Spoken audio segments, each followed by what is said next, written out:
It's Ghouls Night Out, and I'm Gory B from Horror Addicts. You guys want to introduce yourselves? Ali one. You want to go for it? We have two Ali. Allies. I don't have a cool YouTube name. It's just my name. I could give you one. Ali Baby. And I'm Ali from Ali in Austin. That's mine and my husband's YouTube channel. And do you guys want to talk about what you do on your channels? She's just gonna be the first for Okay, we do a little of everything. We do hauls, vlogs, unboxings, all kinds of stuff. Yeah, I do unboxings, movie reviews, just like a little bit of everything, I guess. Hauls, all that jazz. Cool, That good. My dog's freaking out. So, what was the last horror movie you guys watched? Like the most recent one?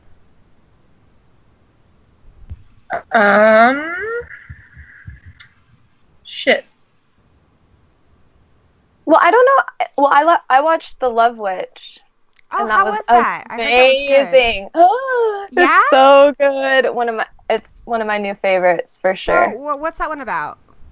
It's it's written by a female, and the star, I think her name's Samantha something. I don't remember her last name, but she is the Love Witch, and something happened with her husband.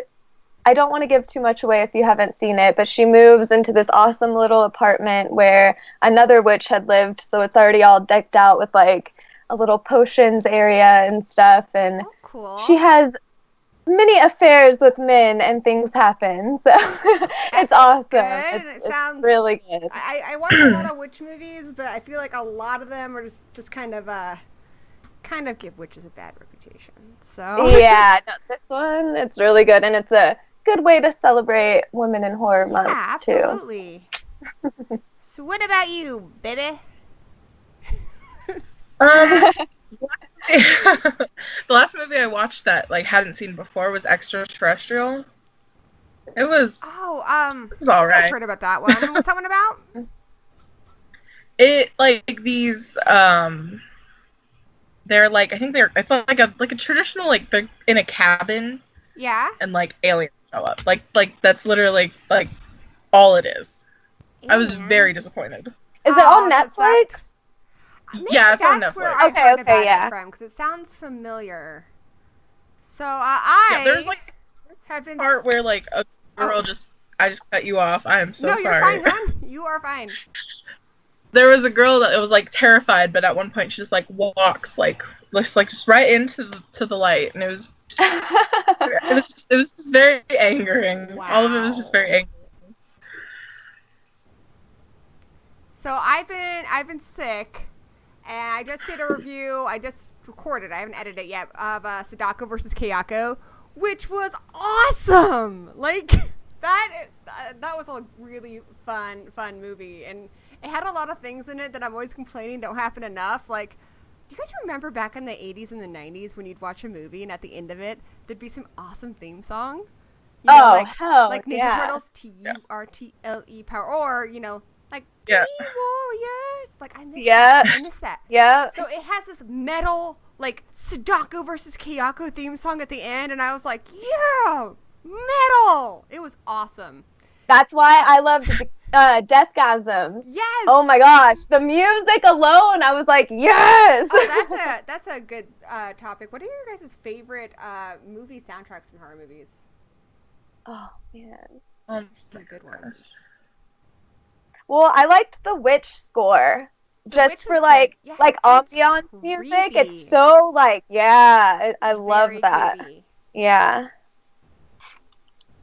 I remember, but then Deathgasm, that has that was great. So good. I remember when I was a kid, oh my god, my cat's gonna eat my computer.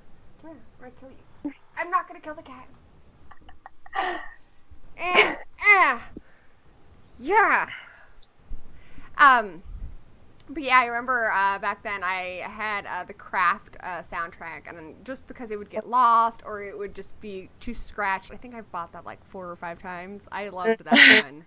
so good. I don't know if The Crow counts, but The Crow had an excellent soundtrack. I would agree with that. Mhm.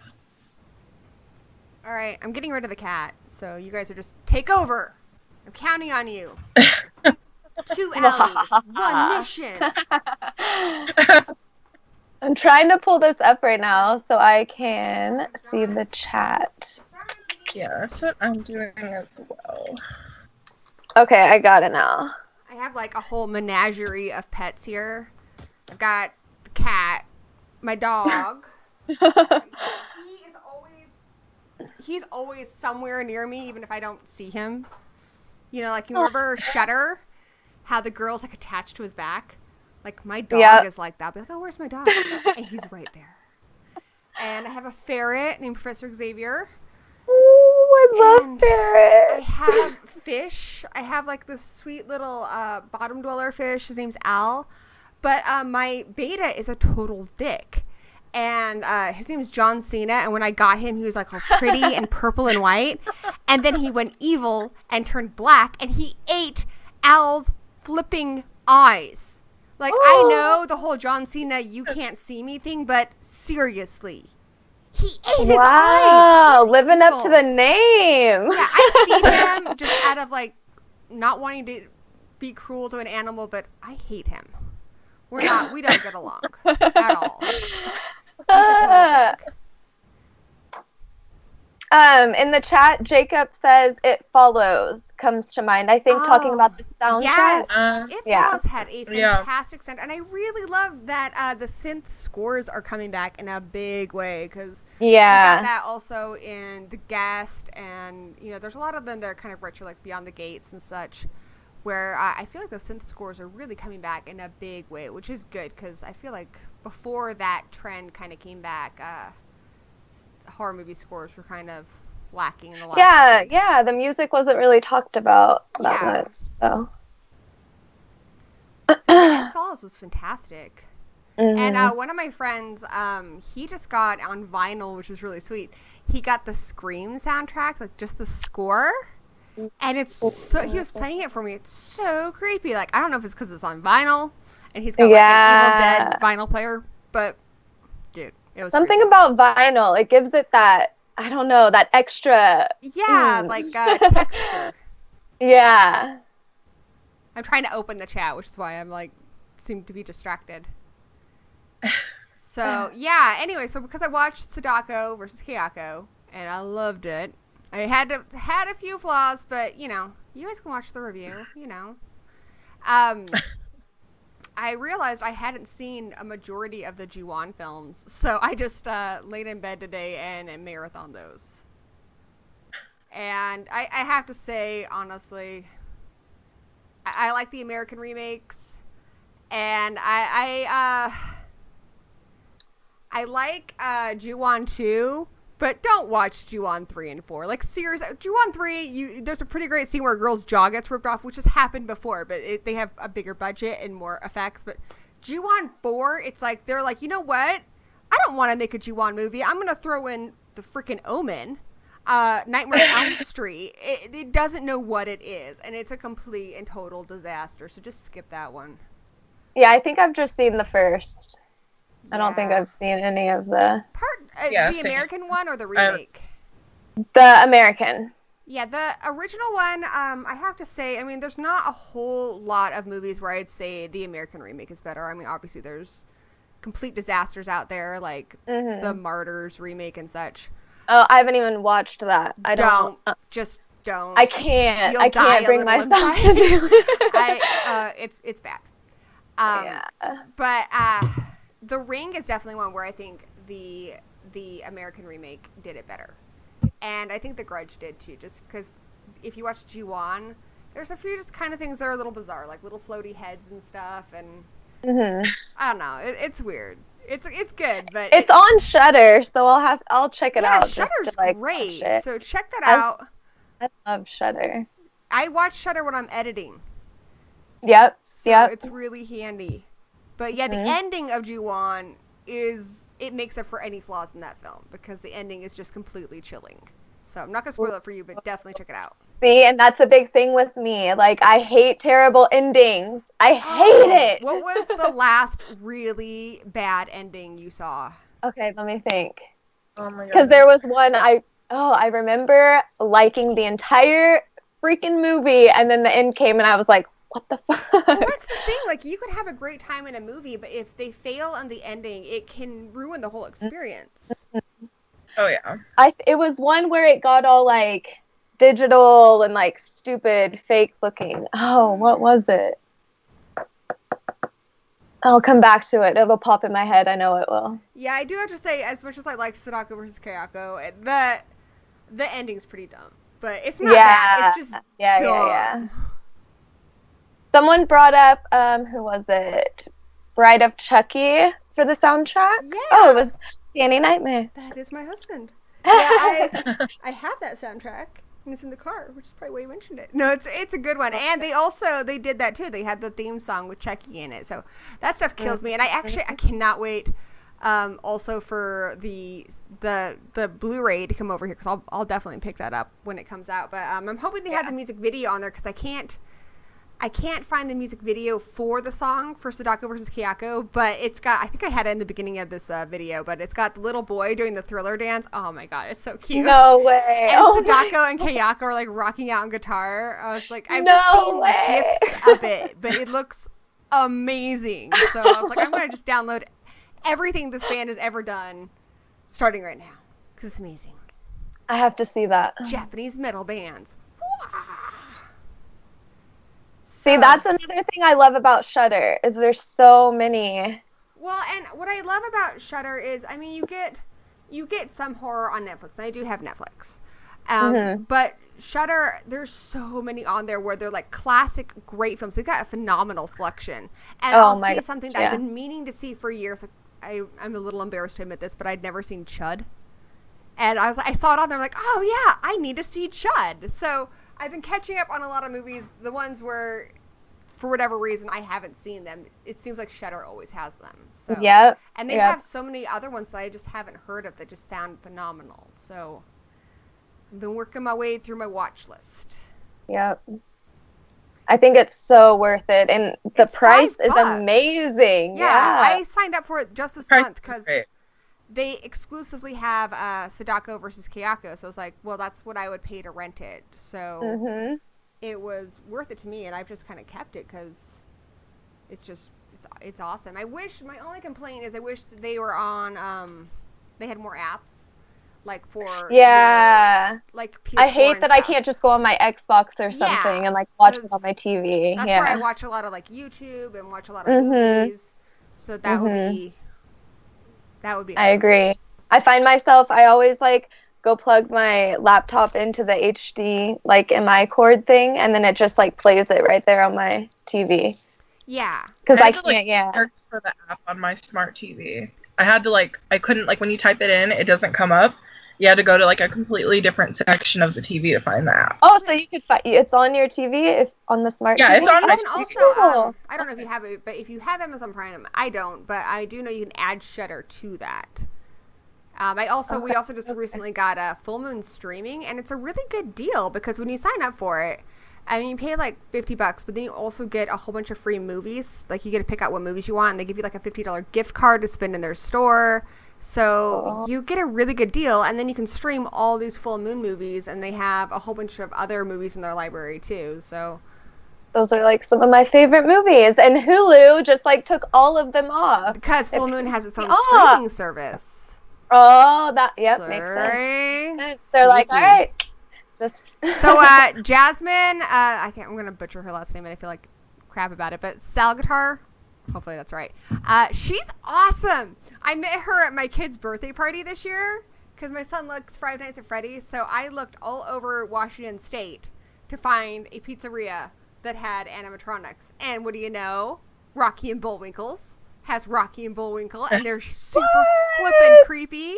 But yeah, I met her there, and I was like, tell me everything about the animatronics. So she says she hasn't seen a lot of horror movies, but she's like living a horror movie. So mad respect. Mad respect.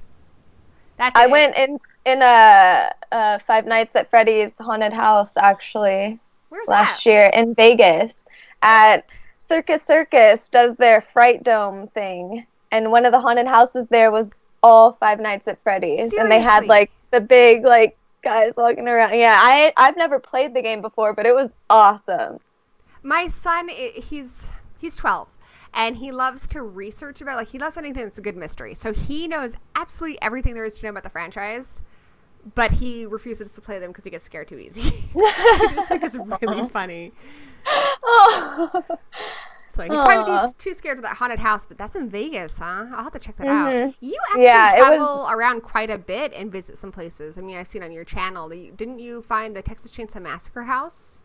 Yeah, we actually went because when we went to Texas Frightmare weekend, it really wasn't that far of a drive. So we were like, we came all this way, might as well go. So I want to go to Texas Frightmare eventually. It's a little far from where I'm at, but you're in Arizona, right? Yeah. It's a 12-hour drive for us, so it's not too bad. Yeah, I'd probably have to take a plane because that's way far. Yeah. So we just drive a lot, a lot. So. Well, and we live in Washington, so you kind of have to drive a lot. I mean, just getting to Seattle is about 3.5 hours. Yeah. So, but I don't know. I don't leave the state, not unless I have to. I know what's here. I can deal with deer. I can deal with 10 feet of snow, but I just get scared when I think of oh, they have tornadoes there? I don't know what to do in our tornado. Yeah. So I'm mountain folk. Sticking with that. That's where we are right now. Lots of snow. Oh yeah, there's a ton here. It's like the freaking Overlook Hotel outside my window. Ali Baby, where are you at? In the Nebraska. world. Nebraska. So how's Nebraska? Nebraska's all right. All right. Oh, so you guys are going to have to refresh my memory because I remember a long time ago I saw this really cool map. And on the map, it showed you each of the United States of America. But it told you, kind of what was the most famous horror movie of that region. And, of course, for us, we got, The Ring because the American one is set here. And we have Bigfoot, so we're pretty good. But, and we have Twin Peaks. The actual cafe is over, it's kind of near Seattle. I mean, obviously, it's not really Twin Peaks, but where they filmed the show is near Seattle. So, we've got some cool stuff. What about you guys? What is the horror movie of your region? I'm trying to think of what it was on that map. Mine is Children of the Corn. Oh, creepy. But it was actually filmed in Iowa, because Gatlin, Nebraska isn't a real place. It isn't? Ah. Gatlin isn't a real city, but it was filmed in Iowa, which it's not far from me. I go to Iowa all the time. Yeah, there's a lot of TV shows that are supposedly filmed or set in Seattle, but they're not filmed here. I think iZombie's not filmed here, and I don't believe Grey's Anatomy is filmed here. So I see that with a lot of TV shows because we're going to put in Seattle because people from Seattle are cool, right? They like coffee and stuff, which is not true. I mean, I go to Seattle a lot. People in Seattle are kind of dicks. But it's a nice place to visit. They live in Seattle, all right? They got some pretty crap weather, so you can forgive them. Ooh, Florida's got Jeepers Creepers. That's a good one. So what about you guys in the chat? Where are you at, and what is your local horror movie that's set that your most famous one? Obviously, if you're from Texas, you got Texas Chainsaw Massacre. So it wasn't California Scream? Yeah, right? California was Scream. Yeah. But gosh, they had one for everything. Yeah, I forget what Arizona was. Jen Combs found where the house from Don't Breathe is in Detroit. That is cool. I would like to see that. I'd actually like to go to California a lot because I know you can find the Charmed house, you can find Buffy's house. There's a whole bunch of other stuff. Yeah. Well, you can go to where the Craft, the beach scene and stuff. You can go there. I really want to see Buffy's house. Austin proposed to me in front of the Nightmare on Elm Street house. Oh, neat. Yeah. Cool. I remember way back in the day when I went to Universal Studios, I actually got to see, because they always have sets up. And if you remember from Becoming Part 2 in Buffy, the scene where Angel's kind of turned into a vampire, and it's all cobblestone because it's meant to look like Ireland or whatever. I got to see that because it was all set up for that. So That's It's not there cool. That's anymore, really but cool. it was cool. Rosemary's Baby in New York. I want to find the picture of that map. You can Google it, I think. Just Google it. Go Google Google horror it. movie United States Ooh, and then click Washington, images. D.C., The Exorcist. Oh. Well, why don't you just tell her? She's in Arizona, right? Yeah, I'm bad at states. You just put me on the spot. Oh, I got it. Found it. Oh, she found it. Come on. The remake of The Crazies was filmed in Iowa too. Oh, I got Psycho. You have Psycho? That's cool. The New Mexico is The Hills Have Eyes. I guess It Follows was also in Detroit, so Detroit's getting some cred. And yeah, you got Scream and Nightmare on Elm Street. You got a lot of them in Los Angeles. And of course, because of Stephen King, there's a lot in Maine. You know, most of the Stephen King ones, like Carrie and such, are set in Maine, so. And Illinois' Halloween, though wasn't filmed there, but yeah, that's a good one. Neat. We went out to the gas station that was Captain Spaulding's as well. A bunch of stuff has been filmed out there. Yeah, it was really cool. They found a lot of stuff here and kind of in like because we're, Washington's very close to Canada, so I see a lot of times when people are making films where they need a big foresty scene, they usually come up here or go to Canada. So. And we got lots of cool stuff, like Harry and the Hendersons was filmed up here, and there's an area up in the forest somewhere on your way to Seattle where you can see a big Harry and, Harry from the Hendersons. And I love that so movie. Much Bigfoot stuff here. I mean, if you like Bigfoot, like there's Bigfoot stuff everywhere. So I've never seen Bigfoot, and I've lived here since I was 10, but apparently he lives here. My husband's uncle, he's seen Bigfoot. My husband was born in Northern California, like way north, almost to Oregon. And that's where I grew up half my life. And so it's all mountains and forest and stuff like that. So there's been a lot of Bigfoot sightings up there as well. Cool. And like there's Mount Shasta, and there's a whole story about the people who live in the mountains, and they're like aliens and stuff like that. Like really cool legends up there too. That's cool. I mentioned this on the last School's Night Out, but I went to college in Ellensburg, Washington, and the weirdest legend they have there is this thing called Mel's Hole, which was on the Art Bell show. And this guy claims that there's this bottomless hole like outside of his farm area, and that he threw his dog into it, and his dog came back like as a zombie dog. And people say you can't find it because it moves all the time, but like it's a hole to hell. So I don't know. I tried looking for it and I couldn't find it, but apparently that's in our region. And it's Washington, so we've got like hillbillies and stuff too. We've got so many potential horror movie scenarios here. So what about you guys? If you were to imagine a horror movie scenario where you live, what is you think the thing most likely to happen?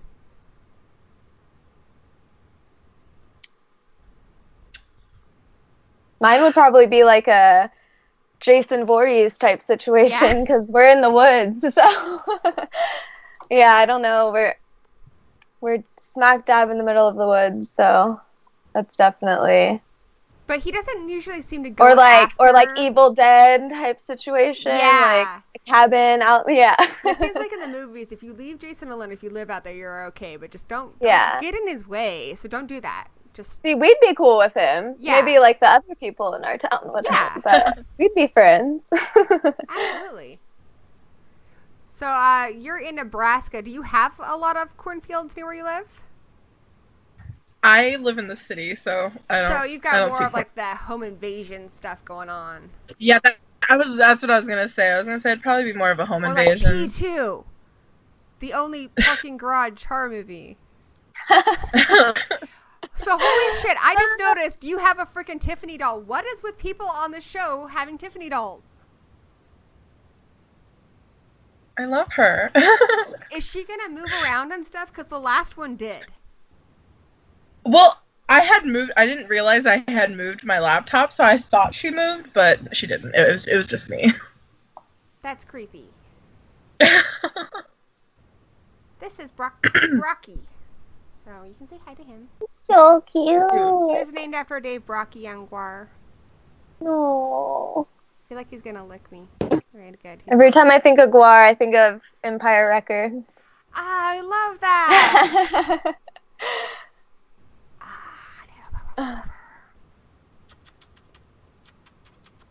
So, what The about horror guru. the horror guru? What's he doing? He said Tiffany is totally gonna get you. No! Tiffany gets everyone. I'm gonna have nightmares now. Sandra Bullock is still buried out in our backyard. Is she? I don't know. I never go out into the backyard.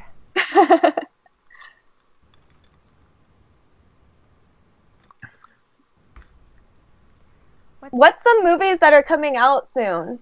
Oh, see, I'm good at this. The Lure apparently just came out, though. I can't seem to find it on any of like Google Play or anything, but that's a killer mermaid movie. It's like these two sisters and they're mermaids and shit goes wrong, and I really, really, really, really want to see that. Ooh, yeah, I gotta watch that. This month, The Girl with All the Gifts is supposed to come over to the States. I mean, it came out last year in the UK, but it's based on the book by M.R. Carey. Have you guys heard about that one? Sounds really I think I saw something on Twitter or something about it. I'm annoyed because the book it's sort of a surprise reveal about what it's all about. But there's a little girl and she's in a class, and pretty much all her classmates, you know, they don't have a whole lot of personality, but she loves her teacher so much. Her teacher's just the greatest. But she has to be shackled, and she goes into a room where she's shackled, and so the whole time you're like, what the hell's going on here? When I read it, I thought it was going to be like kind of an X-Men-y type thing, like she had powers. But no, they're zombies. Oh. And so they have like these masks and stuff on. They're doing these kind of like experiments on them. And she's a lot different than the other ones. So she's a little more alive. And so when all hell breaks loose and, you know, everyone's getting eaten and all that stuff, the teacher saves her, and then they kind of go out into the world, and she's like protecting the girl, but the girl's also protecting her from the zombies. So it's really cool. Oh, I'm gonna have to look for But that. I haven't seen the movie yet. And also, let's see what else is coming out. Cure for Wellness is coming out this month. Looking at my calendar, my beefcake calendar with sexy Minor from My Bloody Valentine. The horror guru said the Belko experiment. Yeah, that's the one where got a bunch of office workers are locked into a room and they're basically told to kill each other. Yeah, that looks good. Patient Zero, it's based on a book, but it's coming out this month. I'm kind of zombied the frick out, though. Like, I was zombied the fuck out, like, 2 years ago. But every so often, like, another zombie movie comes out, and I'm like, oh, that was good, though. That recent one is really good. The Train to... What was it? Train to Busan, yeah. Yes. That's probably my favorite zombie movie in a long time. And even last year, I loved Scout's Guide to the Zombie Apocalypse. So they still get me, but... this month we also have the new Cloverfield, which they have released zero information on, so I have no idea what this is about. I just know that on the 24th, the new Cloverfield movie is coming out, and the last two Cloverfield movies were fantastic. So, I see. I didn't even know there was a new one coming out. Wow. Yeah, it's on the 24th, and also Get Out, and I'm kind of confused by that one. I mean, a lot of people say it's going to be really good, but if you watch the trailer... It's this black guy, and his white girlfriend wants him to meet her parents, and so he brings him down there. She brings him down there, and they're all, of course, racist as hell because it's I'm so confused. That trailer confuses me. Me so too. much. The other black people are very kind of funny towards him, and it's very kind of Stepfordy wives. But it's like, are they doing this because of Black History Month? And I'm like, this is like very nearly like possibly a really racist movie. Yeah, that's why I was so confused watching the trailer on TV. I'm like, okay, wait a minute. This is borderline. I don't know. Yeah. Turn out. I don't know. Also this year, there's a movie coming out called Mom and Dad, and I swear to God, every year there's a Nicolas Cage horror movie, and every year I watch them, and every year I'm just like, why the fuck did I do that? Where's my fucking hour and a half back? Like, pay the ghost. Nick Cage, if you're watching this, you owe me $10 for Pay the Ghost. $4 for the cost of the rental, and the rest just for reparations. But that was all. But this year he's not going to screw me over because this year he's in Mom and Dad. And Mom and Dad is about these, like, all the parents in the world go ape shit and start trying to kill their kids. Oh my God. That's going to be I'm amazing. hoping for some, like, Cage sanity, like, you know, just where he goes balls crazy, starts shouting stuff. So, I don't know. That sounds good. Are you guys Yes, excited about the new It coming out? I know we have a while to go, but I know there's mixed opinions about this. I actually am excited about it, and I'd say the reason I am excited is because the last one was a TV movie. And, you know, as much as I love it, it is a little outdated, and they only had so much budget for a TV movie. Right. So as much as I love that movie, I am excited for these two It films. The first one's going to be basically the first half about the children. The second the second film is going to be more about them as adults. And I'm excited. It has the potential to be really good. The guy playing Pennywise, I can't remember his name, but he's in Hemlock Grove, and he's fantastic in that. Yeah. So yeah, he's really good in that. I have high hopes. What do you think, baby? I'm sorry, I can't say what that. Is it? Is his name Bill Skarsgård? Yes. Yes. Yeah, I think so. Yes. So that looks good. I'm excited for the pictures that have been released. Like, I'm a little nervous because I feel like the last few years have been fantastic for horror. We've had some really good stuff that even people who are not horror freaks are like, you know what? Yeah, It Follows was a good movie. You know, like we've been getting some cred. You know, as a genre, there's been some really, really great movies coming out that other people are recognizing. This year kind of makes me nervous because it's a lot of remakes and a lot of sequels. And if, you know, that's kind of what killed the horror genre in the late 80s, early 90s. I mean, there's like a whole period there where there was nothing good coming out. So I'm a little nervous, but hopefully they will be good. I mean, I think it looks good. Friday the 13th. Are they doing another Annabelle? Was that another movie that was coming out this year? Annabelle That's a sequel. 2. Ugh. But I hated Annabelle 1. And this is a very I unpopular opinion, but I didn't like The Conjuring either. You like The Conjuring? I did, but I was disappointed with Annabelle. I like the doll, and like I like how creepy she looks, and like I like that, but I was very disappointed with the movie. But the trailer, like the little snippet of the trailer for Annabelle 2 looked kind of decent. I don't know. I haven't liked any of that kind of series. I didn't like Insidious or any of those movies. The Insidious 3 wasn't bad. I really, really, with a passion, fucking hate the Conjuring movies. Like, I just fucking do. Being somebody who is a witch, who is Wiccan, that movie is so fucking racist. Blame the fucking witch. And of course, witches are all Satan worships when, you know, witches don't believe in Satan at all. I'm getting really tired of that. And there's just so much preachy Christian shit in both those fucking movies. And the fact that half of those movies is bullshit. Like, when they talk about the Amityville stuff, like, I don't know. Those movies drive me fucking nuts. But yeah, that's a very unpopular opinion because I know like 95% of you guys love the Conjuring movies. So more power to you.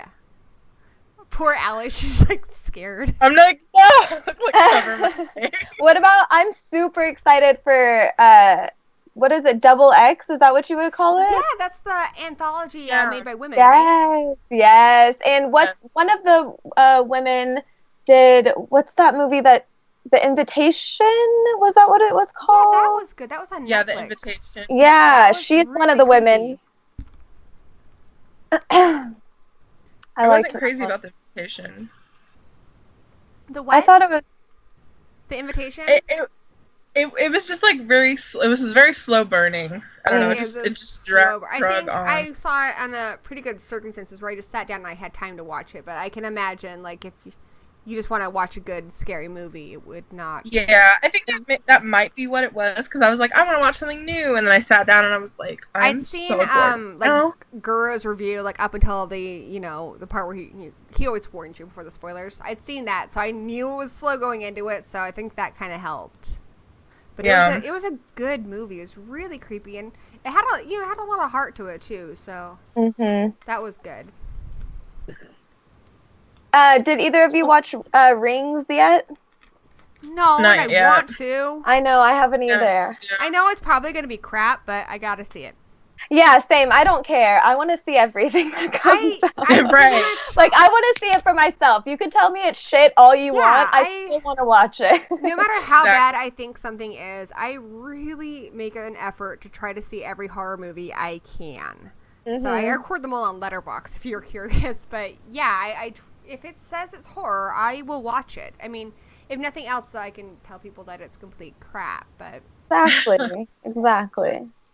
that's how, honestly, by doing things that way, that is how I found a lot of hidden gems, things that I wouldn't have watched otherwise. But since I started making this thing where I was going to watch every horror movie that came out, I found many movies I wouldn't have seen. Like one of them's The Hidden, which was fantastic. I would have never seen that. It's just this little horror movie that came out a couple years ago. But I don't just go into it blind. That movie is great. I saw that. Is that on something? Because I swear I saw it. I rented it. I don't think it's on any of the streaming services. Maybe I saw it on like iTunes or something when Possibly. yeah, I think I got it from scrolled Google through Play. to rent. It's Okay. got a checking a 2-liter gallon of Pepsi. Yeah, I brought water, but sometimes you gotta you gotta mix it up. Even when I'm not drinking, my drinking is the boss. So yeah, it's got what's his butt, Sexy McSexy Butt from True Blood. The guy who plays Eric Northman. He's like a dad in it, so he's a total dilf. It's the blonde guy, right? Yeah. Yeah. See, I read all of those books, so it was really hard for me to get into the show because they were so different, and the books had so much more detail to them. Yeah, I thought the first season did a Amazing. pretty good job, but then after that, it kind of goes into its own area. But I liked them. I thought it was nice because in the books, you're stuck in Sookie's head, and she can be kind of annoying. So it was kind of nice to explore some other characters and kind of see that world without just being stuck in her brain. I love doing that too, like reading books and then watching the movie or the show and like seeing the characters brought to life. It's such a cool thing. And how different they are, like from what you put in your head to what they put on TV. I love that. Ali Baby is drinking alcohol. Yeah, Alexander Skarsgård. Yeah, him. That guy. Yeah, Ali Baby's drinking. I'm not drinking because I'm sick. So.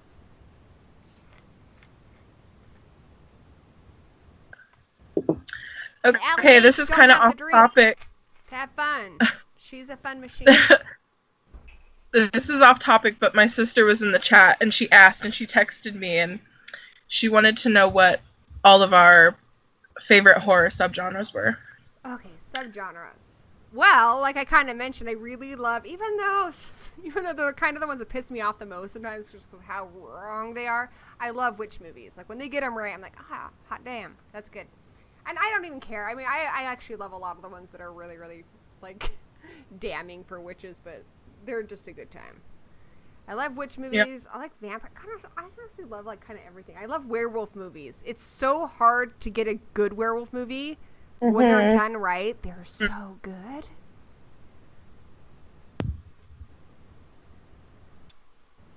I really like found footage movies a lot, even though it's hard to come across really good ones. There's really amazing ones out there, of course, but when you find a good one, they're really my gosh, good. One of my all-time favorites, because that's what I love, things that could be real, you know, like that's why I love true crime so much, you know, like the real, that's what gets to me and creeps me out the most. Have you seen Home Movie? No. Oh my god, that's probably one of the best found footage movies I've ever seen. It is so fucking creepy, but it's got I'm so terrible with names. I feel like his name's Alex something. I don't know. It's got the guy who was Caleb in Near Dark in it. And he and his wife have a couple, children, a boy and a girl, and they're about the same age. And the kids are evil as fuck. They start by kind of killing animals, and they're filming everything, and they challenge you to watch it to the end because it progresses and progresses and progresses, and they start, harming people. And it's really interesting because while this is going on, I mean, yes, it's very creepy, and yes, there's creepy children, but the mom, she's a psychologist, and so she's just like, mentally there's something wrong with our children, and that's the way she's coming at it. The dad is a preacher, and he's like coming at it from more of a spiritual side, and so it's this big question of, is it nature or nurture that makes these children the way they are? And it's a very interesting film. You can watch it on Shudder, I believe. Oh, I'm gonna have to do that. Possibly tonight. It's so good. So good. I put it off for so long. Like, I knew it was good, and I just never got around to seeing it. And I finally watched it like 4 months ago, and it's amazing. I like go out searching for found footage movies too. I'm so excited. I love that. I think I have a list of like a lot of my favorite found footage ones on Letterboxd too, which, by the way, I highly recommend Letterboxd to anybody who does YouTube stuff. I used to keep a big book where I'd record all the movies I watched in there and lists and stuff. And on Letterboxd, you can make lists of anything you want. So I'm always like, I should make a list of great found footage movies. And then, later on, maybe I'll make a video or something. Who knows? Yeah, that's cool. I'll have to check that out. You can keep track of all the movies you watched for the year. So that's cool. Someone wants to know what our favorite werewolf movies are. I'm going to have to go with An American Werewolf in London. I mean, you can't top that. Yeah. See, I was going to say that, but I didn't want to go with, like, the obvious. I don't care if it's obvious. That's a freaking phenomenal movie. I mean, I also love Ginger Snaps.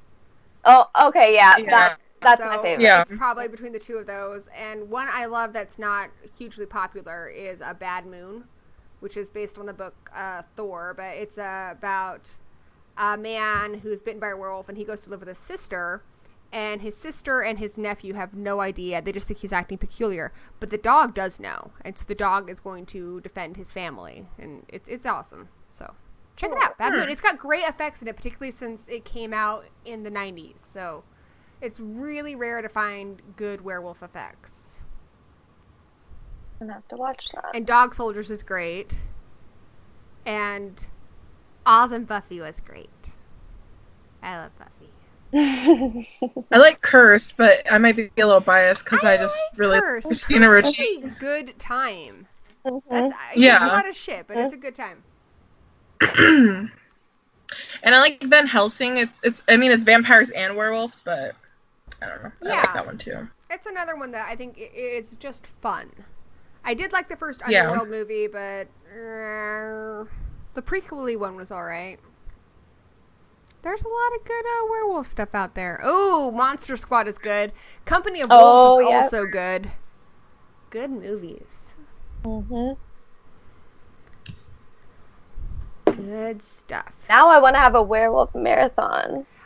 I had one of those a while ago because I'm writing a book with werewolves in it. So I was like, I'm going to watch every single werewolf movie there is. And I did. I think I did. I watched as many as I could find, but it was really fun. Like a good idea. I like to kind of get into kicks of marathons, like my G1 marathon today. I'm going to go look at my found footage list on Letterboxd and see if I can find some good recommendations for you. I don't know about you guys, but it's one of my favorite things about having a horror YouTube channel is I'm constantly always recommending movies to people, and a lot of times it's like I will be at the video store or, at shopping for movies, whatever, and people I don't know will be like looking for movies, and I'm like, oh, what you should watch is this one, and at least on YouTube, like, people actually want to hear it most of the time. So I have made a lot of friends that way too, so who knows. I do that in Suncoast. Like, I see people in the horror section, I'll be like, oh, you should watch that, but I get dirty. I just get eye rolls. Yeah, I'm like, oh, in the horror section, I've made a few friends, like at our Hastings we used to have here. And I used to work at Hastings, too. And I'd always see people like, oh, When Animals Dream was a good werewolf movie, too. And Howl, that came out not too long ago. And Wolf. Those are good ones. When Animals Dream, it's not as much of a visceral horror movie as some of the ones like Dog Soldiers or Howl or Ginger Snaps, but it's almost kind of more like a psychological one, and it's very good. It's a foreign film, but it's definitely worth checking out. I do like a lot of foreign films because I feel like not only do I get to see some kind of different storytelling, but I get to look at a culture that I'm not familiar with. And every culture, horror is something different in every culture Yeah, too. So you get this absolutely. different feel, and it is. I love watching find foreign it too. fascinating what people are afraid of in different cultures.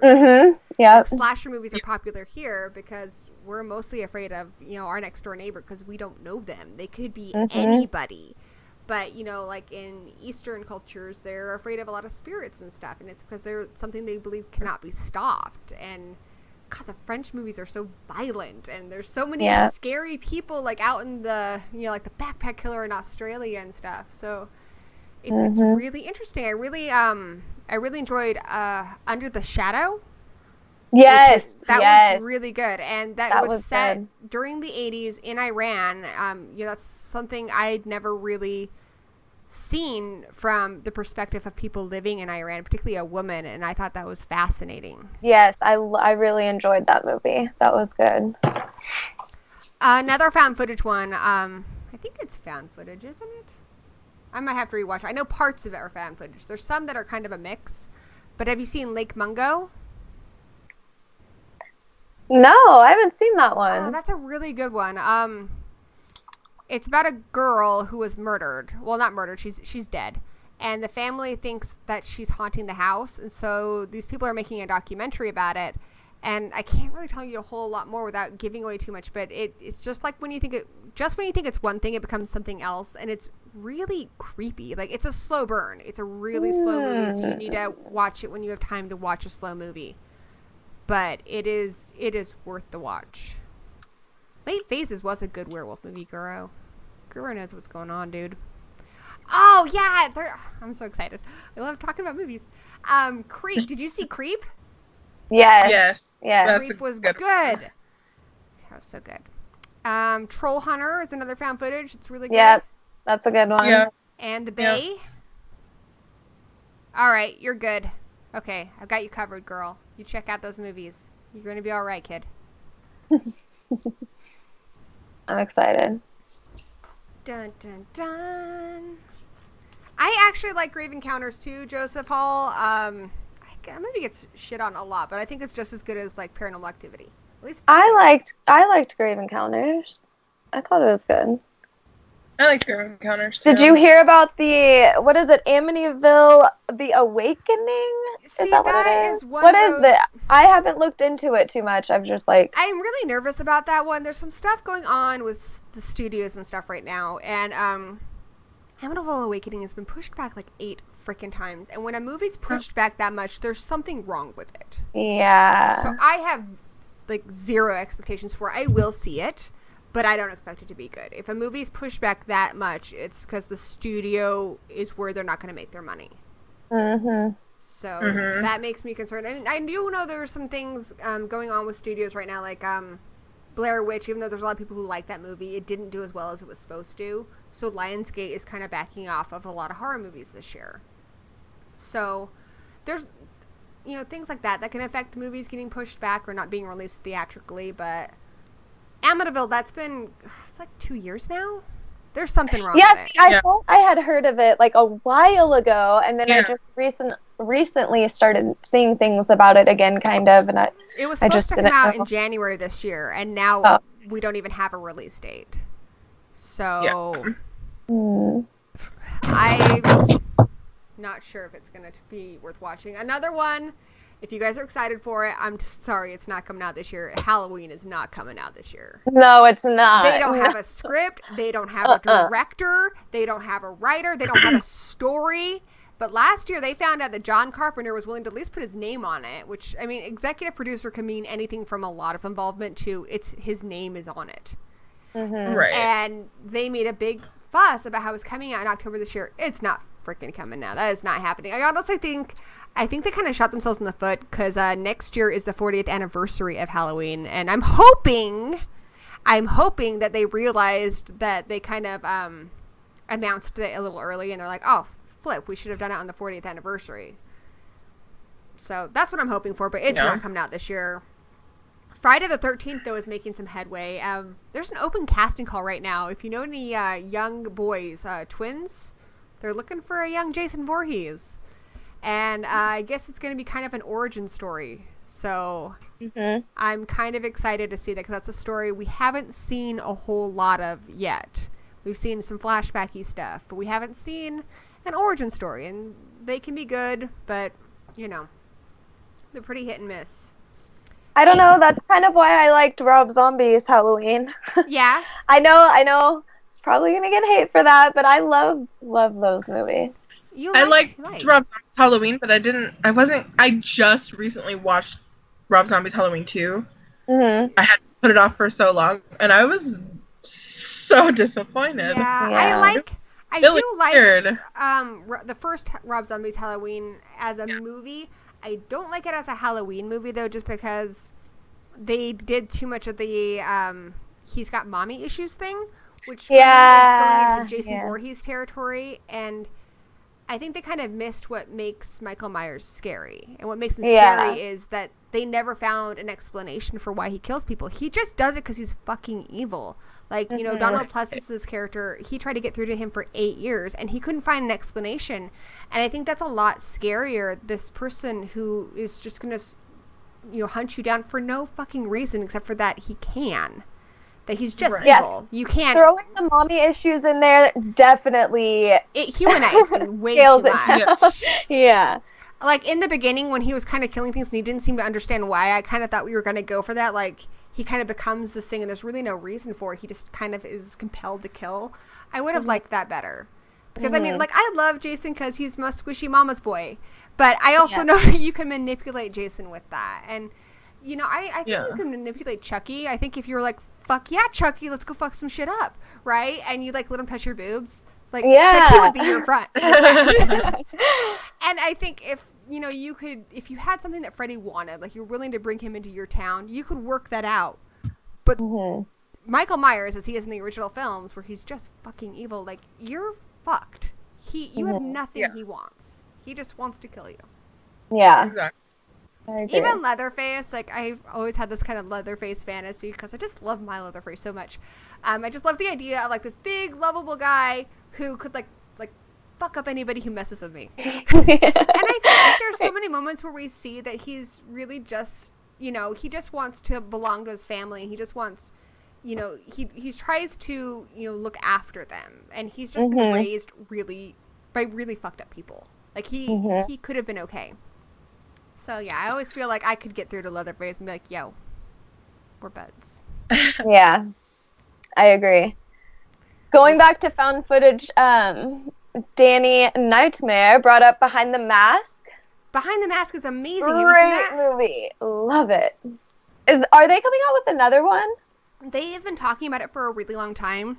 Yeah. And I think what it comes down to is funding, because I've been following them on Facebook and stuff, and there's a lot of ideas for it, and there's a lot of people who are passionate about it, and I think they just need to go ahead and do like an Indiegogo or something, because I would throw money at them for that. Oh, I would, for sure. That is certainly one of the more original horror movies I've seen in the last couple decades. So. Yep, couldn't agree more. I love that movie. Have you seen Behind the Mask, Ali Baby? I haven't. You need it's to on my check it out. list. I know. Allie, tell Allie what it's about. You have to watch it. It's amazing. I know what it's about. I just haven't. So good. I get really behind on There are movies. very few movies that I think can scare you and make you laugh out loud, and that is definitely one of them. Like, I think my favorite part is he's like doing his cardio because he's like doing the punching bag and stuff, and he explains that, you know, when the killer walks slowly and is stalking the final girl, that he's actually running when she's not looking. Like, I love that movie so much. It's so good. Robert Englund in it and Zelda Rubinstein, and it's great. It's fantastic. Watch it like tonight. Like, I'm gonna check on you tomorrow and make sure that you did that. Okay. It's so good. So, someone wants to know if we have any horror movie guilty pleasures. He says his is Pet Sematary 2, and I'm with you, dude. Pet Sematary 2 is a really good, like, fun movie. I think the one horror movie guilty pleasure I have, and it's just a movie that everybody hates, but I cannot get enough of, is The Rage Carrie 2. That movie is a good time. Like, I love that movie. I know it's not great, but it's one I've watched a lot, even though I know it's probably not the best movie. Whatever. It's entertaining. Mine's Lords of Salem. For sure, Yeah. hands down. Everyone hates that movie, and I actually really like that movie. Yeah. I don't know. I like Lords of Salem. Oh, I like the movie Valentine. That's a good one. Oh, what about you, That Ali is a- baby? For guilty pleasure, I really like the Paranormal Activity movies. I do too, yeah. and I I'm not gonna do even too. I I'm not agree. gonna even call the first one a guilty pleasure because I stand by that being a good fucking movie. I think 5 movies in my lifetime have really scared the shit out of me, and that was one of them. So no, I'm gonna be like, no, that is not a guilty pleasure. That's a good fucking movie. I remember when I first saw it, I rented it, and my parents had like went out, and I turned all the lights off in the house. And then, like, halfway through the movie, I, like, texted my mom, and I was like, when are you coming home? That movie, I actually had kind the view from my bedroom looked a lot like the view from their bedroom, where you could hear the see the stairs, and the stairs had kind of like rubber on the top of them, so they made a lot of noise. And so, like, oh my god, Danny used to like mess with me all the time, like slowly like clomping up the stairs. Oh Jesus, that movie scared the shit out of me. Yeah, Austin used to be like, I swear if I wake up and you're standing over me, I swear to God. Oh, that movie scared the crap out of me. Another guilty pleasure I have, and I actually do think it's a really great movie. I think it just it doesn't get enough cred, is Jennifer's Body. I love that movie. That movie is I love that funny movie. and it has a surprising amount of heart in it, and I love Jennifer's Body, so I'm standing by that one. Yeah, that's a good one. Great I'm writing. with you. Okay, Nightmare Maven says Jason X. Oh, my guilty I love Jason X. I like That is a fun beer and pizza movie. Like, you can't take it Yep. too seriously, but if you're drinking with your friends and you want to have a good time, that is a good one to put on when you've got people over. It's a good movie. I was going to tell you about some more movies coming out this year. So, oh, nuts. Where did my list go? One, I love horror movies, but like I said, I think maybe 5 movies have ever really, truly scared me. It's just a rare thing that happens. Usually I'm not scared at all. So I'm excited for Dead Awake because I think that has the potential to really just scare the shit out of me. I have regular sleep paralysis where you wake up and your eyes are open, you're awake, you look like you're awake, but you can't move. Like you can barely breathe. And I'll be stuck like that it feels like forever until somebody moves me or something. Like usually I can make my breathing funny. So if my son or somebody's nearby, they can move me and kind of shake me out of it. But it's awful. And it's a terrifying thing to experience if you haven't experienced it. Well, Dead Awake, there is some kind of a spirit or supernatural creature that is attacking these people through sleep paralysis. And then the movie poster has a girl and she's laying there and she's got a spider right above her. I think I'm terrified of spiders. And the sleep paralysis thing hits really close to home. So I'm really looking forward to this movie. It's got some great people in it, so that's gonna be great. It's gonna be scary. Yeah, that sounds awesome. I want to watch that. That Does sound good. Zach vs. the Blu-ray Mountain said Freddy vs. Jason for me. That's a good one. Mm-hmm. That is a good one. Let's see. What else is coming out this year? You know what? I'm just going to grab the calendar, so hang tight. Good idea. Yeah, see, it's hard for me to get really scared, too. For sure. So, Yeah, it takes a lot to scare my me. sexy calendar. Ooh. What? What? Wow. Yes. Have you guys seen? Ow, I made a video ow. on this, but you want to see the absolute sexiest thing in here? Oh, look. Centerfold. Oh, what? What? Oh. For my Speaking of Freddy She's- vs. Jason. She's making another one of these this year. I cannot wait. This is my favorite, though, because I love Leatherface. And look at his little butt. Check out that ass. You just want to, bite into that. He's just adorbs, dude. If I was single, I would totally just, Look at that messy hair. I know, he's adorbs. I love Leatherface. It's like, oh, look at this one. This is naughty. Ooh. Ah! Guys, go watch my Sounds video when you're done with this. Order one. Right now, these are $7. It's like half the price I paid. Let's pretend that's Skeet under that. Huh? Let's pretend that's Skeet Ulrich under that. Oh. Yeah. Yeah, not the aunt from Roseanne. Oh, Raw's coming out this year. You guys have probably heard about that because that's kind of making a big fuss right now. That's the one about the vegan girl who's kind of becomes like a cannibal, and it's supposed to be really, really graphic. Yep, I heard of that.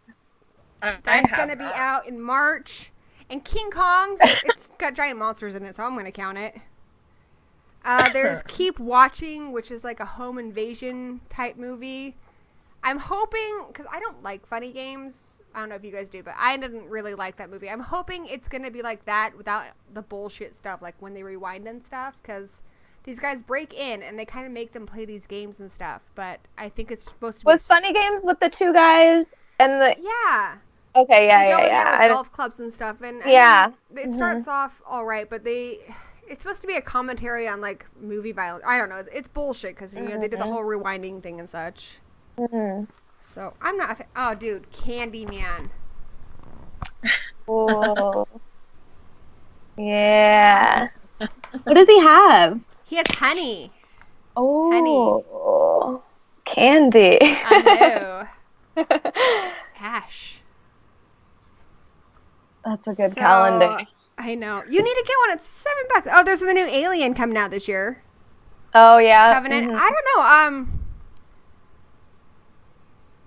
Danny wants to know why there's no Guru on my calendar. Actually, they should put Guru in the calendar. You guys, she's doing a model casting call right now. So, Guru, you need to go respond to that. And Danny, you should too. Pretty much anybody who's like a hot dude on YouTube needs to go and call them on this and say that you want a model. Yep. That would be awesome. That would Look at this one. There's like you can see like everything. Yeah. Do you know, are they still doing The Strangers 2? You know, I'm really confused about that one because that was supposed to come out in December of last year. That's what I thought, yeah. I'm waiting for it, and I have looked through every streaming service. I have looked through every rental service, and I can't find it. So I've heard nothing new on it. I haven't heard that it got pushed back, so I want to know what's going on with that one. Me too, because I love The Strangers. I really like that movie. The Strangers was good. Did you guys see the trailer for the new Alien? No. I don't know. It kind of looks almost like a slasher the way they're filming. Like I remember like there's people in the shower and stuff. So I'm not sure if I'm gonna like it, but I mean of course I'll watch it. So yeah, definitely I want to watch it. And there's World War Z 2, which will have Brad Pitt in it, co-starring Brad Pitt's wavy hair. I don't know. I really don't like those movies where I feel like they're vehicles for middle-aged men to feel like badasses. Like everything by Liam Neeson and everything by Tom Cruise, which is also the week that Mummy 2 comes out. It's just like, yeah, it's too much of trying to, you know, make Tom Cruise feel like a badass. Not enough story or movie. I don't know. I actually like a few of Liam Neeson's movies, but I don't know. Let's see what else is coming out this year. Michael said Strangers 2 has said production will be starting soon. Well, I hope so, because it was supposed to come out in December. And what about a Trick or Treat 2? Isn't he working on That's Godzilla? In 2018. Yeah, is he working on Godzilla? Michael Dougherty is doing Godzilla this year, I think. Yeah, I think so. But right now, the latest I've heard is it's supposed to be 2018 for Trick or Treat 2. So it's been 10 years, right? I love it. And speaking of werewolf things, I know it's just a short in that, but that's one of my favorites. Oh, it counts. It counts. I love that. That transformation scene is so my God. badass. So badass. Here's Jason Voorhees. $7, guys. Here for your calendar. Go buy your spoon. Dark Tower. Have you guys read the Dark Tower books? You know, I haven't either, because it's really funny because when it comes to horror stuff, I'm usually okay, I'll do anything. When it comes to books, I have my rules. Like, I kind of got annoyed with the True Blood series because one of my rules is I don't read books about fucking fairies. I don't like fairies. I don't usually do mermaids unless they're killer mermaids. I have my line that I've drawn in the sand. So, like, my friends recommend me books, like, are there fucking fairies in it? Then no, I'm not going to read that book. I'm not going to read it because I don't read books about fairies. So, from what I just don't like fantasy stuff. Like, I like horror because it's like, even the most insane horror is usually based in some kind of reality where it could happen. When things start becoming about leprechauns, and Charm broke all these rules, but I still love Charm. But typically, when things start bringing in like leprechauns or unicorns or any of that crap, it's too bizarre for me to get into. But that's why I haven't read Dark Tower. But I'm curious about it because people love it, and I hear there's werewolves in it. So I'm gonna check it out.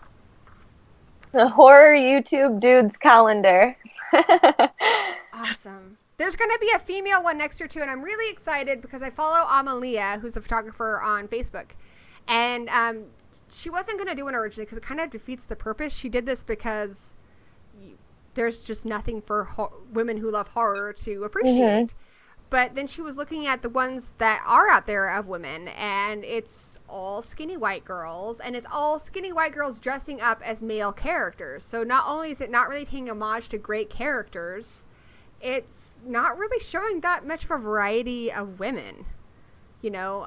Yeah. So, the thing she's been posting, she's like, do you guys think anybody would get it if I had, like, Ginny from Friday the 13th Part 2? I'm like, yes, they'd get it. Make it happen.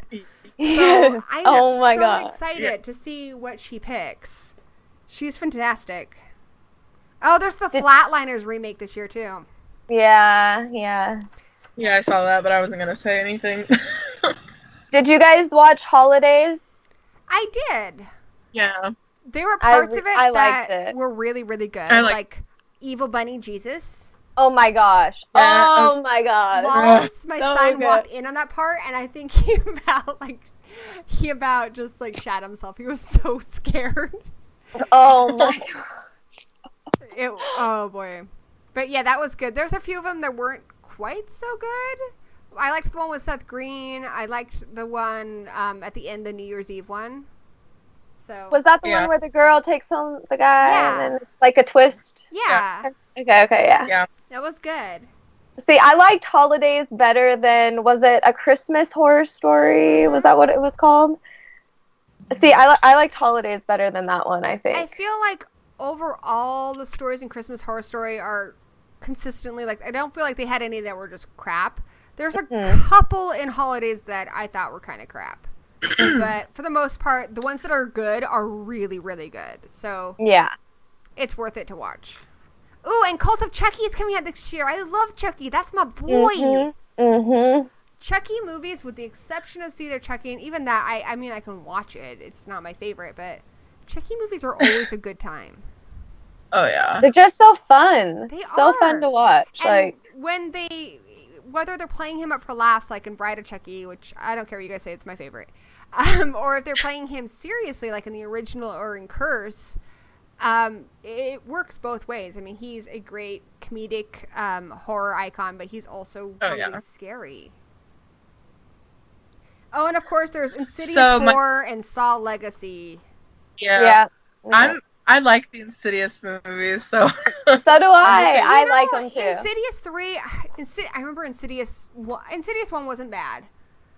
But there was just a lot of it that I thought was kind of cheesy, like the opening titles and stuff. And they show way too much during the daytime that I thought would have been scarier if they did it as a night scene.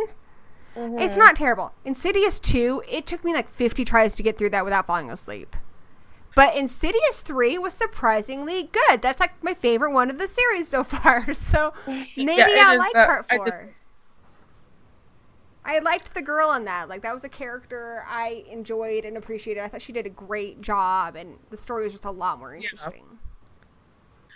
So my boyfriend just texted me, and he said that book 5 of The Dark Tower is called Wolves of Calla. Yeah, it's got werewolves, right? No, it's not about werewolves. He says there's no werewolves in The Dark Tower. But I bet there's fucking fairies, right? Are there fairies? Killer I'll ask him. Balls. And I was excited for that too. I was like, it's not gonna be like what I think it is. I know that Randall Flagg from The Stand, which is probably my favorite Stephen King book, is in that. So I've been kind of curious about it. Hey, Emma's here. Spooky Astronauts. And my brother's here. No fairies. There's no fairies. Well, it could go either way. So Zigma51 is my younger brother, and you guys are both taken. Whatever. For everyone in the chat, he is single. And yeah. Doc the Metal Freak still waiting on things killing too. I know. What do you guys think of Dead Silence? Someone in the chat's asking us. I It was liked okay. it. Yeah.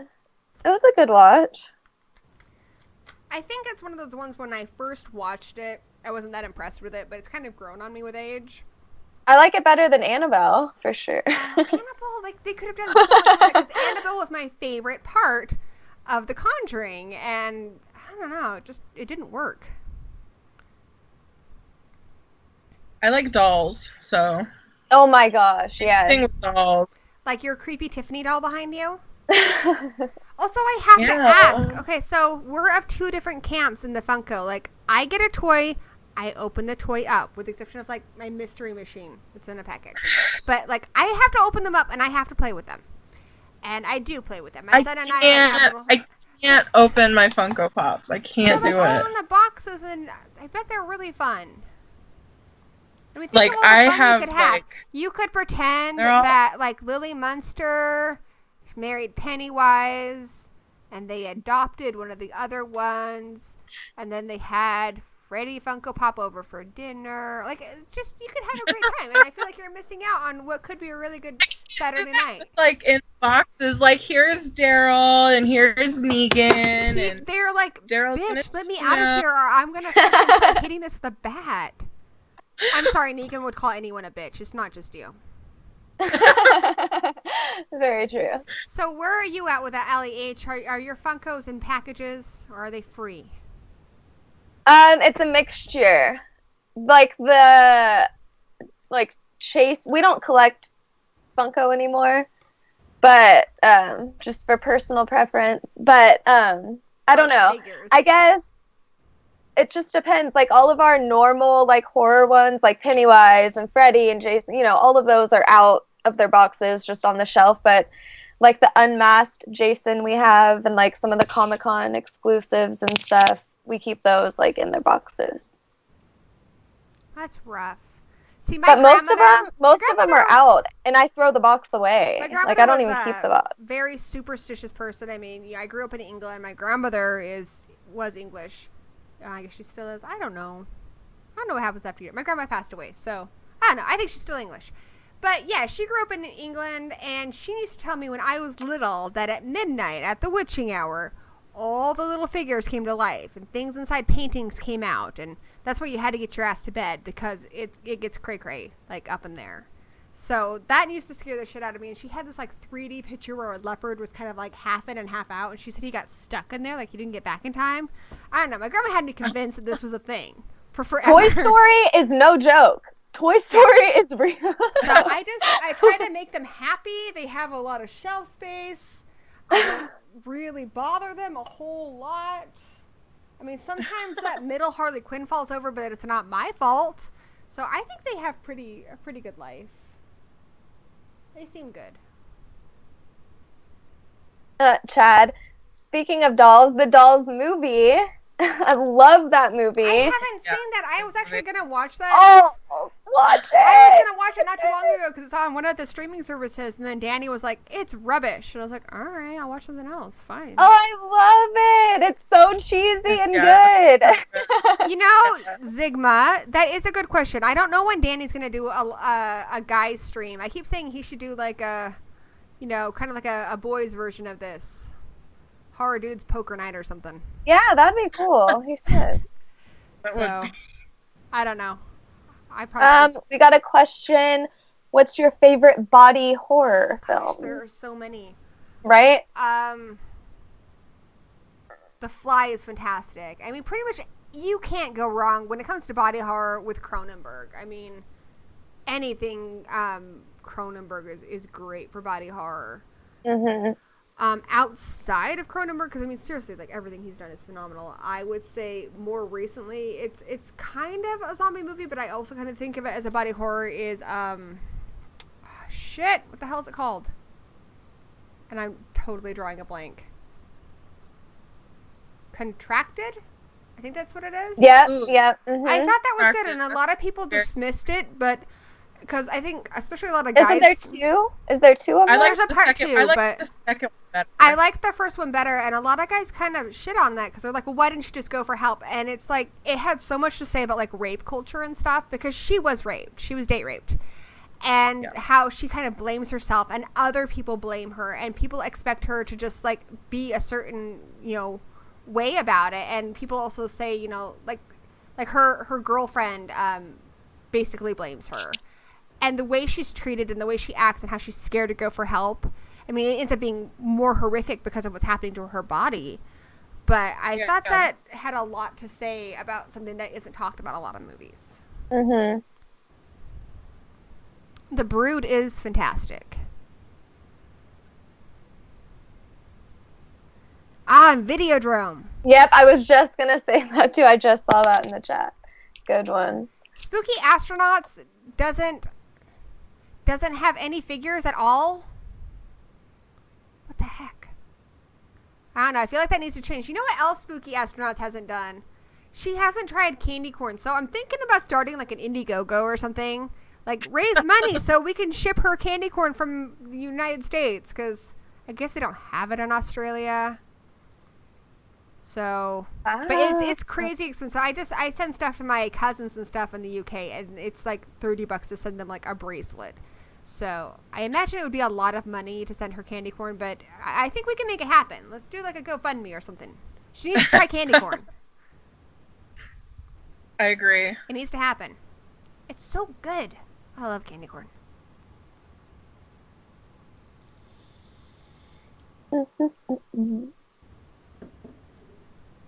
So, what are you drinking, Ali, baby? Raspberry Smirnoff Ice. Cool. So are there any old horror movies you'd love to see remade? I feel like I just thought of one like not too long ago.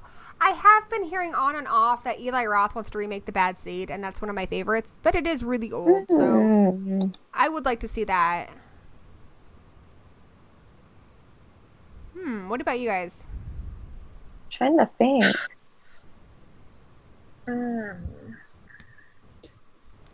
I feel like I don't really think about remakes. Like, I don't mind them. I know some people are like so against films Sometimes being they remade, can be and really it's good, but I think yeah, the trick I to a just- good remake is, one, you need to do your own spin on it. If you're going to do it shot for fucking shot, like the Cabin Fever remake, you're wasting everyone's I time. can't even. I But can't. in doing your own thing, in telling your own story, you can't change what is essential to that movie, which is why Martyrs fucked up. Because I love the Martyrs, Evil Dead remake. I think that remake is they did good. a fantastic job. They understood what made that movie scary. They understood what people loved about that movie, and they kept that. You can change pretty much anything, but don't mess with that. Like the main theme of Martyrs, I don't want to like spoil it too much, but the remake completely missed the point. I can't even. I won't watch it. I won't. Like, I haven't watched it, and I will not. Completely missed the point, and it just made it a generic horror movie. There's so much heart, and there's so much underneath the surface in Martyrs, and it just... That is one of my top 5 Definitely favorite films of all time, and I cannot watch the remake because I already know. Like, I've had people tell me that they won't watch it because it's too graphic, which it's not really that bad. And I've had people, kind of question me like there's something wrong with me for liking a movie that's so graphic, but Martyrs has a lot of heart in it. I mean, it's kind of like this love story between these two best friends, and what I loved about it so much is what makes it to where, I'm going to try to keep this vague so you guys know what I'm talking about without me giving too many spoilers, but what makes her strong is the fact that she had that relationship. She had that person who kept her strong. It wasn't like she was born special or anything. They had this incredible bond that made her able to survive something unbelievably horrific. Yep. And that stays with her. And it gave her a strength to have that bond. Yeah. If she hadn't had that, she'd been like all the other girls who were victims. And I think there's something kind of beautiful about that. And you don't get that with a remake. It. Yeah. Let's see. So, like, speaking of like graphic movies, are there any movies that like you won't watch, or like I will watch anything that make you like look away? I'll watch anything. Yeah, I'll watch sometimes anything. I go in knowing that a movie might upset me, but sometimes it's good to be upset. A horror movie should upset you. It's supposed to horrify you. For instance, if you watch a Serbian film and you're not horrified, you're not disgusted, you're not upset, there's something fucking wrong with you. That movie is supposed to make you feel that way. It's natural to feel that way. If you can watch that and you're just sitting there munching on popcorn and you're completely fine, then it's time to go talk to a shrink. Yeah. So, or go get your brain scanned, because I want to know what the hell is going on up there, because there's something. Right. Brain Scanned was a great guilty pleasure movie. Yeah. Somebody from the 90s, I think it's because I was in high school then, and so it's kind of like that special time in your life, and I was kind of discovering a lot of horror movies on my own, like outside of what my parents introduced me to. So a lot of those 90 ones, like Brain Scan and Return of the Living Dead 3, like I have a special place in my heart for them, even though I know they're probably not great. Someone said I refused to watch The Human Centipede. Yes, my brother. I actually think the Human Centipede one is really scary and really good. I don't care for the sequels, but I do like the first one. Yeah, 2 and 3 suck. Someone says Let the Right One In is better than the original, the Swedish film. Oh no, it's the Right One In is the original, and Let Me In is the remake. Let Me In. Honestly, like a lot of people like the remake. I didn't think the remake did enough different. I only own Let the Right One In. I have both of them, but I don't feel like they did enough different. But sometimes I make exceptions for foreign films not doing a whole lot different, because there's a lot of people who won't watch foreign films. So I feel like it's okay that they didn't change it up too much. I'm fine with the original one, but I can see how it being in Sweden and being set in the 80s might be hard for some people to kind of get into, but I love subtitles. I like reading it. I love listening to like actual language. Yes. Yeah, it always disappoints me when someone says that they won't watch a movie with subtitles, because like you're missing out on so many great films. That's where you find a lot of hidden gems, is in foreign horror. So you've got to be willing to ooh, you have a kitty. I can't, Jen Combs, I can't watch Arachnophobia. Arachnophobia is one of the ones that, because I'm afraid of spiders. Like I can stomach just about anything, but like a spider on screen, somebody sent me a book. Occasionally, I have a few friends I've made in publishing, so they'll send me a book. And she sent me a book, and I opened it up. I think I have an unboxing of it on our channel somewhere, but she put fucking like little plastic black spiders in it. Oh I my screamed so loud. I was like all shaky afterwards. Oh, spiders. No. That's why Emma needs to come over to the United States to visit us sometimes, because I'm not ever going to Australia. Like, yeah, Australia has the gnarliest. I've seen pictures of how the spiders are over in Australia, so just no. Like I don't know. I don't think there's any reason anyone could ever make me go there. Jen Combs' Cannibal Holocaust isn't as bad as what people made it out to be. Yeah, Cannibal Holocaust again has some really great things to say in it. I mean, it is hard to watch because you know that the animals are really being brutalized and stuff, and there are parts of it that are the part with the girl on the beach, like that scene. The only reason it's hard to watch because I'm like, ooh, ow, like that. Do you know what I'm talking about? Yeah. Like But besides that, like it's not, and the animals, like it's not that bad. It's not that bad, and I mean, if you watch it for a movie, I mean, it happened. People have killed animals for sport before, so I can kind of get past that. But it does have some really, really interesting things to say, particularly about how we view other cultures and such. Mm-hmm. Yeah. Did you like The Green Inferno? I love The Green Inferno. Yeah. I thought that was good. It was fun, but it was still gross, and I loved it. I really... The Green Inferno. As far as, like, celebrity crushes go, like, Eli Roth is, like, my celebrity crush. Even though, it's weirdly enough, his most famous movie, I guess, is Cabin Fever, and I'm not a huge fan of that one. But I do love Hostel and Hostel 2. Oh, I love Hostel and Hostel 2. I'm thinking about making a list or something this month of just, like, kick-ass girl movies, the ones that are just like, fuck yeah, applesauce. And like Hostel 2, when she like cuts the guy's member off, I'm just like, you're Oh yeah. like, I just love it in movies when someone, particularly a woman, is underestimated, and then she like comes out swinging and kicks some serious fucking ass. So like they completely underestimated her, acted like she was a piece of property to be bought and sold, and then she's like, fuck you bitches, I'm loaded. So great. I loved it. Yeah. Gosh, and I think some other ones for me that are just really fun are Planet Terror. Oh, so good. So good. Yeah, I love that movie. Even though the machine gun leg, I guess, doesn't make any sense, but I don't care. It's still amazing.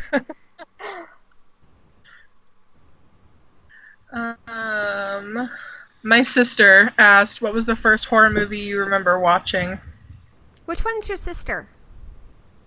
AMA 62610. Hi, Ali Baby sister.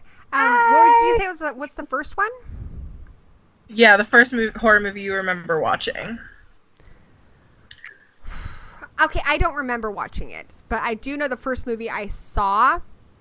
Apparently, my parents had the belief that when I was little, and I'm the oldest, that I, as a baby, couldn't understand what was going on, therefore I couldn't be afraid of anything that they were watching. And I guess they could not get a babysitter for An American Wolf in London, so they took me. Apparently I slept through the whole thing, but I guess that would be the first one. The first ones I remember, when I was really little, Carrie, I remember watching that, because my mom would read the books. And so, like, if I had a doctor's appointment, she'd just, like, read me whatever she was reading, and usually it was not appropriate for kids. But I was really curious about the story about the girl and stuff, and she said there was a movie, and I watched it with her. But that part of the end where she reaches out and grabs Sue, like, that scared the shit out of me. But, yeah, I think that was probably the first one. And then just some other ones, like The Incredible Shrinking Man and The Original Fly. But what about you guys? Mine was, I remember, see, it was the same for me. My dad and my stepmom didn't think that, I guess, being as young as I was, it wouldn't stick in my head. I don't know, but I was never sheltered. I could watch basically anything I wanted to watch, but they would always watch Tales from the Crypt with me, and I can vividly remember watching Night of the Living Dead in black and white and just being like, oh, I don't know, I just loved it. So yeah, a memory I remember staying home sick from school and watching Night of the Living Dead with my dad, and that was the first time I ever watched it. And like, but I can't, other than that, I can't pinpoint the exact horror movie I watched for like the very first one I watched. But I remember going to Hollywood Video a lot. I didn't go to Blockbuster. I went to Hollywood Video, and I always remember renting Tales from the Crypt and Dolly Dearest and Tourist Trap.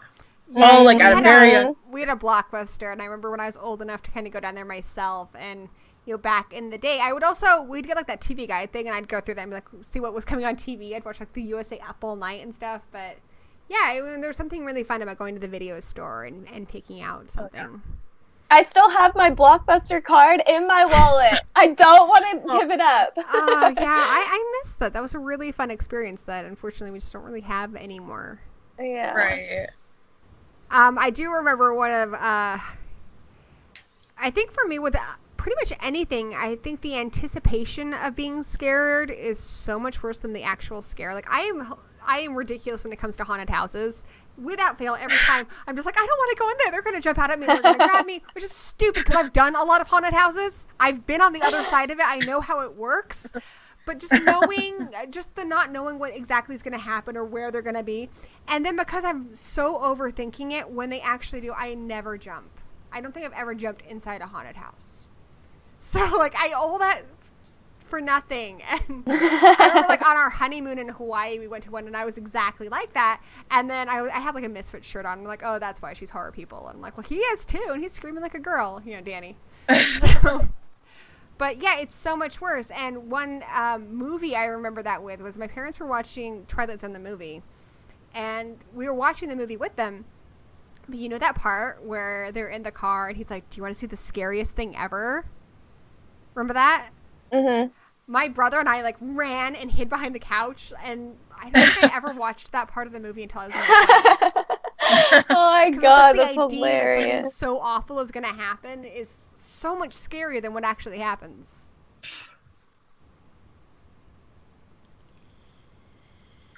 My sister is just full of questions tonight. I like the questions. I love Favorite, that. yeah, the favorite Darcy and said- or most shocking on-screen kill. Oh, there she is. Hi, sister.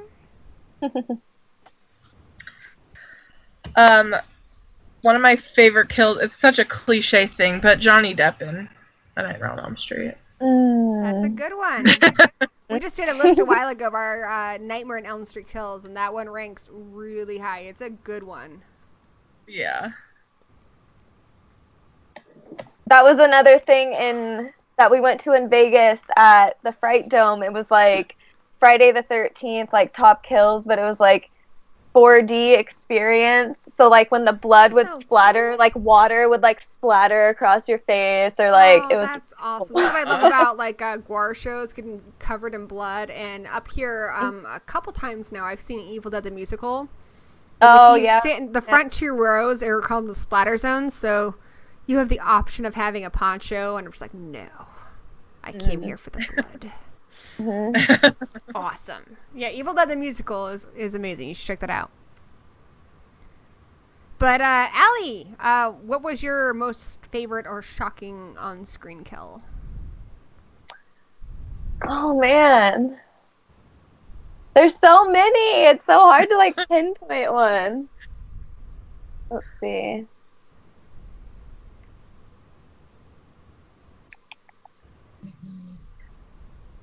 I'm terrible at being put on the spot like this. I'm trying to think of like a good like I know a lot woman of mine. killer, like a good like chick who kill like.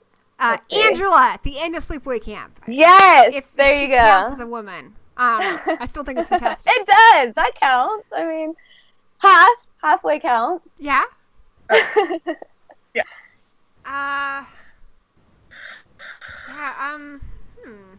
I don't know about like most shocking. I always have a hard time like when I watch movies and they do something to someone's neck. I always end up kind of like, oh.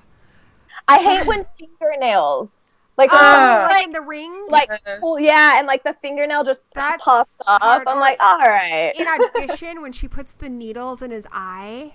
Mhm. Audition Yeah. is so good. Audition. Okay, you know what? We talked about remakes we'd like to see. It would have to be done with a very delicate hand.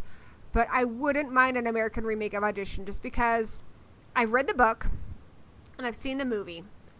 And the movie, it's so funny because the book, the first half is way better than the movie. It's so much more interesting, and you get it does a better job of commenting on how, like, you know, women are treated and such by men. Like, I mean, he's holding auditions for a fucking girlfriend. I mean, he's not even thinking about them as fucking people, which is really infuriating. And the book does such a better job of that. But then the ending, it's like, eh. The movie, the ending is phenomenal. So if somebody could take what's great about the book, take what's great about the movie, mush them together, and do a solid remake without fucking it up, I'd be into that. Do it. You got it. Mm-hmm. You can do it. What, me? Yeah. With my freaking DSLR? Write it. No. Oh yeah, Hostel is where the Japanese girl has the eye popped out of her head. That's brutal. Yeah. Yep. I like Puppet Master too. The drill coming out of the stomach. That's like a really good one too. Or the Saw. There's a bunch in Saw that are really good. Like isn't there one where it's like connected to his ribs or something, and it like opens his entire like body up? There are some pretty brutal ones in there.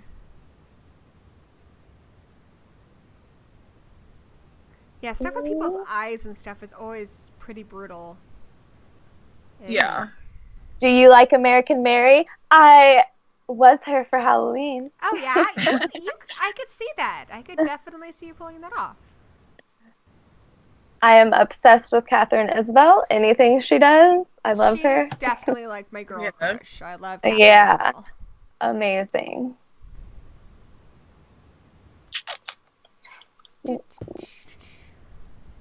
The guy clipped her eye out with scissors. Oh yeah, and the white pus comes out. Oh, yeah, and pus is always kind of Yeah. hard to watch. Pus is gross.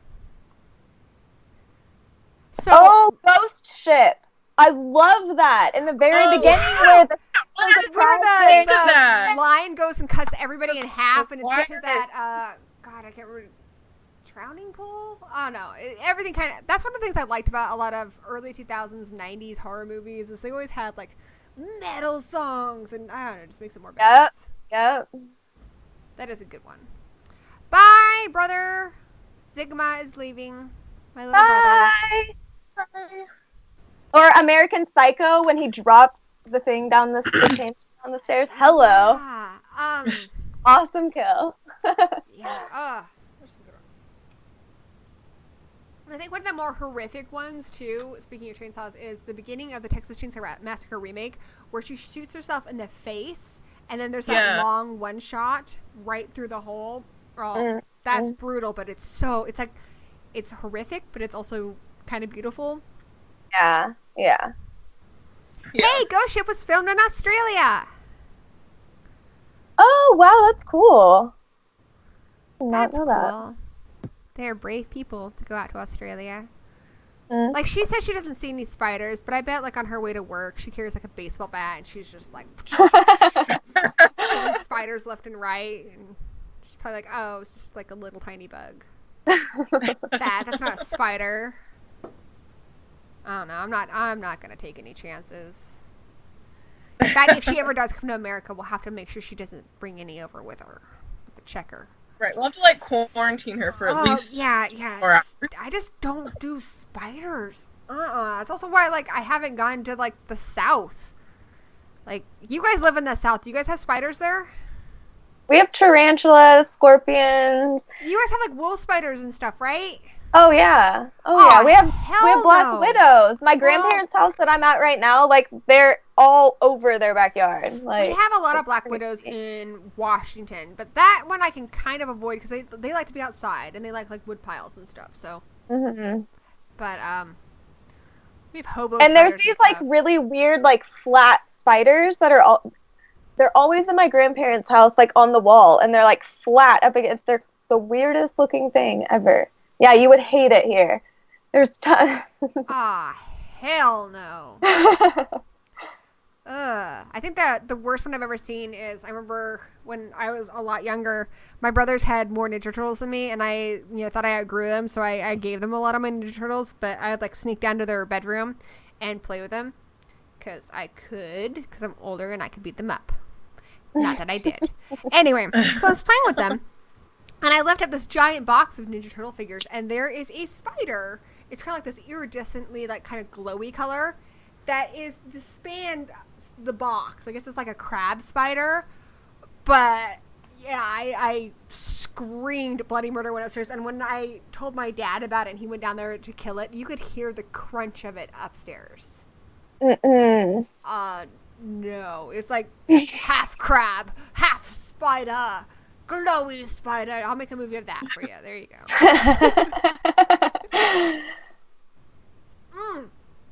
Another spider story. Not that you guys are tuning in to hear gory spider stories, but when I was a kid, I grew up on an Air Force base, and so you'd move around a lot. And if you wanted to stay in touch with your friends, like my parents would hire me a cab, and I'd go visit my mates that way.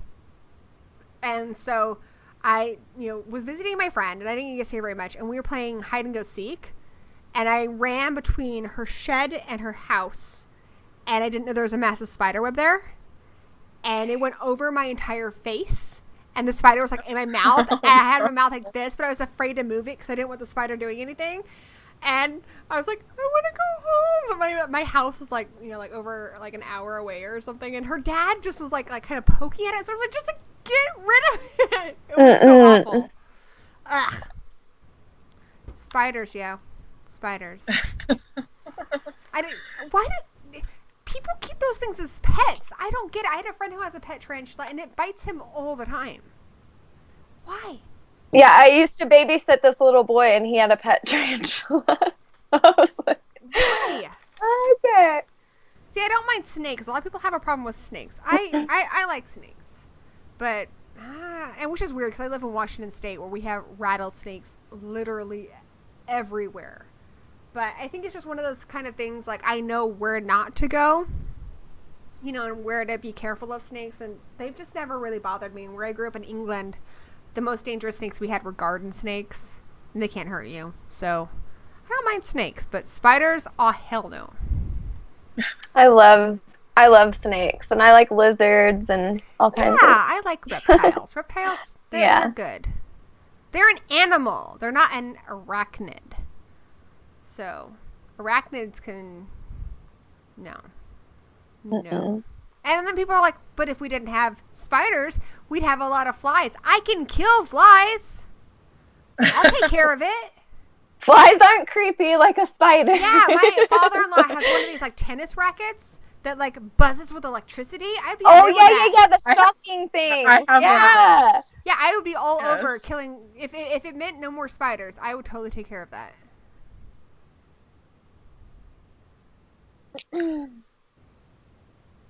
Uh-oh. What's going on in the chat?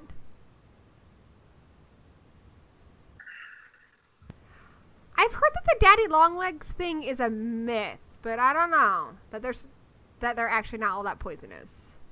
But daddy longlegs aren't even spiders. They're a kind of mosquito. Mm-hmm. So daddy longlegs don't bother me. Try getting a reservation at Dorothy's now, you fucking stupid bastard. What? At Dorothy's, American Psycho. Oh. Dorothy's. I'm terrified of reptiles. I have gators in my backyard. Yeah, I don't think I could do gators. Are you in Florida? Yeah. So her local horror movie would be like Eaten Alive or Lake Placid. Oh, speaking of kills, something just popped into my head. You know 13 Ghosts? Mm-hmm. The movie? Okay, remember when the glass like wall door thing comes down on that guy, like the insurance or whoever that guy is, and it like completely separates his body in half, and he just like, I love that part. Oh, there's that's a good the remake, the 13 Ghosts remake is pretty much everything that Dark Castle did is a great guilty pleasure because they did Ghost Ship, they did 13 Ghosts, and I love their House on Haunted Hill remake. Oh, I love them. Yeah, I love that movie so much. Yeah, Gory does know what's up. Yeah, and then all right. Oh my God. They have crocodiles in Australia too? You are not selling me on Australia, Emma. Dude. How do you get through the day? Ah, jeez. Poor Australia. Oy, and it's hot there. I mean, they have kangaroos and koalas and Emma. That's about like all Australia has going for it right now. And I think that the Hemsworth brothers came from there. All right, that's about like the 4 good things about Australia. That's it. I don't know, guys. I don't know. So, what is the scariest movie you have ever seen?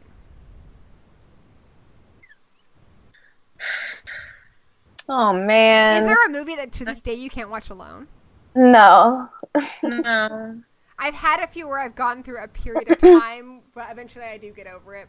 For the longest time, The Ring scared the shit out of me. And it was a while, and I watched that like when it came out, when you bought it on VHS, so it was like even scarier. And for the longest time, I couldn't watch that alone, but I am over it now. But that did scare me for a while. And Paranormal Activity for the longest time as well. That creeped me out. That really creeped me out, and Blair Witch, when I first watched it, creeped me out. Yeah, when I was young, when I watched Blair Witch, it definitely... Yeah. But that's what I'm saying, like, the more, like, real, like, I don't know. That's why I watch a lot of documentaries, and like things like stalkers caught on camera and like weird, like creepy things like that. That is what freaks me out. For me, like, it's so hard to say if a movie's going to scare me because it's something really I can't even quite describe that scares me about the movie. For me, what scared me about Paranormal Activity is, I mean, I actually saw it before it came out at theaters because I watched, I remember a lot of people were talking about it. I watched it with the original ending and it wasn't that bad. The original ending, she just kind of kills her boyfriend, goes upstairs, she rocks back and forth, and then she gets shot by the police. It's not that bad. But the movie one, I feel like after it kills Mika and it goes up to the camera, it's like it's looking right at you, and it just scared the fuck out of me. Like, because you know that that's not her, that's like the demon.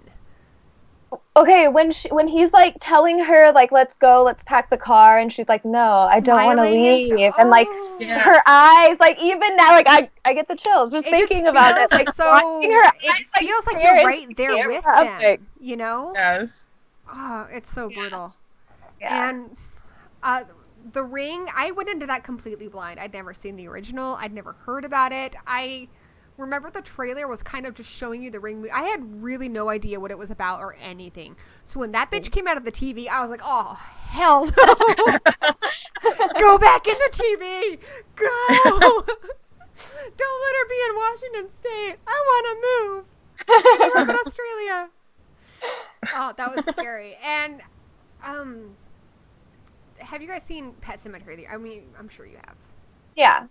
It's not the movie that scares me. It's her sister, Zelda, where she's like, Rachel! Like, it's usually just something like that, something kind of weird imagery or something that, like, sticks with me and scares the crap out of me, but it's not anything I can, like, say it's ghost movies or it's slasher movies. It's just every so often a movie comes out that, like, kind of just hits that mark, so... But it's fun. I like being scared. Like if anything more like found footage type movies or like paranormal and sometimes like alien, UFO, like that kind of stuff. Because my husband and I are super into aliens and like, you know, watching documentaries and stuff like that. And I totally extraterrestrial museum up here in Washington State. I actually think it's in Oregon, but it's around the area. It's like near the border. Oh. So you should check that out. But I don't know. I like watching like the lady who was caught on camera and died in the water tower at that hotel in LA. Like watching stuff about real life events that have happened. Like that is what creeps me out. Mm-hmm. Yeah. What's the movie that scared you the most, Ali Baby? I mean, probably I can't like remember like when I was younger because that's probably when I was probably scared. Like right now, like I can watch anything and it doesn't. I can turn out the lights and watch whatever, and I'm not gonna get scared. Candyman scared me too when I was a kid. Yeah, when I was a kid, it's really funny because I can pretty much watch. I mean, I can watch anything, but for the most part, I'm not really afraid of anything. I am excited by horror because I feel like it's the one area where anything can happen. And you can get some really great stories that are just not possible because of how you can play with metaphor and stuff that just aren't possible in any other genre. I mean, there's so many genres where nothing new happens, like action movies and romantic comedies. But even though there is a lot of, you know, repetition in horror, I feel like every year there's at least 15, 20 movies that are completely surprising that feel like they've never been done before. So that's what I go in for. But when I get scared, you know, that's a bonus. But when I was a kid, I was terrified of everything. Like, my brothers used to make fun of me. Like, I really wanted to see the movies, but I'd keep a pillow in front of me to cover my eyes. So I was I'm the oldest. I'm like the way oldest. Yeah, and I have 3 younger brothers, and that was them, like, you know, always peeking out to see what we were watching. Oh, no. My brothers are younger than me. I was just a big baby. My dad we could watch anything we wanted, but my dad had like the Forbidden 3 movies that we could not watch under any circumstances. And they were Dawn of the Dead, The Exorcist, and The Evil Dead. And my dad is a big baby too. And The Evil Dead, when the girlfriend is chanting, scares the fuck out of him. So eventually I saw The Exorcist at a friend's house. I was like, yep, my dad's right. That's a scary fucking movie. Doesn't scare me anymore, but when I was a kid, scared the shit out of me. I'm like, dad's right. We had a babysitter who was like a really cool, like kind of punk guy that my dad worked with. And he's like, hey, you're cool. You can watch Dawn of the Dead. I'm like, all right, rock on. We're going to watch this. I got 5 seconds into that shit before I was like, and I need to go. I'm going to go check on my brothers because they need me. And I was just scared shitless. So I was like, yeah, Dad knows what's going on. He knows these movies are... I saw Evil Dead and I had the pillow and everything ready. I was like, are you fucking kidding me? My dad's a baby. So I love that movie, but it is far from scary. So yeah, I guess I was just one of those kids who I never really got scared. My parents had a poster of Christine, you know, the car. And it's like the way our house was set up is like my brother's room was next to their room, and there was a very long hallway that went to my room. And that's where they put the Christine poster, and that scared me so much I'd have to run past it to get to my room. Parents were evil. Oh my, yeah, see, I don't know, my dad has always been super into Halloween and has always turned our house into like a straight up haunted house every year, you know, so I've been around stuff like that, you know, him and his friends putting masks on and like, I don't know, my whole life. Yeah. So I've been so like desensitized to all of You that. would have think I would have been, but then, you know, up until I was like 13, I got scared pretty easy, but I don't know, I guess I am now. It was funny though, because at home, being in like our house, our home haunted house, I was fine. But up until I was like, I don't know, 13, I did not want to go into a haunted house for some reason. Yeah. Like that was one of the things, I guess, that scared me the most, was to actually step foot and walk myself through this haunted house knowing people were going to try to jump out and scare me. And like, even though I could do it at home and it was fine, I don't know, like up until I was maybe 12, 13, it always freaked. I would do it, but I was scared. yeah, I have a really overactive imagination.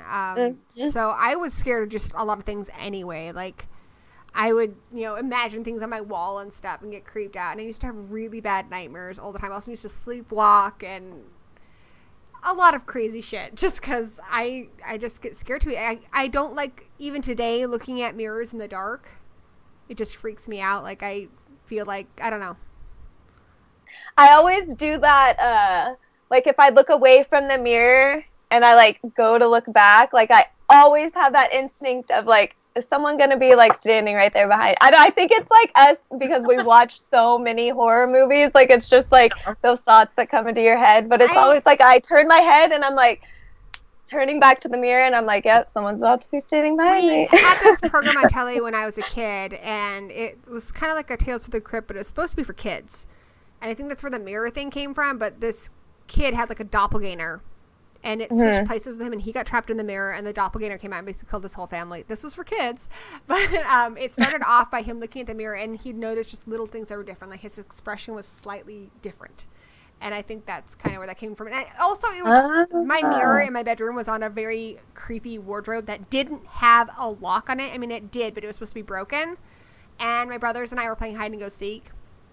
And I fucking hated that thing with a passion. But I was like, oh, they'll never think I'd hide in that wardrobe because I hate that wardrobe. So I hid in there. And the door jammed on me. And I was stuck in there for over 24 hours. I think we started playing around noon. My mom, I fell asleep in there eventually. But my mom found me around 8. And she's like, yeah, this is an antique. So we're just going to have to wait till your dad gets home. My dad worked graveyard. So my dad wasn't going to be home till like 6 in the morning. She left me in there. My dad got home. He was pissed. He's like, are you kidding me? She's been in there all night. And this is tight. So, like, I have my knees up to my chest. And I have, like, this stupid bridesmaid dress, like, in my face. Like, it was awful. It was really uncomfortable. My dad gets a camping hatchet. And there's not a lot of space in here. So he's like, go back as far as you possibly can. And, like, right in front of my face, that camping hatchet comes right through the wall. And I finally got out, but... yeah. Oh that my wardrobe, God. F that thing, dude. That thing sucked. It's like the shower. You know, you always have that, like, I always have that instinct of, like, checking in the shower. Like, when we come home from a trip or something and we, like, you know, make our rounds around the house, I always go upstairs first. And that's the first thing I do is I just swing open the shower, like, super fast. That's awesome. I always check the backseat of my car. Yeah, I was just always about to check say, the I back checked- seat. Always. I think it's more because of that urban legend, but yeah. Yeah. I've just seen so many movies too where someone's hiding back there, and That seems It's like funny. My husband always does it. Like, I'll go in and I'll get in the car, and then Austin, I'll always see him, like, I think because I tell him, like, you know, when we first started dating, like, I would say, like, look in the back seat. But now he'll just do it, and I'll, like, see him, like, kind of lean his head and then get in the car. I'm like, yeah, I always check the back seat. Well, other superstitions. Would you guys, and I just saw this on Adam Green's Scary Sleepover, which is hilarious, by the way. That's like my other celebrity crush, Adam Green. I adore that man. But he said on there, because he had Tony Todd, and he said to this day that he will never look into a mirror and say Candyman 5 times. Like, would you guys do that? yeah, No problem? I would. I would do I played it. Bloody Mary. I used to do Bloody Mary all the time. Candyman to me was a movie, so I could do that, but I won't do the Bloody Mary one. Screw that noise. I will. I used to do it when I was little just to scare myself. Like, I think, like, one of the older kids when I was little, like, told me that I'm sure it's bullshit, but they told me, like, someone was killed by Bloody Mary. I mean, we had some, when you live on an Air Force base, you get to know everyone pretty well, and especially the older kids, you want to be friends with them because you're not allowed to go to the store until you're 10. So you need, like, some cool older kids who will go in there and buy you, like, your bubble tape and the shit that you need. Right? You know, you're not going to get your Lisa Frank pencils unless you get a cool older kid who's going to go in there and buy that shit for you. So you make friends with those older kids. But they're fucking mean. But they kind of they can't go anywhere. We didn't have any places you could go. It's all houses. So they kind of would be stuck with us too. And we'd all kind of play together. But they were sadistic older kids. And they would tell me, like, you know, Bloody Mary is real. They told me that Freddy Krueger used to live in our neighborhood, and the reason he looked that way is because his mom beat him with a frying pan. I'm like, oh my God, that's so awful. Are you serious? That's a true story? Totally true. Totally true. Evil kids. I used to do that to my little brother. Like, the youngest one, he's 15 now, but my dad had, like, the hand that walks on its own, you know, as a Halloween prop. And I would go put it, like, on his door to where it would just be sitting there, like, hitting up against the door. And he wouldn't even come out of his room, poor thing. Evil. Another one was, my mom, it's actually happened to my mom, not me, but I always think about it now when I hear it. She was afraid of Salem's Lot because she had a branch that would scratch her window. Like the little kid out there. So, like, whenever I hear that now, that's what I think of. But it doesn't actually scare me. It's her thing. But my mom, who's afraid of nothing, she's, and my son, too. They're afraid of the pink elephants in Dumbo. I don't know, dude. British chicks. Stop. I think someone asked, like, what's the worst movie we've ever seen or something? Let me see.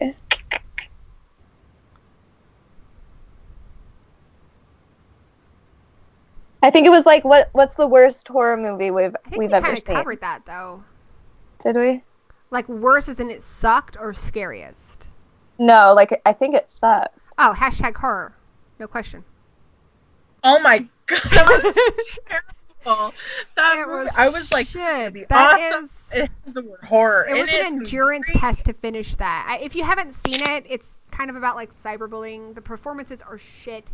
But what makes it truly fucking annoying, aside from the awful performances and Timothy Hutton, like, screaming and shit, is there's, like, fucking bejeweled cutscenes and shit and emojis. Yeah. It's so awful. It's so like when awful. They're texting, it shows feels like you're living in a 13-year-old cell phone. Yeah. It's awful. Exactly. It's like, that is by far the worst movie I've ever seen. I heard it was bad, so I never watched it. I didn't even bother. Yeah. It's the worst movie I've ever seen in my entire life. It's worse than The Gallows. It's worse than The Lazarus Effect. It's worse than anything. It is the worst fucking movie ever made. Which sucks. It was made by a woman. I kind of wanted to like it, but it's shit. Troll 2, though, see, I don't count Troll 2 because Troll 2 is kind of fun in a weird way. I love Troll, and I love Troll 2. Those are, I guess, guilty pleasures then, because I love those movies. Those are fun. I mean, there are some of them that are bad, but you can have a good time watching them, like Manos and stuff, but there's no fun to be had with #horror. That was made just to make people, like, hate life. It's awful. Literally. It's terrible. It's on Netflix, right? Yeah. Yeah. Like, normally I would say, like, like form your own opinion. Watch it. Don't do it. But don't. And the worst movie we saw last year was Slender, which we did a review on that. It's so bad. Not only are the characters completely unlikable, but like there's parts where they film like on their phone, and so the whole screen is just this little tiny cell phone recording. It's crap. Don't watch that. That's an example of a crappy found footage movie. The Resort sucked. Damn it! I was gonna watch that one this weekend. I liked it. I thought it was fun. I want to see that. I've been meaning to watch it, but I know I probably want to review it, so I've been waiting on it.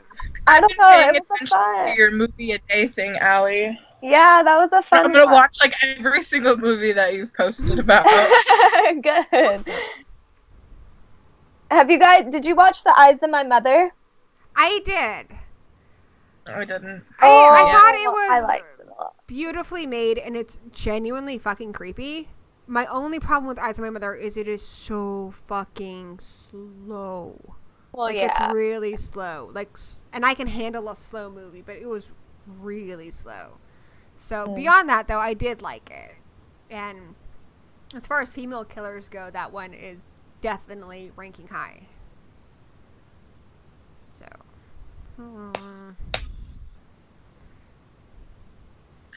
So I told you guys a little bit about where I grew up and stuff. And Yeah. what's really interesting about that, I mean, like that town, I lived in New Caversfield in England, which is like on the Bentwaters Air Force Base.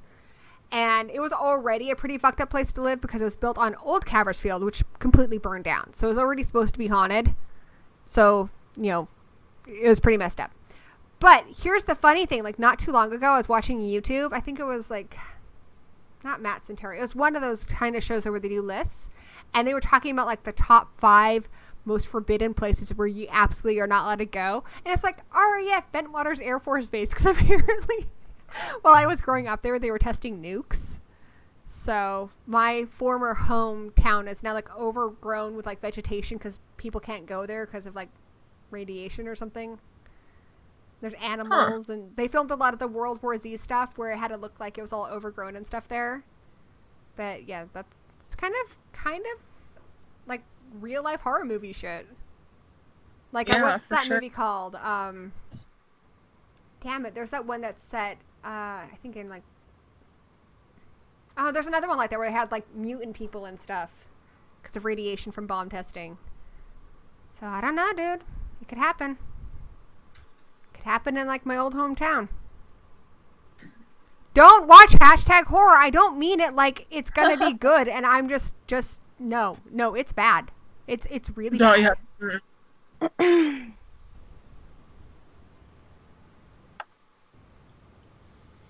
Yeah, my former hometown. Your former hometown is the Hills Have Eyes. And it's so sad because like there's a lot of things. So if you lived in England during the 80s, which is a really bizarre thing, you are not allowed to donate blood in the United States because there's potential that you could have mad cow disease, which is like already pretty fucked up. I mean, I think I would have exhibited signs and started foaming at the mouth and mooing or something at this point. But it's like, what? If you're gonna tell me I'm not allowed to give blood, it should be because I was like raised in this place where like nukes were being tested. I could be a mutant. Who knows? It's entirely possible. So there's that. I could go completely Hills Have Eyes on you guys. You're probably lucky that you live far away. Best female monster in horror. Monster or like a person? Well, I like on VHS. Ooh, Siren, yeah. Yeah. She's fantastic. Yeah. And the Queen Alien. She was on Guru's MILF list.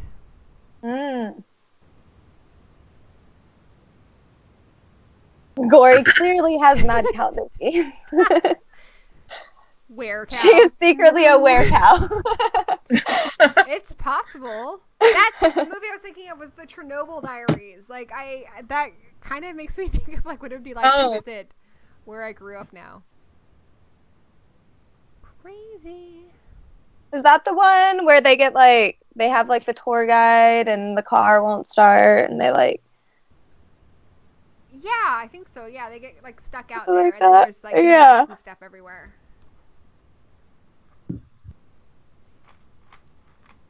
I don't know. Woman monster?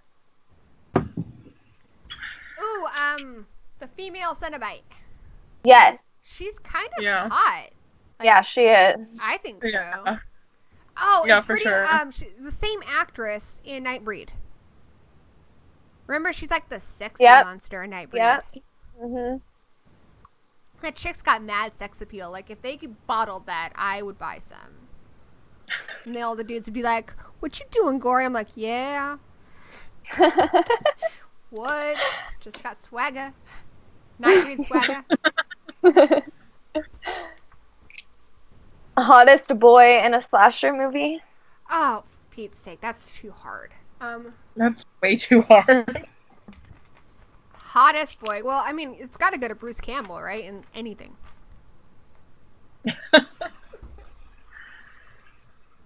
A porcupine chick. Bride of Frankenstein. Oh. Yeah, Bride of Frankenstein. Oh, yeah. The woman on 13 Frankenhooker. Ghosts. With all the cuts on her. Yeah, Frankenhooker's a good one. Oh, yeah, Frankenhooker is really good.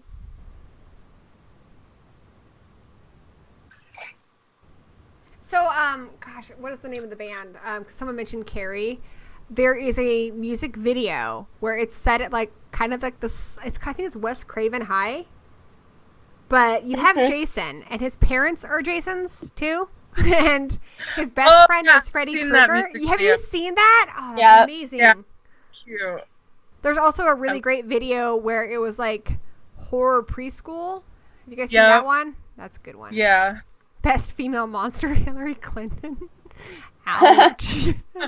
My favorite clown horror movie is Clown, which was produced by Eli Roth. That movie is amazing. It's definitely the best. I watched clown that horror a movie. while ago. That's a good movie. Yeah, it officially came out in the United States like this last year, but I saw it before then because somebody had it, like probably pirated, but whatever. I saw it. See, I saw it too before then too. Yeah, because it was like on, I don't know where it was. Well, Ginger Snaps, female monster. She's a werewolf. Yeah, she is a monster. Yeah. What about Teeth? The movie Teeth. I love Teeth so that much. movie. It's really funny though because I go to Crypticon every year, and Danny and I are panelists there. And I was there talking about like female monsters in this top. Teeth came up during that discussion as well. And one of the people there, she's like works at a publishing house, and she says she gets more vagina dentata stories than like anything else. I'm like, are you freaking kidding me? Because I'm only familiar with the one vagina dentata story, but apparently that's like a big trend right now in submissions. Oh. I know there's Lilith's Brood, but I don't know if they actually have like teeth in their vaginas. And I haven't seen Lilith's Brood yet. It's more sci-fi, but Species. She's a good I was one. gonna say That was my brother's first boobs. I took him to that, and they're like, "They're boobs," and I'm like, "Yeah." They're like, "We haven't seen boobs before." I was like, "Oh, high five, dudes!" I was like their hero that day. Great moments in gory history. You're the best sister ever. Weirdly enough, that didn't embarrass me. But when I took them to see Toy Story, I had taken them to Burger King beforehand, and they got dolls. And my brother says really loudly, "I've got a Woody." I'm just like, "Kill me now." Oh my god. Kill me now. I just want to die. I'm so good. See, like your little cars in the wall, Allie? I have a mystery machine like that. You don't open any of your toys. Oh my goodness, your machete purse? I have that same purse. Or your cleaver purse. Yeah. I have it too. Holy balls. Yeah. We're like the most fashionable chicks ever. Hell yeah. Yeah, see, girl, I'm all about that. Like, I don't get women who get upset, like, if a guy is watching a movie and they're like, "Oh, that chick's hot." Like, it's a movie. So, like, I personally, like, I try to, like, share the boob love. Like, when I'm watching a movie and Danny's not paying attention, there's boobs. I'm like, "Oh, Dan, boobs! Damn, boobs. Look at those boobs! You're missing out on boobs." Or, like, even when we're out in public, like, if I see a chick with, like, a nice rack, I'll be like, "Hey, check out the boobs over there. be subtle. You're gonna blow our cover. I just think like that's a nice thing to do because who doesn't want to look at nice boobs? I'm a straight chick and I like nice boobs. Mhm. I don't know, like I couldn't be like a lesbian because anything like below the belly button, I'm just like I don't know what to do with. I don't know. It scares me. I don't know what to do with. I don't know what to do with a woman's sarlacc pit, but boobs, I could figure that out. Not a monster, but Kathy Bates in Misery. She's badass. Terrifying in that movie. Yeah, I wish Danny did that for me. Like, he never points out, like, when there's cute butts or anything. I always have to find them myself. Or, like, when there's dong droppage in movies, he's always like, oh, gross. I'm like, what? I missed a dong droppage? So. There's some in The Love Witch. Really? Yeah. Yeah, Guru and Whoa. Jack. Whoa. You get all of it. That's great. Yeah, I don't even care. And it's not that I'm a pervert. They don't have to be great-looking dongs. Like, honestly, I can't remember the last time I saw a dong in a horror movie, and I was like, oh, that's a nice-looking dong. Like, dude, it's like a cult. It's like a witch cult coven thing. It's awesome. Are you kidding me? It's so cool. And it's like all shot like it's all shot in like Technicolor too. So it's all like. Are they nice-looking dongs? Or are they like creepy dongs? I don't care. I mean, honestly, I'll watch it. I think there's like an older one and like a middle-aged one. Like the best scene ever is in Reanimator when there's a naked corpse fight. And they're all like old flabby dudes. But you know what? Those guys bared their dongs for cinema greatness. And like, just like Lords of Salem. All those old ladies bared their boobs. And they're bajingos for cinema. They're like veterans. There should be a fucking parade for that. People who've gotten naked in movies for our enjoyment. I would, salute and everything. That's probably not boobs are beautiful. See, your husband knows. There you go. But he doesn't appreciate dong droppage. And Greasy Strangler, he's like dying next to me, and I'm just like, look at all the dongs. There's greasy dongs. There's all kinds of old man dongs. He goes in like a car wash, and his dong's all flopping around. It's the best thing ever. There's big dongs and little dongs and old dongs and young dongs. That movie gets me.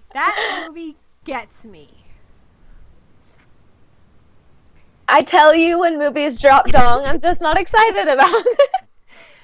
Oh my god, that's like the best term ever, drop dong. I like in It's Always Sunny in Philadelphia, there's an episode where they're all going to go see a movie, the guys and the girl. They're all gonna go see a movie because a guy drops dong. Like, that's like me. Like, I'm like, someone drops dong in the movie? I'm there, dude. Have you watched The Mick? Have you watched her new show, I have The been Mick? watching that, yeah. I enjoy it. Really I think it's funny. What's Emma?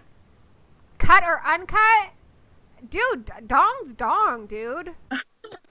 You just gotta appreciate dong. I'm not picky. I don't care if it's got crazy bush or no bush. I don't care if it's an old dong or a big dong or a little dong. If it's a circumcised dong. I just want to see more dongs in horror movies.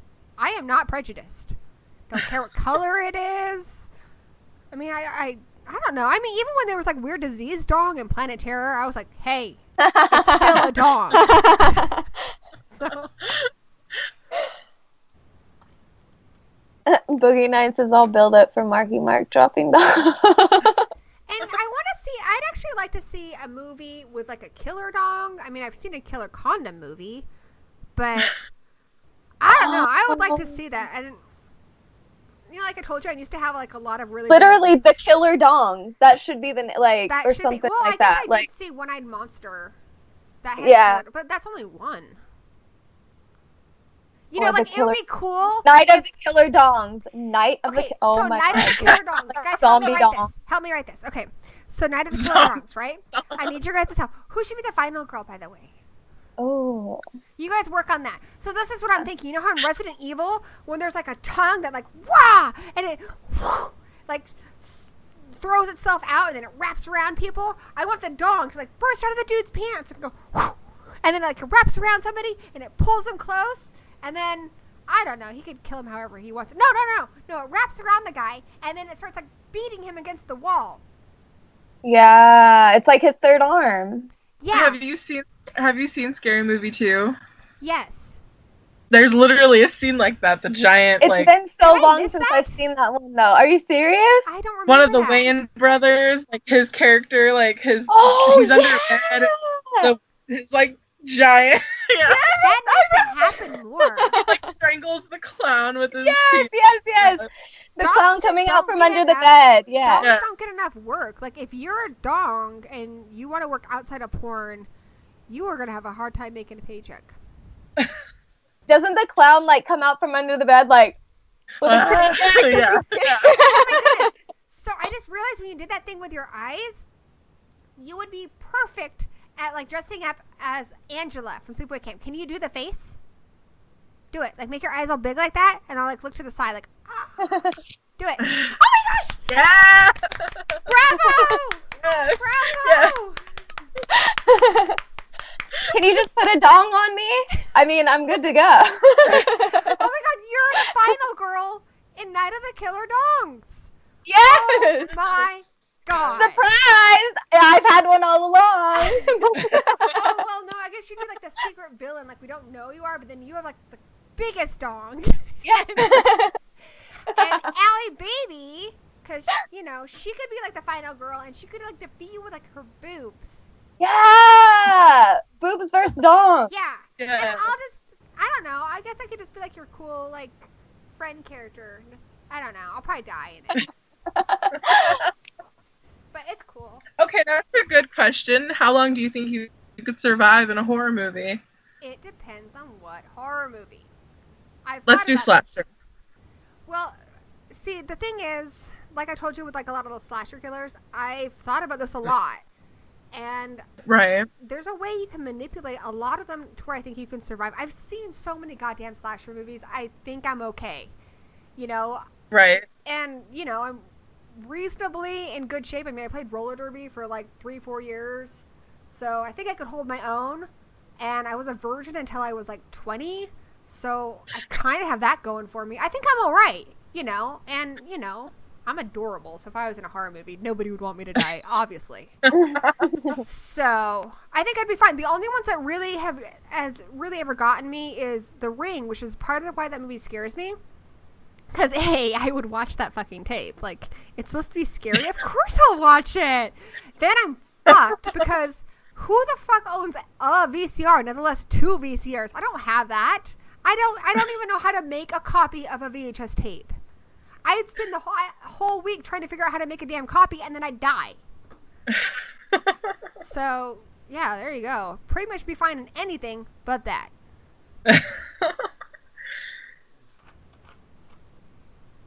If there's any involvement of like running away, like I'm screwed. Like I'm done for. Like they're gonna get me. What about you, I feel like we know more, you know, ways to survive because we've seen so many movies, you know, like our instincts are a little better. I think I could survive. I think I could do it. Oh, Bad Milo.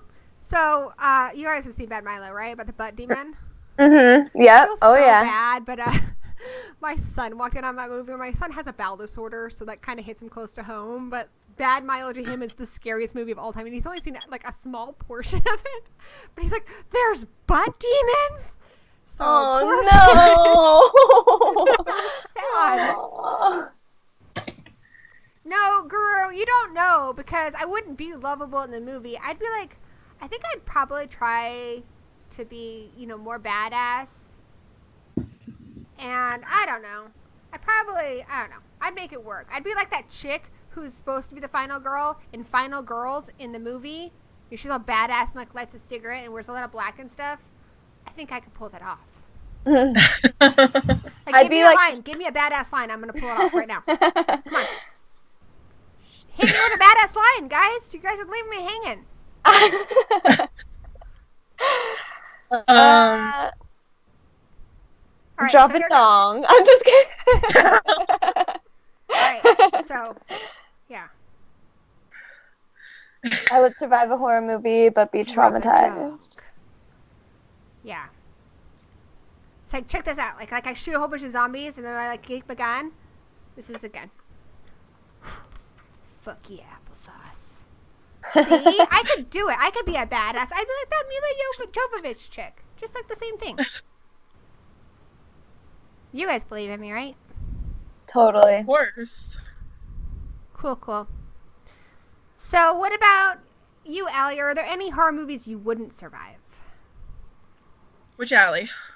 Well, I call you Ali Baby. Oh, sorry. Any I wouldn't survive. Probably like alien invasion, because I'd be so curious that I'd probably just let them fucking take me. Like, Yeah. hell yeah, I want to see where you're from. Take me. That would be scary. Another one I saw where I was like, oh shit, where I think I probably would have been fucked, and probably you guys for that matter too. Have you guys seen Fear Inc? Yeah. Yeah. Because at first I was like, yes, if there was a group of people who did that, I would totally sign up for it. And I would be just like that guy. I'd be like, oh my gosh, that's the kill from that movie. And that's the kill from that movie. And, I think I would have assumed it was fake sooner than he did. Yeah. Or I would have assumed it was real. But that movie flips back and forth so much. But yeah, eventually, I would have died. So, because I'd be having a good time. I am not too adorable to be a badass. I'm a mom. I made a person. You don't even want to know where that person came out of. Yeah, fuck yeah, applesauce, Ray.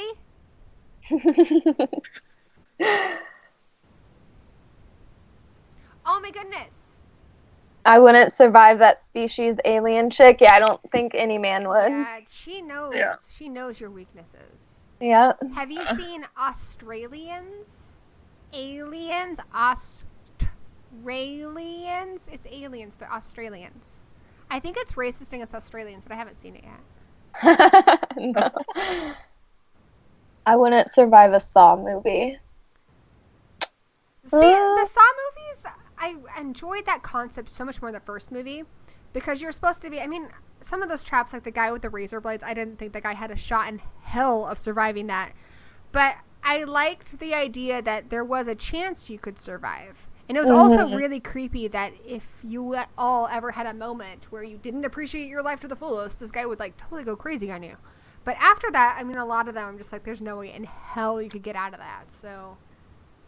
The pit with all the needles. Oh. Remember the one with the dead pigs and stuff in part 3? Yeah. I don't know which one it is, but I think it's one of the later ones, maybe, I don't know, where you have to get the antidote for whatever you're, I don't know. Yeah. And the glass box where she puts her hand and that part always pissed me off, because I'm like, why didn't you take your other hand and push the razor blades up?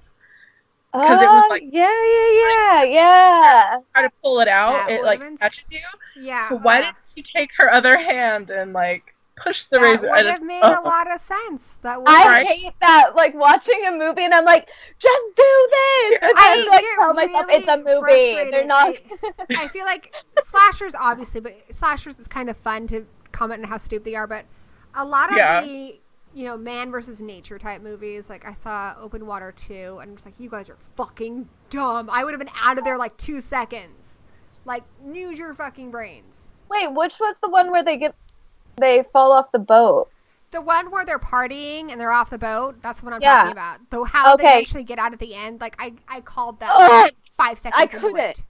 It's you guys are fucking dumb. I'm like, what the fuck are you? Yeah, I can't. When they're that dumb, it's just too hard. But I did think of another kind. Okay, I thought of one movie that scares me every time without fail. I think it's because of my incident I told you guys about with the wardrobe. But I'm horribly claustrophobic. It's I don't even like to be in a car without the windows slightly rolled down, or I'm really claustrophobic. So movies like Cube I had to watch in 15-minute increments because I'd have to go outside and take a break. Daylight, pretty much anything. God, that movie Crawl, Jesus fucking Christ. Did you see The House is October Built? Yes. The ending of that one, the Oh vanishing my is god, hard. I'm like, I can't. Buried was so hard for me to watch with Ryan Reynolds in it. And even the Saw 1, where they closed that door on him, that to me was the most horrific part of the whole movie. Blah. Yeah.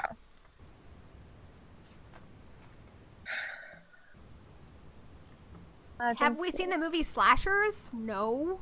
Ah, The Descent. Yeah. That was scary. That had so many scary things going on in it. The Descent's good, yeah. What's that one movie coming out? Is it supposed to be this year? Death House or something like that? Oh, and Death House is every icon. It's set in a prison, and it's got Barbara Crampton in it, and Doug Bradley in it, and Kane Hodder in it. I mean, like Tony Todd. It's like supposed to be like the Expendables of horror. Yeah, I'm so excited. I'm really stoked to see that one. Yeah. What about, have you heard anything else about them remaking The Craft? Are they still going to do that? I think that's the worst fucking idea I've ever heard of. So do I. And I haven't heard about terrible. it for a while now, so I was wondering if they're still going to do it. A part of the time it came out of and stuff, you can't remake it. You just need to leave it the fuck alone. Yeah. But what I've heard about it is they haven't even asked Fairuza Balk or Rachel True, Robin Tunney. They haven't even talked to them about it. But they have talked to Rachel True, who played Rochelle in the film. Mm-hmm. And she has talked about it a lot. And I don't want to be mean, but I think it's because she doesn't really have a career these days. Yeah. So she wants to do it, and she wanted like Selena Gomez or somebody to like be her daughter or her younger sister. I'm like, this sounds like the worst piece of shit. Oh, please It's supposed to be like a sequel like 20 years later. I'm like, just leave it alone. Leave it alone. It was a great movie. Leave it alone. Yeah. So I don't think it's going to happen. I mean, if they haven't even talked to the director or anybody, so. I hope it doesn't happen. I heard about it, and then I haven't heard anything about it for a while, so I was hoping it kind of just like got swept under the rug. Too worried about remakes and such until I find out that there's a script and they're filming. Then it's like, okay, it's getting serious. But so many movies, like, they talk about it, they try to build up the hype, and they just don't happen. So I'm not too worried about it, but I hope it doesn't happen, because that would suck. Yeah. Have you seen the show Salem, and what are your thoughts? I love that show, I love anything and everything to do with witches. Like, that is, I don't know, I like it, and I love her as an actress. I haven't seen it yet. I want to, but it's just, there's so many shows I need to finish. So I kind of like pick a show and I go through. I haven't finished American Horror Story. I don't know, I'm way behind on TV shows right now, but I do want to see it. It's on my Netflix queue. It's good. It's really good. Share your thoughts on Salem. You've seen it. I enjoy it. I really like it. I like the costumes. I like the setting. I think the actors are really good. I don't know. I really like it. I love the storyline. I think, it keeps you wanting to watch it. It doesn't really get boring. I don't want to say things about it because I don't want to really give anything away, but Allie said she likes Lords of Salem. I love Lords of Salem. Guilty pleasure. But I am obsessed with anything Rob Zombie, so Horror Guru, what is Slashers about?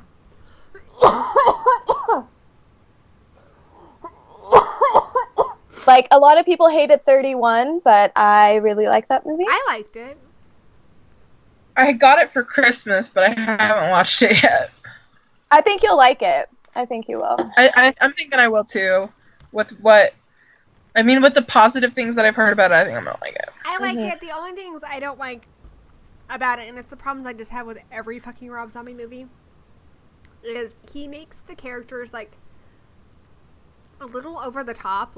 They all say fuck every 2 minutes, and people swear but I don't know. Sometimes it kind of takes me out of the movie a bit just because the characters are so unrelatable. There was 2 parts in that movie where I was like, this is going on way too long. They could have cut this back. Just a the little scene where they bit. introduce, what's his ass? And he's boning that chick. I was like, okay. It's Seems like he's Or just like the trying thing to... between Sherry and the shorter guy. Yeah.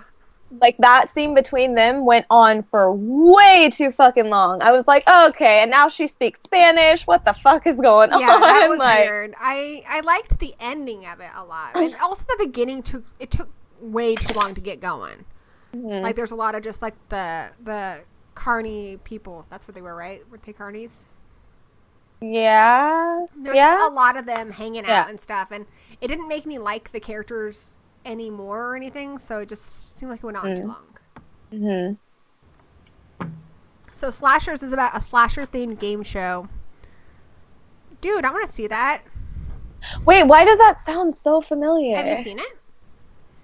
I don't know. Hold on.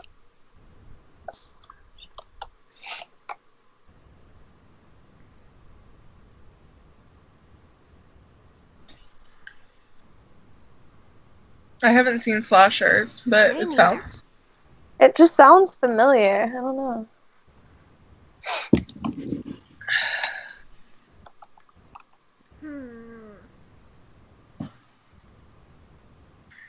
Why does this look so familiar? Is it from 2001? I haven't seen it. 6 or 9. Oh, I like your handbook for the recently deceased cell phone cover. Yeah, that's so cute. I got my friend one of those, but it's like a journal because she writes poetry. Oh. Yes, this is a Lydia shirt. It has her face. And it says, Lydia is my spirit animal. Hi, Brocky. Are you jealous that I'm not paying attention to you? Ow, you're clawing my leg. Dick move, Brocky. So what are some other horror TV shows that you guys like? I'm so excited for Bates Motel. Do you guys watch that? Oh my god, watched yes. the first season and I wasn't that crazy about it, but I've heard I need to give it another chance. Give it another chance. It's Yes, so give it good. another chance. It's so freaking good. You're caught up, Allie? Yeah? Yes. Did you not bawl your eyes out? When... Yes, I did. Oh. How I do you get so feel? invested. Yeah, me too. How do you feel about Rihanna playing Marion? Okay, that I'm a little like up in the air about. I guess I'm not gonna talk crap before I just give it a chance. All right. Like, Oh, wait. So they're up to that point? Because I know, they made a big fuss about it in the advertising. I know they killed Norma finally. yeah. And I've seen pictures of him like wearing her pearls and stuff. So I guess he's cross-dressing. He has already been kind of like wearing his clothes and stuff. He's already a little psycho. Yeah. Yeah, because the first season he didn't really do a whole lot. But she So they just have died. Marion So now now? this new season, It's like Psycho. this- yeah. And it's the Yeah, last it's season, like right? full- Yep, final season. And Rihanna's going to be Marion? Yes. Yep.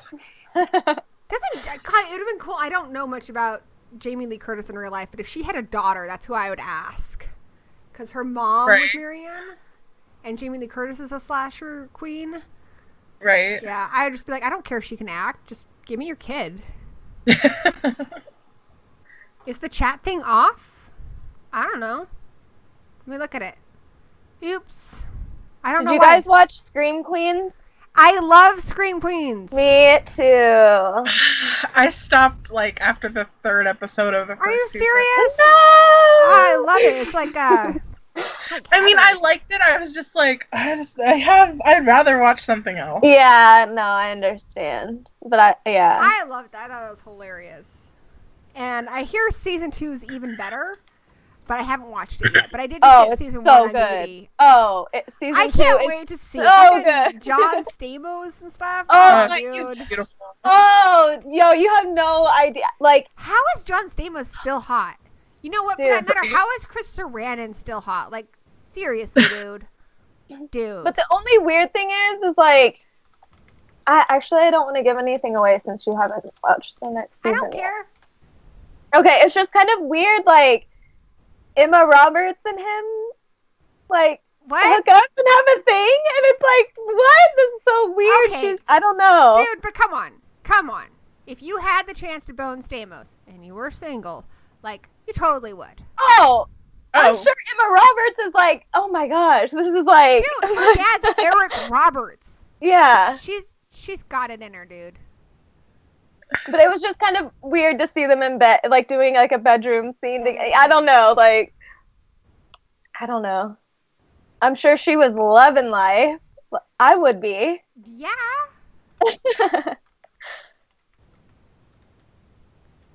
So, No, it's good though. You're gonna love season 2. I want to see that. I'm enjoying that, and I've really enjoyed American Horror Story. My not finishing it has nothing to do with not enjoying the show. I watch them. I don't have cable because I just don't see the point. But I watch it on Netflix, so I've gotten up to the end of Coven, and so far I've enjoyed every season of that. I hear Hotel's really good. It is really good. Yeah. And what's the next one going to be? I haven't heard much about the new season. You don't know yet. Yeah. There's I've nothing. seen some images.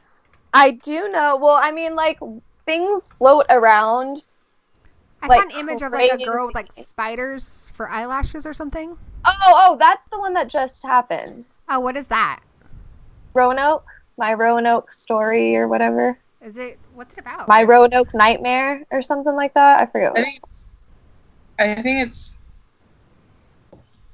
my story. I don't know. Something like that. It's my Roanoke. least favorite one so far that they've ever done. Finished it. I watched like the All right, first I like. fixed the chat. But I still love it. But I can't, like, don't ask my opinion on American Horror Story because I'm absolutely obsessed with American Horror Story. So I am totally biased when it comes to that. So far, I've loved every season. Like, I know a lot of people don't like Murder House, but I enjoyed that. And I loved Coven, and I know a lot of people don't like that, so. You're going to like Coven's Freak my Show. favorite. Freak Show's really good. I'll have to check that out soon. Also, Ash vs. Evil Dead is another really good one. Oh, yeah. That one's good. Yeah, it is. It's really good. Did y'all watch the Scream TV series? Yep. Yeah, I did a review on that a while really ago. liked it. Huh? I really liked it. I like it too.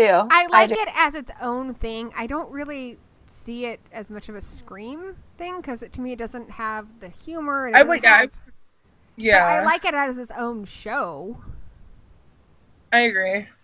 Like if it was called something else and not like related to Scream at all, then yeah. I think maybe too, like, it benefited them so much to call it that because it just made like people flock to watch it because they're like, Scream, like, oh, Right. and it's like, no, not really. I see how they tried to like, It doesn't really have like, I don't know. It doesn't feel like Scream. I feel like there's one character that they try to like. The Noah character because he's like a horror nerd. Yeah. Yeah, I don't know. I like it. I didn't like season 2 as much, though. I thought the kills were better season 2. I do not know why this chat box is not wanting to work. Oh, well. I don't know. I liked that one scene where her little boyfriend or whatever is like out in that farm field or something, and she walks. Yeah, the end of the season. Yes, that was such a good scene, and like you could see all the like parts in like the chain of the. Yeah, especially because that season had been so like bloodlight for most of the year, and then it's like. And then you get that, and that was awesome. Yeah. So, I mean, I'm enjoying it. I don't think it compares to Scream, and I really want to like the characters more. Like, I don't like any of the characters. I kind of like some of them, like Noah, but I don't like love any of them. I would give two shits, like, if any of them died. Like, I don't care. Yeah, see, that's one show that I'm not, like, invested in the characters. Yeah, I'm not invested in any of them. Yeah. I mean, I'm enjoying it, but anybody could die at this point, and it really wouldn't bug me. Yeah. What else is on TV now? I mean, obviously the best show of all time is Buffy the Vampire Slayer, but it's not been on the air for a long time. The greatest and best show ever. Buffy. It's just a Buffy. You gotta watch it, because it's the fucking best show. You better believe it. Yeah. See, I need to, like, sit down and, like, just binge watch Buffy. You do. I don't think I've ever, like, I don't know if I've even done marathons of Buffy where I watched it backwards, because then it gets happier. Because I don't think I like have seen every single episode, and like should. I really want to like follow the whole story and like from the beginning to end. Mm-hmm. Yeah. Yeah, Buffy is the best. I do love Buffy. What else? You know what was good that wasn't on very long was Dead of Summer. Did you guys watch that one? I didn't, but I wanted to. It was surprisingly I heard of it, but I didn't watch it. Really good. I really enjoyed that. I mean, it kind of starts off as like a camp slasher type thing, but you think you know where it's going, and it goes in a completely different direction. And Tony Todd's in it, and it's really, really surprising. They did a great job of developing the characters. The episodes are kind of like Orange is the New Black, where each episode is about a different character. And so as the story goes on, you get to get a little more invested in the characters and such. But I thought it was really good. Unfortunately, it got canceled, so that's sad. There's it's called The Witching Season, and it's a YouTube series actually, and it's really good. I highly suggest checking it out. I don't know, just search like The Witching Season and it'll pop right up. I think I actually am already it sounds familiar, but I'm not positive. Yeah, I think, let me see, I'm pretty sure it's just the channel is called that. Yeah, isn't it like the first like trailer thing was like a Halloween type thing? Yeah. Yeah, I've seen that. Yeah. Yeah, it's a Halloween horror anthology. Yeah, okay, series. I've seen that. Yeah. I haven't watched the show yet, but I remember the trailers and stuff for it. But they're all on YouTube, so. Okay, there we go. Hopefully that continues to work now. Oh, a movie that kind of creeped me out a little bit was the Banshee chapter, just because that's more based off like MK Ultra, that like crazy drug that they gave like people. It's a found footage. What's it about? It's like called MK Ultra. It's like this mind like control drug type thing that they would give people. I don't know, they like did testing with it and stuff way back in the day, and they made like a found footage movie off of it. And I guess these kids like took it or something. I haven't watched it in a little bit, but it's pretty cool. Cool, I'll have to check that out. They do like weird like creepy effects on their faces, where like the eyes go all like blacked out, and like their faces are kind of morphed a little bit. Like, I don't know, it's cool. Pretty cool. All right, guys, I've tried fixing the chat box thing. I don't know how to make that work. It's not working, so that's beta app things for you. Yeah, Marble Hornets Warm Bodies too. Have you guys watched that? Yeah, the Always Watching. Or no, Marble Hornets. Marble Hornets actually got a movie, and it's called Always Watching, that you might like. Oh, they got a movie? Yeah, it's called Always Watching. It came out a couple years ago. Oh, I've been keeping up with their videos on YouTube. Who was like one of the queen in True Blood. She was one of the little girls in Practical Magic. She's like wicked hot. Do. Hey, yeah, Count Dracula's here. That's right. MK Ultra was the remote viewing and LSD experiments the CIA did in the 60s and 70s. Kind of like what happens in the beginning of Firestarter, right? You know, where they test on our parents? Yeah. Name the worst of the worst horror movies and why. We already did. It's #horror. It sucks. It's terrible. Supernatural. I am still watching Supernatural, though I'm way behind. Even though I own them all, I'm on season 9. I'm watching it with my son. Supernatural is good, though. I haven't seen Crazy Heads yet. So I hear that's good. It's like a couple girls who hunt demons. Oh my goodness. Okay, so you know what just came out like the other day that I really, really, really want to see? Because I'm a huge Drew Barrymore fan. I just adore her. She's amazing. Oh, that show! Yes, or whatever. Clarita Diet. I cannot wait to see that. The trailer looks awesome, and I adore her. So, I cannot wait to see that. I haven't watched it yet, but it looks good. They just Yeah, did it that does series feel of an good. unfortunate event series too, which Lulz and I, my son and I, are really into the book series, and so far that is really good. I binged it in one day. I was so into it. Yeah, it looks good. Yeah. Yeah. The MK Ultra, I know, yeah, it definitely happened in real life. I knew that. I just wasn't sure like what it was exactly, like mind control or whatever. So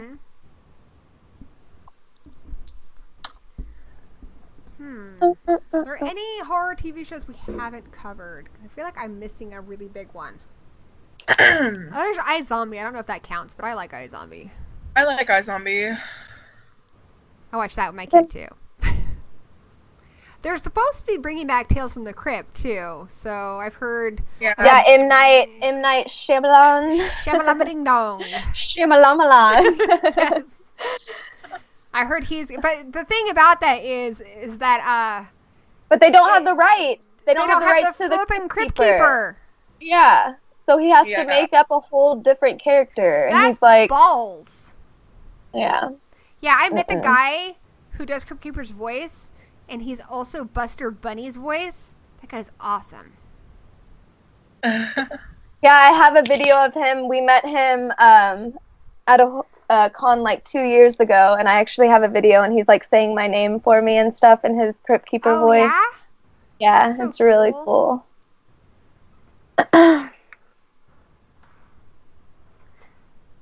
Yeah, we actually sat there and talked to him for a while. He's such a nice cool. guy. Yeah, John Kasser or something like that. I don't know. Yeah, John Cassier. Yeah. He actually did, we went to one of his panels, and he did the whole, like, little Wizard of Oz skit, like, all the voices, just right there on the spot. It was so cool. That is so cool. Lulz is like banging around because, you know, he does that. Freaking me out, though. My friend Jordan just sent us a TV show on DVD that's really good. It's Over the Garden Wall. Have you guys seen that? No.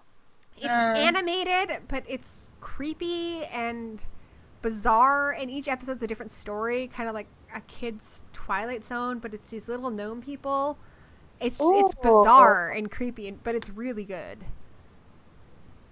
Huh. Yeah, Tales from the Crypt without the Crypt Keeper just seems ridiculous. Yeah.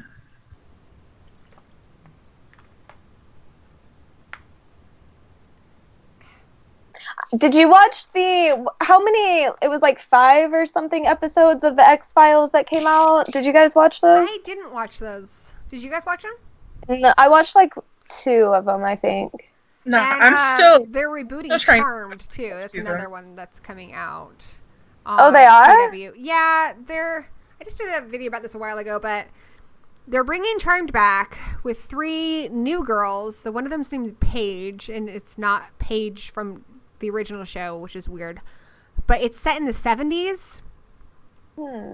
So, and they're in New England. And I guess they're not related to the girls or anything, but I'm sure it's going to kind of maybe tie together. I don't see the point in calling it Charmed if it's not If it's not those Charmed. characters. Yeah. I'm hoping because it's the 70s, I guess there could be a crossover because, you know, the girls travel throughout time and stuff. But, I mean, I don't know. I would like to see cameos and stuff, especially because, I mean, Shannon Doherty's got breast cancer. I don't know how much longer she's going to be around. And they're also rebooting Heathers, which she's also in. So, hey, Horror's here. Lindsay. I haven't seen her in forevers because she had a baby. His name, I think, is Thomas. Yay, she's back. Hey, somebody else has seen Over the Garden Wall. Yeah, it's awesome. I am not happy about the charm situation either. I mean, it sounds like the kind of thing I could probably enjoy in its own merit if it wasn't called Charm. I mean, it's kind of like how I felt about Scream. Like, it took me a while to kind of get over that because it's like, I love the Scream franchise so much. And I watched it, I'm like, this is not Scream. And I eventually learned how to appreciate it without comparing it to the movies and just realized, you know, it shares a title. Maybe I can do that with Charmed. I'll have to see, but my expectations are pretty low. There's also that Rivervale show, which is like Archie, but the Archie comics have gone kind of dark. Like, Archie fought zombies. There's the creepy Sabrina the Teenage Witch comics. So, I don't know. Maybe they'll introduce that into the show. That'd be kind of cool. 2 a.m. feeding. Whenever I think about people breastfeeding, like, especially because, like, when I was breastfeeding back in the day, my son would bite. I always think of that scene at the end of Grace. Grace is a baby that was stillborn, and the mother loves the baby so much. Basically, her love brings it back, but it's a zombie, and it kills people, and it needs blood. And at the end of the movie, like, they show her and she's breastfeeding the baby, but like half her boob's been eaten, and it's just like, oh yeah, I'd like to see a reunion. I think they really need to do it soon because, you know, Shannon Doherty is really sick, so I don't know. She said she'd be willing to do a movie. She said she'd be willing to do a reunion, but, you know, if they're gonna do that, they probably should do that soon. I mean, I hope she gets better, but I mean, realistically, it's just not something that you can count on. So, but yeah, everyone wants to do it, so I don't know why it's not happening. I mean, they did something like that with, you know, Gilmore Girls and a few other shows recently, so I think someone should make it happen.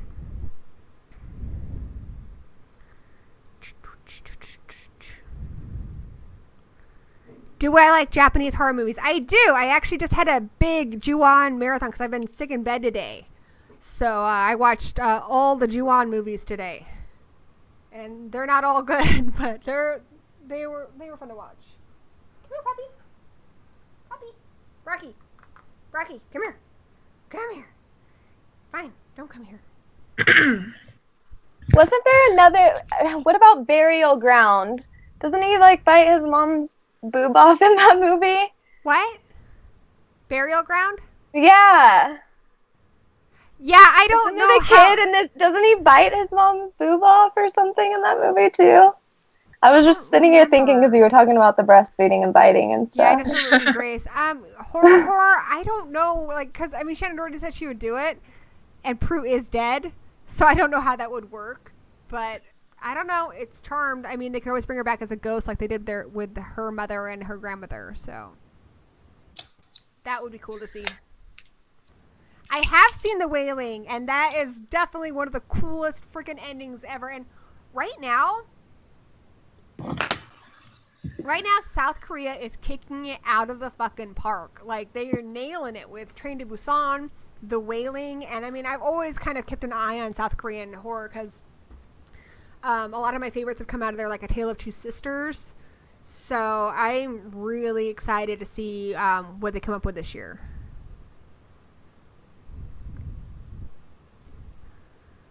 And The Wailing is just also one of those great movies, even though it's really, really long. It's one of those movies you can watch over and over again, and you can kind of find different things to dissect out of it. Yeah, we were just talking about the breastfeeding scene in Grace. That's... if you've ever breastfed, you can relate. Probably like making you guys super, super excited to have children someday if you decide to do that. Not happening. I'm 27. I actually just read. I don't think that's gonna happen. I just downloaded the Charmed comics. I haven't read them yet, but I do want to check those out. I do read the Buffy comics. Yeah, I'll have to rewatch Burial Ground. I swear, I'm telling you, dude. He bites his mom. He straight bites it off. It's like a little zombie kid or something. I swear. I'll have to check that out. I'll have to rewatch it. His mom wanting to make out with her, then bites her boob. Okay, there you go. Have you remember the incest scene in Sleepwalkers? Yes. Which also has Brian Krause in it from Charmed. It's terrible. No vegetables. No dessert. Is that your phone that makes that noise, that like bone crunching? Or am I just going crazy and hearing that? Okay, I'm crazy. I can swear I can hear like bones breaking. Crazy. It's the mad cow. The mad cow. And that's it. Or you're like the chick from Audition, and like off the camera, there's like some guy in a sack. You know, whatever. It's damn Tiffany. It's Tiffany behind her. That's it. It's Tiffany. Moving around. Yeah, she's moving around. All right, guys. Well, I'm gonna take off. It's midnight here, so Yeah, it's pretty late here too. I think I'm gonna call it a night. Thank you so much for joining us. Remind everybody about your channel and where they can check it out. Of course. Thank you for having me, and thank you guys in the chat for watching and participating and hanging out with us. Yeah, it was a lot of fun. Well, my YouTube channel is Ali in Austin, so definitely go over and check it out. And there's a link in the description if you guys want. Yeah, and then on there you can find like my Instagram and Twitter and all that good stuff. So I'm pretty much Ali Space Witch everywhere. So you can find me anywhere. Awesome. All right. Well, thank you guys for having me. Thank you. All right. So, Good night. Ellen, baby, do you want to hang out some more, or are you good to go too? Like, you have to go to bed? I'm down to hang out if you're down to hang out. I am, dude. Let's hang out then. I have to fix your window now. Hey, Horror, do you want to join us? Dude, that'd be sweet. She's probably like, That would I be don't know. She's amazing. Probably busy. She does have a baby on her boob right now, though. That's fine. Ain't nothing wrong with that. There is nothing wrong with that. Okay. Yeah, and I have to fix my chat windows. Nuts. All right. I can do this. Move that. And I had this all set up so beautifully. All right. Do you want to take a little break? And I'll fix my screens and stuff.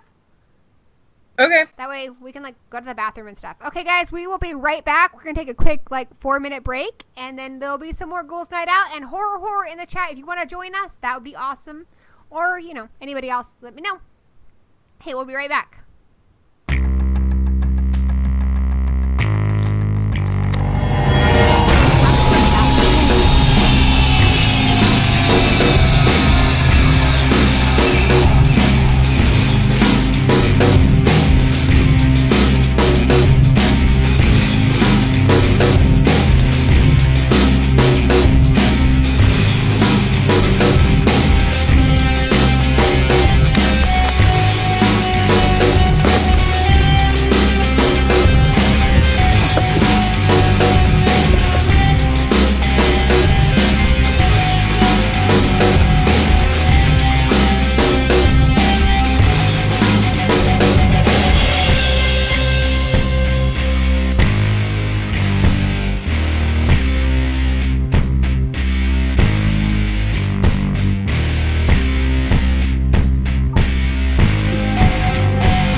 Oh, is my mic on? Can you hear me? Yeah, I can hear you.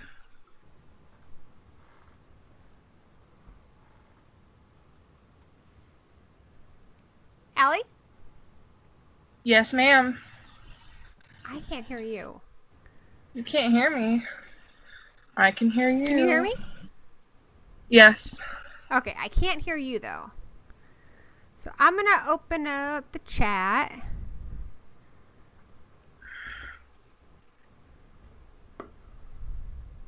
Oh, Horror's gotta go to bed. Yeah, I saw. Hey Jen, did you want to join us? That would be cool.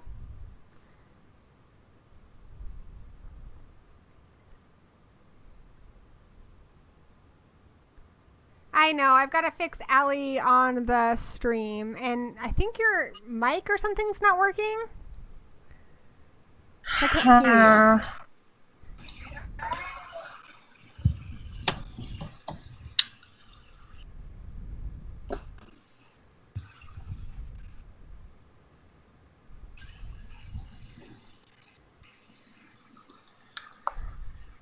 Can you hear me now? Do you want me to just call you back? Yeah. All right, I'm going to call you back, okay?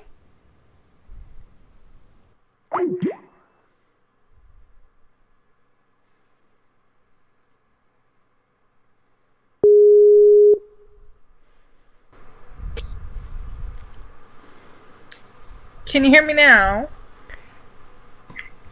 Yes. Can you hear? Yes. Cool. Cool. All right, I'm going to add you back in here. Can you hear me now? We sound like a cell phone commercial.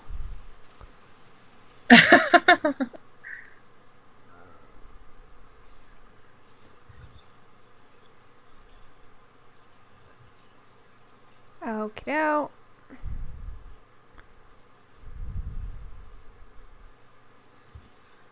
So I'm just going to add you in here.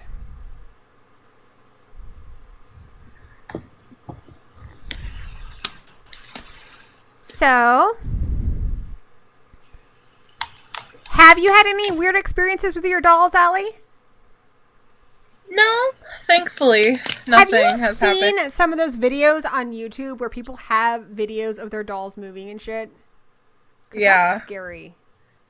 I used to have a doll when I was younger, and it was like a moved? learning doll. And you like put like, if you wanted to like talk about math, you put like the math chip in it, Ah, and its mouth moved. It was really fucking weird. that's And creepy. one day it didn't have batteries in it. I swear to God, I'm not lying. It did not have batteries in it, and it started talking. And so I threw it over that. I threw it over my fence into the alleyway. Oh, I had a Furby baby doll. His name was JJ, which I knew because he'd always be like, I'm JJ. Like, he was so fucking annoying. And I wrapped him up in a towel and I threw him in a closet. And I think he eventually... No, I remember what I did. I sent him to my cousins in England. Yeah, that's what happened to JJ. JJ sucked. All right. Jen, what is your Skype name? Let's see if we can just find her. Oh, no. There's a lot of Jen Combses. That's not going to be an easy thing to do. Alrighty. Oh, want to meet my cat's name? This is Professor Xavier.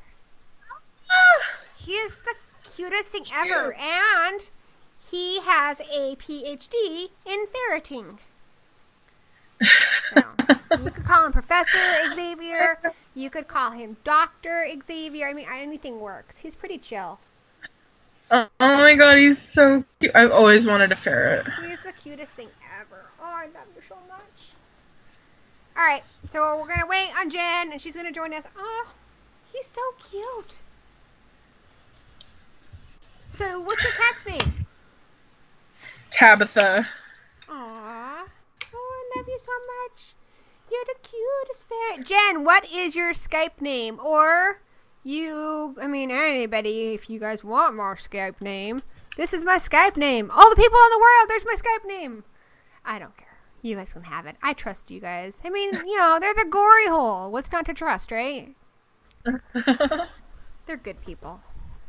Good people in the gory hole. Hi. My fairy. All right, we're going to call Jen. This is exciting. I actually talked to Jen quite a bit, but I've never actually talked to her on, camera or anything, which is weird. I don't know who she is, but I am excited to meet her. She is a cool chick. And you're a cool chick, and I'm pretty cool. So, I feel like this is going to be a good thing. I agree. Yeah. Not like I'm going to brag or anything, but it is what it is, dude. Okay, if you call Jen... I don't want to put my current call on hold. I'm going to add her to this call. All right. See, I had this all planned earlier. It was awesome. And I was like, remember when it started up and how it just started right away and it looked like I was professional? Yeah. And now I'm back to looking like a total noob. God damn it. God damn it. All right.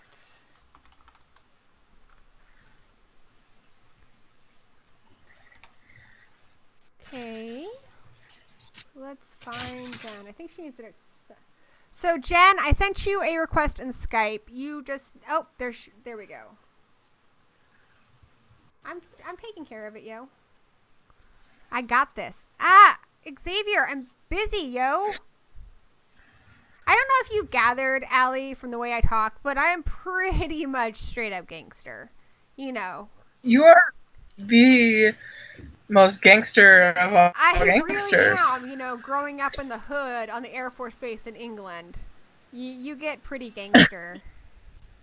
Oh, yeah. You know how it is. Word to your mother. Fun fact, I went through a really awkward gangster. You did? Latina chola. Yeah, because I'm Mexican. Dude, really? That sounds so badass. So I was a chola. Oh, yeah.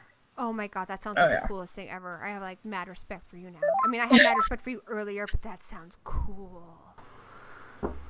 Dude, I didn't know I had cool friends who used to be in chick gangs. I don't know, when I picture this, I picture you your hair and kind of like the girl from Sin City, and you're wearing some really tight vinyl outfit, and nobody's gonna mess with you.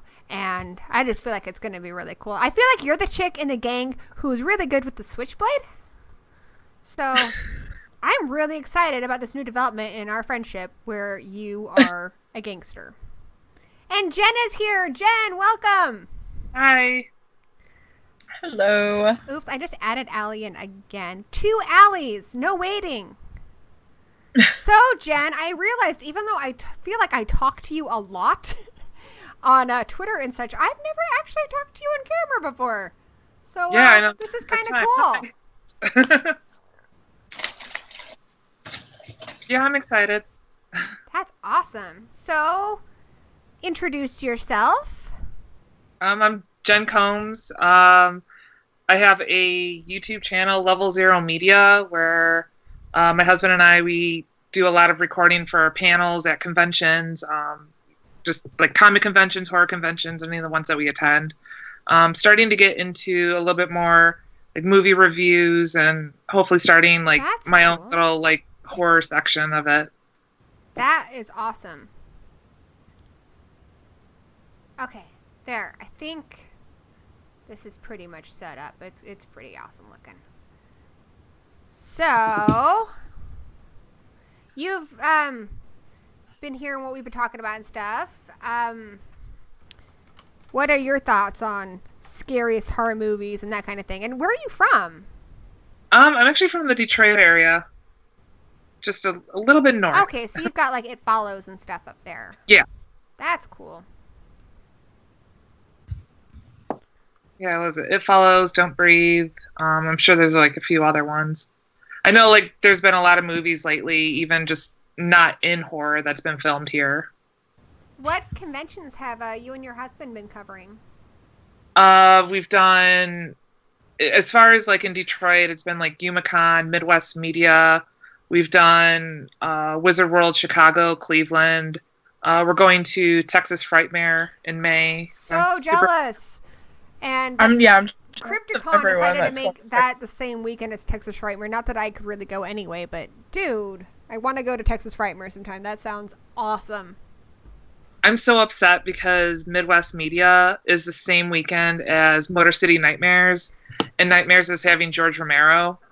And yeah, actually, we're getting George Romero at Crypticon Seattle. Like, I've met him a couple years ago, and he's really cool. I cannot wait to meet him. I want him to sign my Dawn of the Dead poster. I have that signed. He is such a amazing talent and a brilliant mind, and I'm going to totally... Yeah, I cannot wait to meet him. Yep. And his birthday was, well, technically it was yesterday now because it's 2 a.m. here, so. What time is it here? It's 11.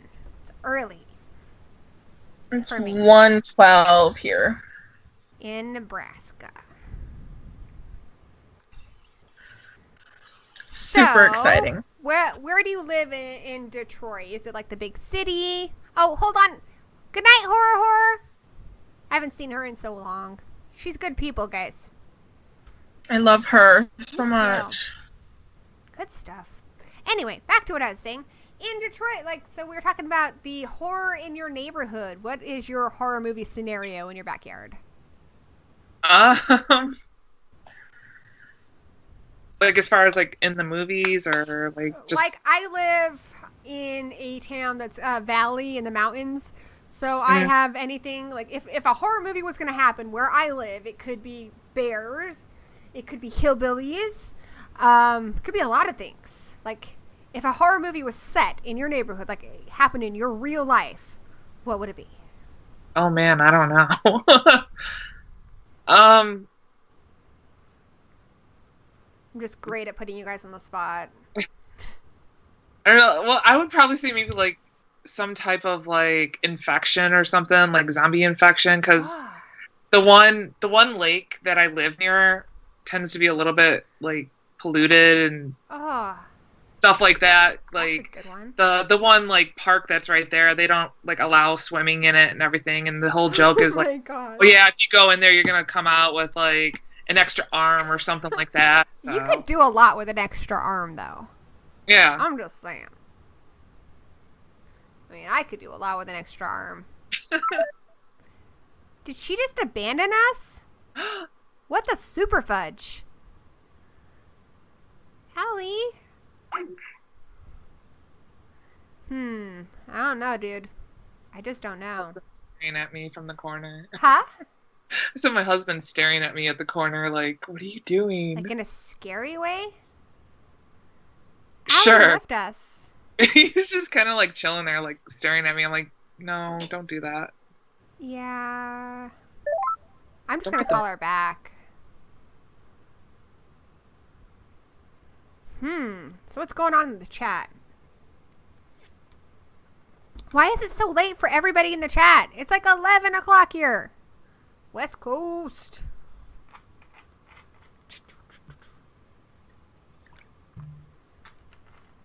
Hillbilly bears. Well, I just got the chat windows all fixed up, too. Aww. Bulls. She better call back. Can't believe you broke up with us, dude. What the super fudge? My internet. We were all going along, being best friends forever, and then you freaking friend break up with me. What the fuck? I did. It's like the most drama we've ever had on... My internet broke with you. Oh, Emma's back. Well, good, because if you did, we'd, I don't know, like, place you or something. I mean, not that you hurt my feelings, who totally didn't. Kind of did. Anyway, I'm glad your internet's fixed. It is. Okay. Cool. Good. Alrighty. The other Allie had to go to bed, because it's the wee hours of the morning in Arkansas, apparently. But it is not the wee hours of the morning in Washington State. So, we'll continue on with Girls' Night Out. I have no idea why I'm doing bad accents for you guys. This is what happens when you leave me to do most of the talking. So, guys in the chat, what kind of questions do you have, or what do you guys want to talk about? Let's put it all on them, huh? My sister asked earlier, she asked a weird question. What'd she ask? She asked scariest house in a horror movie. Scariest house in a horror movie. I was thinking like Poltergeist for me, because like I don't want to get sucked into like a hole. That is a really good Yeah. one. God, and how it like implodes at the end. Right. And the house in house. Like that one's all kinds of fucked up. Yeah. Like preys on your worst nightmares. A lot of the really scary ones is like I kind of would like to live there. Like the house in Psycho. Like that's a beautiful house. House in the Right? Woods. Oh my god. It's a great house. Or like Amityville. Yeah. I actually that went on the Amityville house went for sale like 4 years ago. And if it wasn't on the opposite end of the damn country, I mean obviously it's in Amity, New York, I would so buy that. I think it was up for sale last year or something too. Yeah, there's last I heard there was a couple older people who lived there and they're not even horror freaks, but for people who aren't horror fans it's really frustrating because they have people constantly coming by and taking pictures of the house and such, and they've even changed the iconic, like the half circle windows to make it less recognizable, but everybody knows the Amityville house when they see it. So I honestly think if you're not a horror fan and you move into the Amityville house, come on. Like, come on. There's plenty of other houses. So silly. I think a horror fan needs to move in there. Yeah. Would you guys rather have teeth, like vagina dentata, or acid spit? I don't want acid spit because I'm constantly sharing beverages with my kid and I could see how that could go really wrong. And the last person I'd ever want to do any harm to is my son. But vagina dentata, I mean, if it works like teeth where you have complete control over it, abso-fucking-lutely. Someone tries to like rape me, roar! Your dong's chopped off. Or someone makes me mad and then I'll like start taking off my pants and they're going to be like, oh, I see where this is going. Sexy time. And I'll be like, roar! Your dong's chopped off. So Yeah, if you have control of the teeth, I would say, yeah, I would go with teeth. yeah. I would say acid spit. I don't share anything with anyone, Yeah, so yet. it's all good. And I could just like spit on anyone who pisses me off. I also wouldn't mind having giant teeth in my mouth. Like, that one chick in Mortal Kombat, like, where her mouth's, like, huge. She's got, and I'd wear, like, a really, like, cool bandana thing, and everyone would be like, oh, that's nice. But then I could take it off and just be like, arr! I don't know. I think it would be cool to be a little bit scarier, because, Best God is Evil movie. I'm not sure if I understand the question so much. Like an evil religious movie. I think the best religious movie I've seen is Frailty, just because we hear stories from the Bible so much, and we just kind of just take it for granted because it's a story from the Bible. But there's some fucked up shit in there, like God asks Abraham to kill his son. And you're like, oh yeah, it's a story in the Bible, but you think about that happening today, and if someone said, well, God told me to kill my son, you'd be like, you're a fucking nutcase. You're insane. So I think it's interesting because it kind of makes you take another look at those stories and like, what if they were real and it happened in modern day? Like, I'm not saying that they're not real and I don't want to get into that discussion, but what if it was something that actually occurred today where somebody had God tell them to kill people and it was a real thing? So Frailty is really interesting. So, I mean, because a lot of people are religious, but a lot of people would be very quick to say anyone who said that God told them to kill somebody is insane. So I don't know. What are your guys' thoughts on that? I agree. I agree too. Sorry. Do you guys believe in the Amityville horror? I don't, just because I've read a lot of articles saying that the people who basically wrote the Amityville horror kind of created it as a scam, and the Warrens were a part of it, and a lot of other people were a part of it. So I don't. And many, many, many people have lived in that house over the years, and their only complaint is horror fans taking pictures of their house. Nobody else has ever claimed of anything else happening there. Nobody claimed of anything happening there before Amityville. So I think it's bullshit. But I mean, it's interesting bullshit. Because I love it. It's a good story. So I mean, it's a good story, but I think it's bullshit. Ooh, the Evil Dead cabin. Now that is a scary one, especially because I don't like basements, you know? And it's even in the remake where it has like all the dead cats and stuff, it makes it just that much worse. Yeah. The cabin isn't there anymore, though. Yeah. Yeah, it's sad when, that one I believe they created just for the movie, and that's why it's not there. But, like, I know the Blair Witch House, the one that's at the end of the movie, they tore down just because they got sick and tired of horror tours, which just sucks. At least move it somewhere. Well, the cabin was actually physically, like, on this property, because I know Bruce Campbell talked about it in one of the panels. Oh, yeah? And it was, like, I forget, like, the owner had it, and it was, like, people were trespassing on the property to try and get stuff from the cabin and everything, but at some point it ended up getting demolished. But I have heard, like, someone who actually bought some of the pieces of it, and I don't know if they were trying to, like, kind of recreate it with it or whatnot, but we will rebuild it, make it stronger. It's not there. Wow. Yeah, that is unfortunate, and it's also another reason, pretty much, I don't really care for the Warrens, and it's a big part of the reason I don't like the Conjuring movies. But the Conjuring movies are another example. The woman who actually lives in that house right now, she's lived there for a very long time. Nothing has ever happened there. Her only fucking problem is because it's a haunted house. People act like they have the right to go into her property, and so she's had people trespass in her home. I mean, she's elderly, and she lives there with her husband, so that's really scary for her. And so people are constantly parking in their yard, and they act like they have the right to be there, like it's some kind of attraction, and it's their home. And from everything I've read about it, nothing bad happened before the supposed Conjuring story. Nothing bad's happened since then, so it sounds like a bunch of bow honky. I'm from Washington. I feel like I can get away with that. It's like I'm part of this weird part of Washington where you're straight up gangster, but you're also kind of hillbilly. You guys wouldn't get it because you're not from here.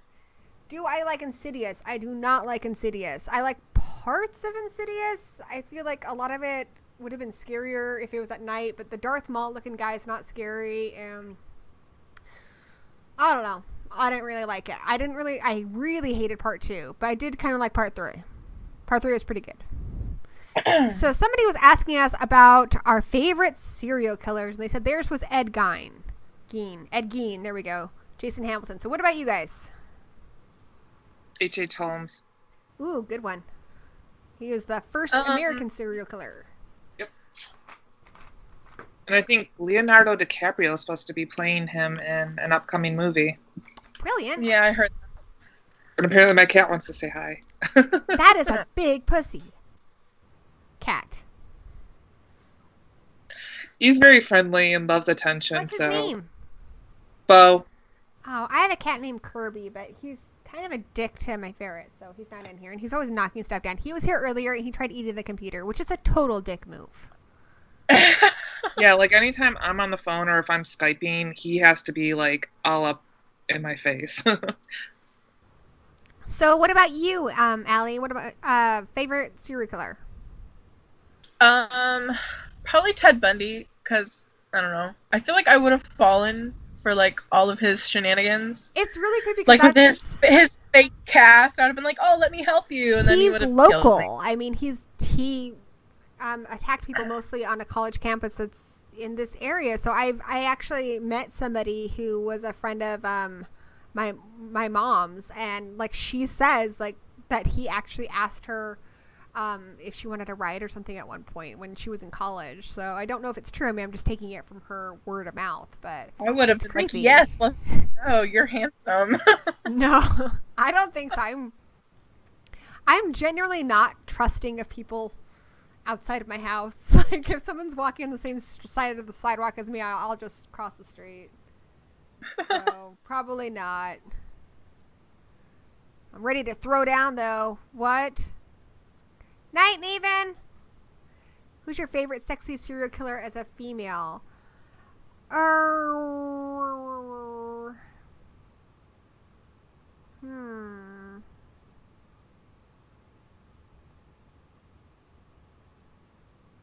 Do you guys know H.H. Holmes' real name? Not off the head. Hold on, Cat Snake is escaping. I'll be right back. Hey, baby, where are you going? Really? Well, come on. Get down. Thank you. Here you go. No typing, buddy. Yeah, I don't know his real name. I mean, if he's going by initials, it's probably something embarrassing, like Herbert Hyman Holmes or something. Which is a name. I used to work for UPS back in the day, and we had a daily game, like me and the guy I worked with, like on the weirdest name of the day. And I think the weirdest one of like the whole time I worked there was Denton Hyman. Like, that was the guy's name. First name Denton, last name Hyman. Dent in Hyman. That's terrible. That's like the worst name ever. When I worked at Verizon doing tech support, one of the guys called in, and I think his name was like Glass Toycock or something like that.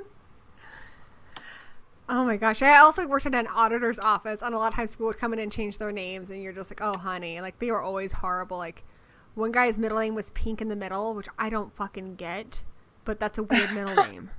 So, some people are cruel. Cruel to their children's. There are not enough ferrets in horror movies. Have you guys noticed that? There should be more ferrets. That's one of the problems with horror movies today.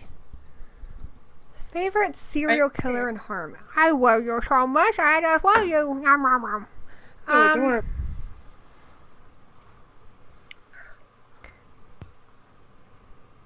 I think the H in Jesus H Christ, I don't know. It's probably also Hyman. I think if you're going with H as an initial for a middle name, your middle name is probably Hyman. I'm just assuming. Or Hannibal. I just love you. I shall book a bubba. There aren't any horror movies with ferrets in them, are there? There just aren't. Well, there is a ferret in Jennifer's Body. She has a pet ferret. Oh, there is. Yeah. There needs to be more, though. You guys remember the ferret in Kindergarten Cop? Yes. Yeah. That ferret was a very talented actor. Man, I haven't seen that forever. Nom, nom, nom, nom. Bye, Zach. Say hi to Emma. Hello, Emma. My name is Professor Xavier, and I'm a ferret. And I'm super freaking cute. What up? My favorite movie is Kindergarten Cop. I also like eating plastic stuff. Bye-bye. I'm so sorry, guys. I'm so sorry. No, that was actually awesome. I do that with my cats all the time. Yeah, I am known to sit and have conversations with my dog, but I feel like I do understand what my dog is thinking, and he's a Jack Russell Terrier, and he just seems to be very smart, so I feel like he's always tilting his head, like, trying to understand what I'm saying, like, what the fuck? So, he's pretty cool. Jen, I don't know about you, but I know Ali is a big collector. What are the prized pieces in your horror collection? Probably all of my movie posters I have signed. Yeah, like what? And really quick to Emma, he has never bitten. He's a sweetheart, and he's not aggressive. He's just the cutest little honey badger ever. Anyway, enough about my ferret. Tell me about your posters. I have my Dawn of the Dead signed by George Romero. That's Tom great. I'm going to do that. Yeah, I have the cast that signed it. Oh, wow. I'm trying to look and see what else I have. Devil's Rejects. Oh, wow. Return of the I should Living have done Dead. that because I had a Devil's Rejects panel here a while ago, but I didn't. Texas Chainsaw 2. I have. What's your absolute favorite of your posters? Oh, bless you. Did you guys hear the little ferret sneeze? Huh? Yes. Cute. So what's your favorite one? It's got to be a tie between Return of the Living Dead and Dawn of the Dead. Those are both good. Jen, what is your prized piece of your collection? As far as like everything, or not Jen, Allie. Oh. I was like, I'm confused. do I correct her? It's funny, when I had two Allies on here, I hadn't had that problem once. Right. I don't know. When you look up, I feel like you're actually looking up at Jen. It's kind of weird. Oh. I was like, can she see her up there? It's like the Brady Bunch stuff, the squares and everything. Do, do, do, do. Well, while you're thinking, I'm going to go grab my favorite item. Okay.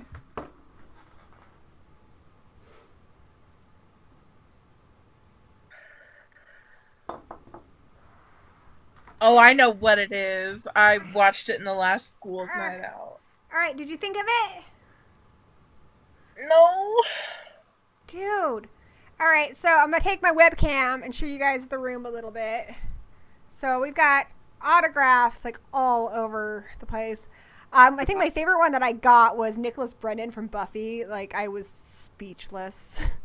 And I have a lot of Jason autographs. Meeting Ted White was really great. And Kane Hodder, Derek Mears. So, and there's lots of figures and stuff. Barbara Crampton? Or no, Barbara from Night of the Living Dead. Oh, damn it, I want Barbara Crampton there. Elvira. Oh, I got one piece that's pretty cool. Let me grab that. Look at this giant poop pillow. Don't see that every day. All right, I think I've picked one. And here's some stuff over here. Look, Jason. I got that Manos poster signed. Oh, that Holliston poster signed by Adam Green. So, yeah, that was a mini tour of my room. All right, you got it? I do. My best friend is telling me I need to say the Tiffany doll because she got it for me. But, aw, it is really cool. but my favorite is probably my Jeffrey Combs That's poster. amazing. I love Jeffrey Combs. He's awesome. I met him last year. So I haven't sweet. met him yet, but I really, really want to. He is the nicest guy. He's going to be at CryptoCon. I want to ask him about the big naked zombie fight in Reanimator because I've looked in interviews and he hasn't commented on it. I just want to be like, what was it like being in the middle of this big fight where boobs were flopping around and dongs were flopping around and there you are and there's a talking head. Like, there's so much stuff going on. How did you handle it? So that would have been cool. Okay, I got one thing I want to show. Right, go ahead. So I have an artist buddy that I met at conventions, and he does metal prints, and some of the ones he does is horror.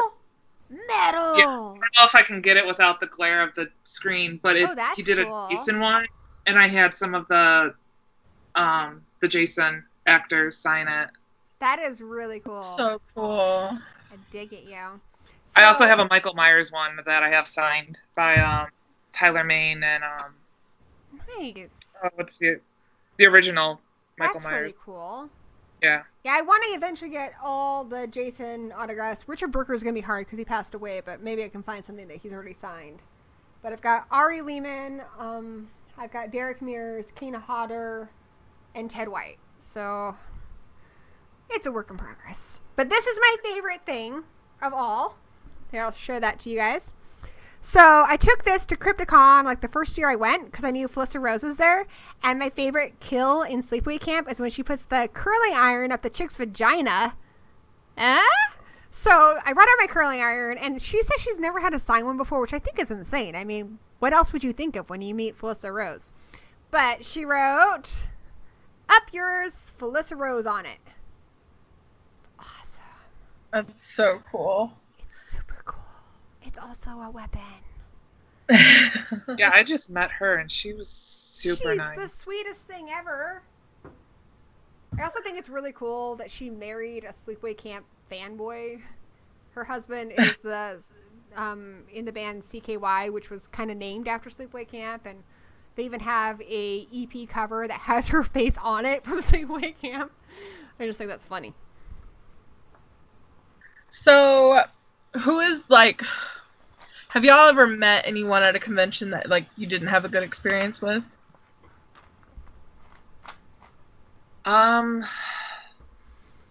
Lori Petty. Really? Oh, that's disappointing. Yeah, she even at her panel, like she showed up late and she was just kind of a bitch. So I don't know if she just had a bad day or what was going on, but usually panels are about an hour long and she maybe did about 25 minutes and then was just like, all right, well, I'm going to go back to my booth. You can come over there and get autographs and stuff. That's terrible. Honestly, I can't think of too many celebrities I've met who have been dicks. It's a lot of times they're handlers. I met Mark Patton from Nightmare on Elm Street 2, and he was lovely. And I was talking to him, but like his handler, like every 5 seconds would be like, buy his book, buy his calendar. And I'm like, okay, you know. And eventually I did try to buy something because they wouldn't take credit. Then he's like, well, you should go all the way back to your car and get cash. I'm just like, yeah, no. No, dude, I'm sorry. Same thing when we met Jackie Ray from Manos, the little girl. That guy, too. Like, we were talking to her. We were talking about her panel coming up and her movie. And we were having a conversation with her. And every 5 minutes, he'd interrupt and be like, did you know you can buy this? And it's just like, dude, chill. All right, we're going to buy stuff. Just calm down. Luckily, I haven't had that experience with handlers. Yeah, just a couple, but I can't think of anybody. I won't say it's a bad experience, but I've met Kane Hodder twice now, and he is the most intimidating person I've met. Oh my god, yeah. He's very big, and he has a different kind of humor, and his humor and my humor are very different, so I feel like every time I meet him, I try to be cool, and that never works. Yeah, no, because I've seen him at quite a few of the conventions, and yeah, no, I totally agree. Like the last time I met him, I had just seen Old 37, and he's like, oh no, serious. He's like, what did you think of it? And I was like, well, I think it's one of the sweeter characters you've played. And he's like, what do you mean? I'm like, oh fuck. And I meant because like he's kind of a victim in that he's kind of more of like a Leatherface character, but he was just like, what do you mean? I'm like, oh shit, I think I quit myself. I need to go.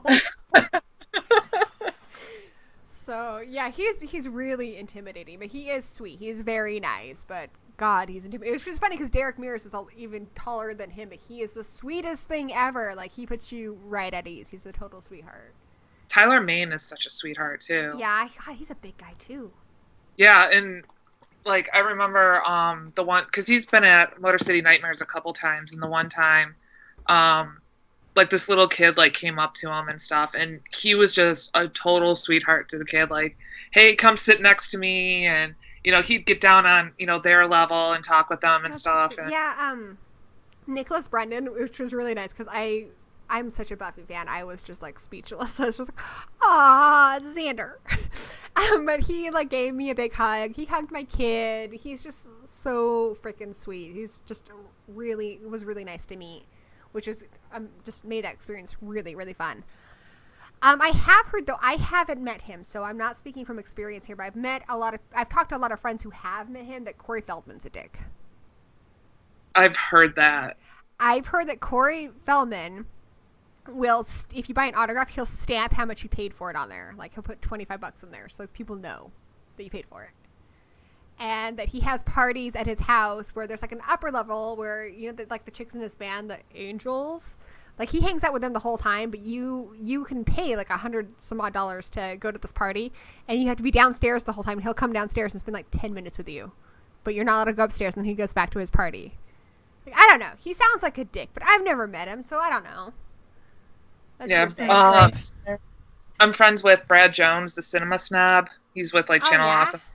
And he was telling me, like, he was in an elevator with Corey Feldman, and he had like a escort in one arm, and then he had like Taco Bell in the other, and he was just like, oh my yeah. gosh. Oh my god, my dog scared the shit out of me. But yeah, he was kind of like, at that convention, he was like, yeah, he was kind of. You saw his thing that he did a while ago, where he had that video and stuff, and everyone hated it, and then he like cried about it. It's like, just because you have money doesn't mean you get to just, you know, you can't force people to like you. I'm sorry, you're not a good singer. You were good in some horror movies. That's about it.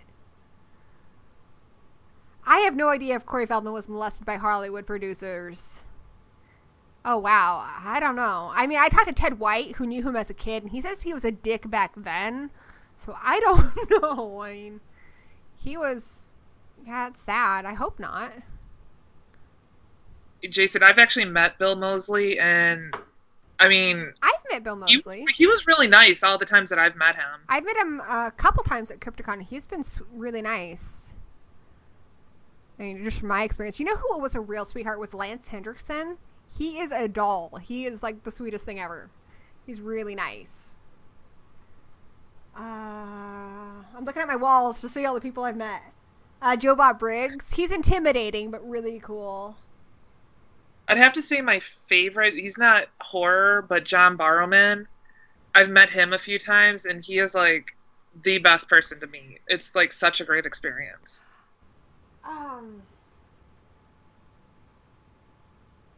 I can't remember his real name, but you know Hammer from Dusk Till Dawn?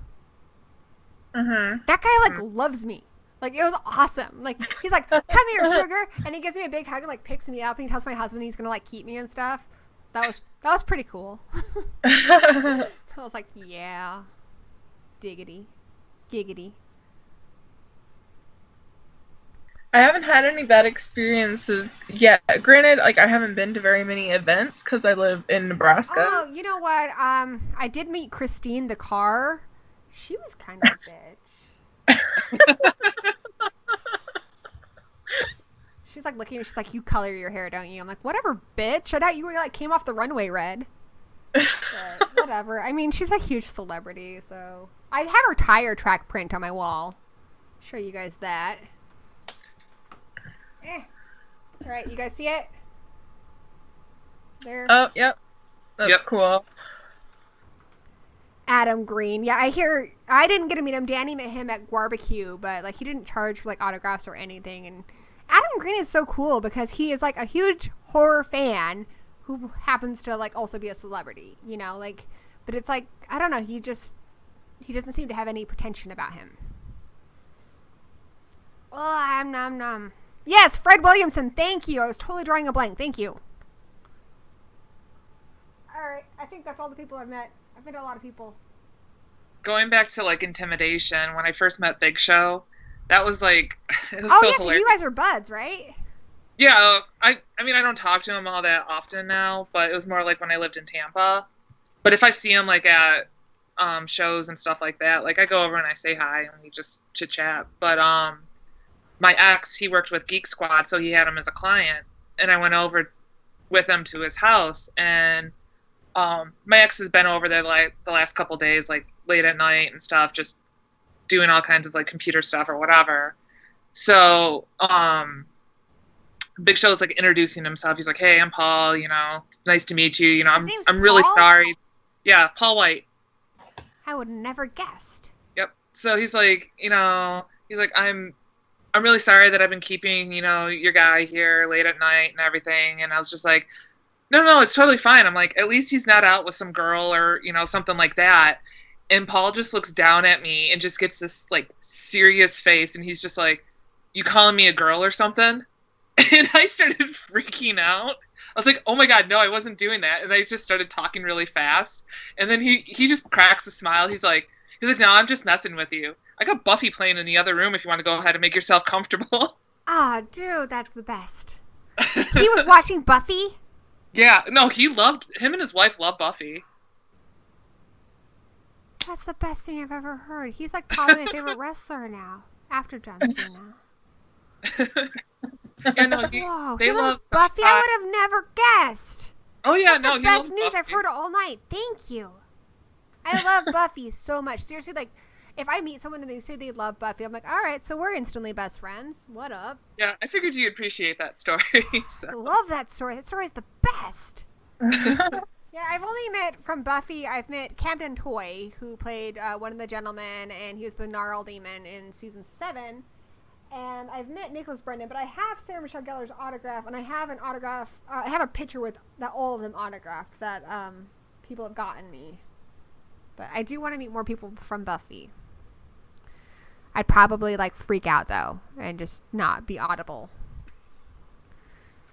'Cause Buffy, it's like a big deal, dude. It's totally a big deal. It's like the biggest deal thing that's ever happened ever. I don't even know what the world was like before Buffy. I mean, I kind of remember it, but I don't want to remember it. Those are dark times. They were dark times. Like, I still remember being in middle school, and some of the other kids whose parents didn't go to see the Buffy the Vampire Slayer movie were talking about it, and I was like, I want to see that. And then I did see it, and it was amazing. I love that movie. And that was one of the best days ever. I've met Doug Jones. He's awesome.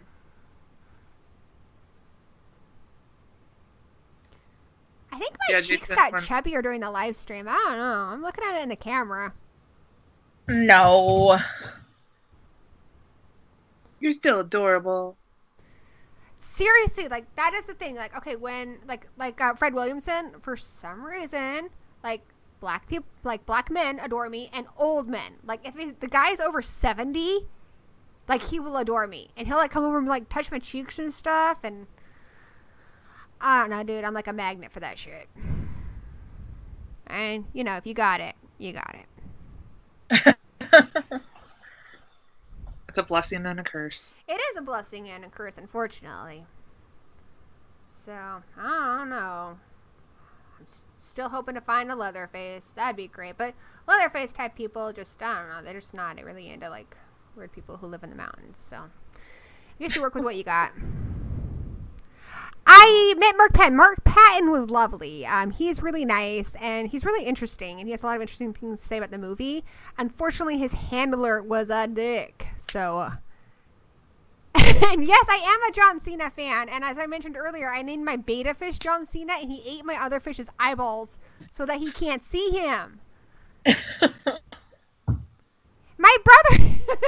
So Sigma51 is he's in his 30s, my little brother, and I had him on not too long ago, and we were talking about Leatherface, and he called him Skinface, so it's kind of like a running thing now. My brother's cool. I kind of want to bring him on, but he's not a chick, so sorry, Dusty. Yeah, when I lived in, I knew quite a few of the wrestlers. Like, they would come in. I used to work at Best Buy as well. Oh, cool. So I saw, like, Batista and Edge and Chris Jericho. Batista's also Drax, which is super cool. You're like, I totally already knew that. Oh my god, you're such a noob. It's cool, dude. You don't have to say it. I'm, like, really good at reading people's facial expressions. I'm like an expert.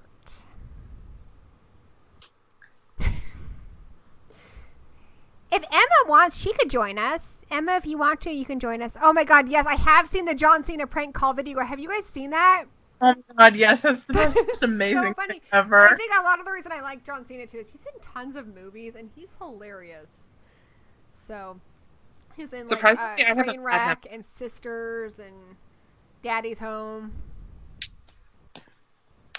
I was actually thinking about that. How would you guys feel about this? I thought about it because I've had a few guys, weirdly enough, ask me if they could be on Ghouls Night Out, and I'm like, dude, it's a no dogs allowed party. I mean, you can be in the chat, but it's a chick thing, you know, celebrating women in horror.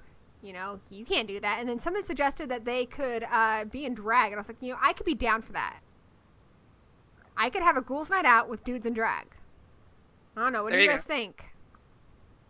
It needs to be like horror drag, though. Huh?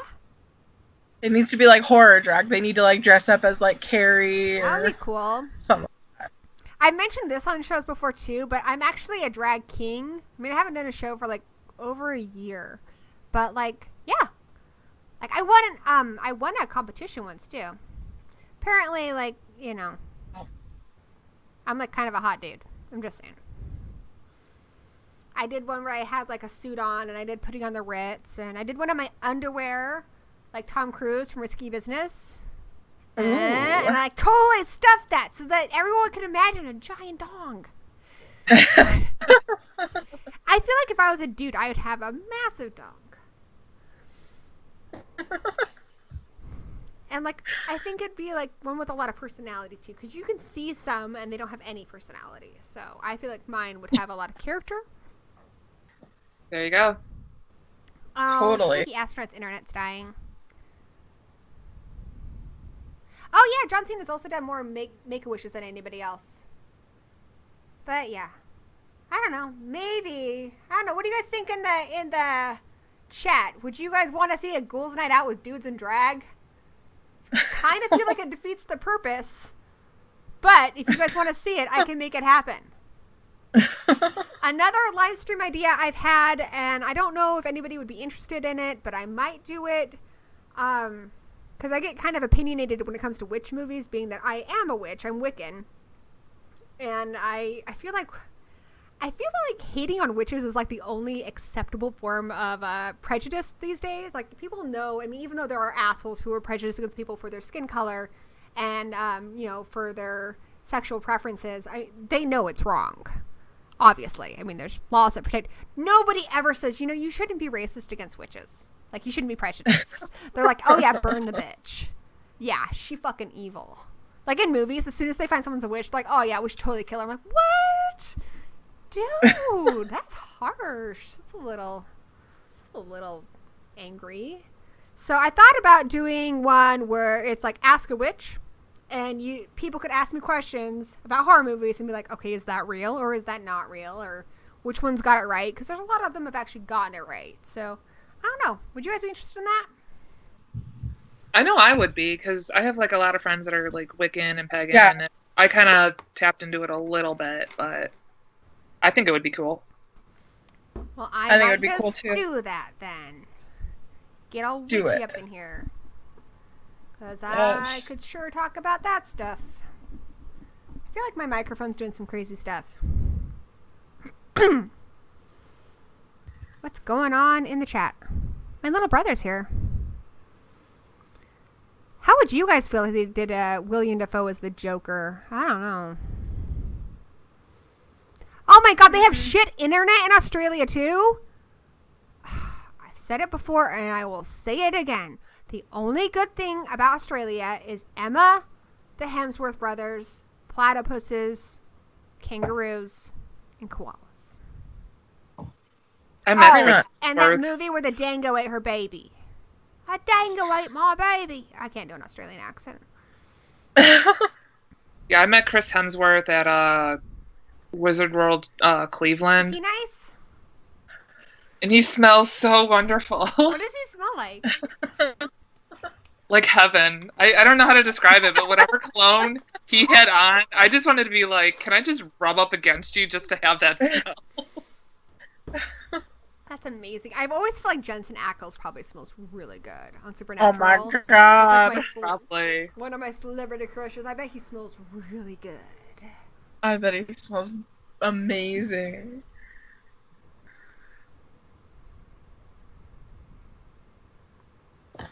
Hill people. I've lost everything that's going on in the chat. No, I don't ride a... You know, we're saving that for the witch one. You can ask me that then. This is Ghouls Night Out. Oh, The Loved Ones is great. And Wolf Creek is just... I mean, it's a good movie, but it further supports the idea that Australia is dangerous. These are the good things of Australia. I've said it before, guys. Emma, platypuses, kangaroos, koalas, the Hemsworth brothers. That's it. And the Hemsworth brothers are like not even in Australia anymore because they're making movies. So you can't count that. And you can see Emma on YouTube. It's safer that way. Yeah, I think from here it's like, what, like a 20-hour flight to get over there or something? Yeah, Like, and, I mean, I grew up in England, and you know how like in America you get a lot of like channels from Mexico? Mm-hmm. Right? In England, I don't understand the rationale here. I seriously don't. But you get a lot of channels from Australia. I don't get it. Maybe it's because they're another English-speaking country, but why not America? It's closer. Whatever. Anyway, we grew up with like Neighbours and Heart to Heart and a lot of the Australian shows that would show up on the Australian channels, and it looks dangerous. I mean, they have shows like about mermaids and stuff too, and I don't trust mermaids any further than I can throw them, and I cannot throw a mermaid, so. I don't know. Have you guys ever tried it? That should be a thing. You know, like how they have like dwarf wrestling where like they chuck dwarfs? They should chuck mermaids. Because they'd be like, I don't have legs for balance. Why are you chucking me? And I don't know. It would be good. Have you guys heard they're remaking Splash with Channing Tatum? Yes, I heard about that. I didn't hear about that. Interesting. I'm like kind of like I don't know what to think about that.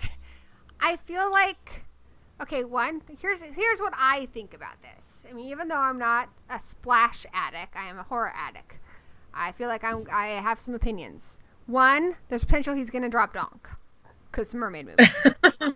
He's gonna have to get naked, which is like the exciting thing about mermaid movies and werewolf movies is they're gonna get naked, so that's good. Two, Channing Tatum is hilarious. Like that guy is really funny. Like he's hot, but he's also really funny. So it's probably going to be a funny movie. And if they're going to remake Splash, I don't know. I feel like it's going to be funnier with a dude mermaid because nobody takes dude mermaids seriously. Dude, I already said it wasn't a horror movie, Dusty. God. Okay, Emma, Heath Ledger has passed away. Nicole Kidman, like, I don't think she's been back to Australia in forever. Rose Byrne is cool. Naomi Watts, like, she's like over in America all the time. Half these people are in America now. Yeah, all of them have, like, come over here, dude. Yeah, so it's time for you to join them. They probably got sick of the spiders and stuff.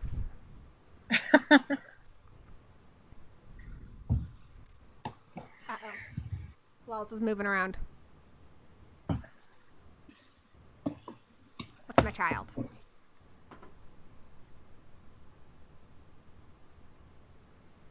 Merman. I'm a merman.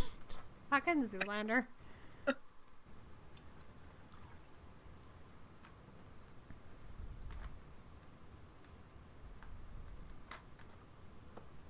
I've never had a bloomin' onion either. I know Blooming onions are amazing. I've never had one on Buffy. That's like Spike's favorite thing to have at the Bronze. So, I don't know.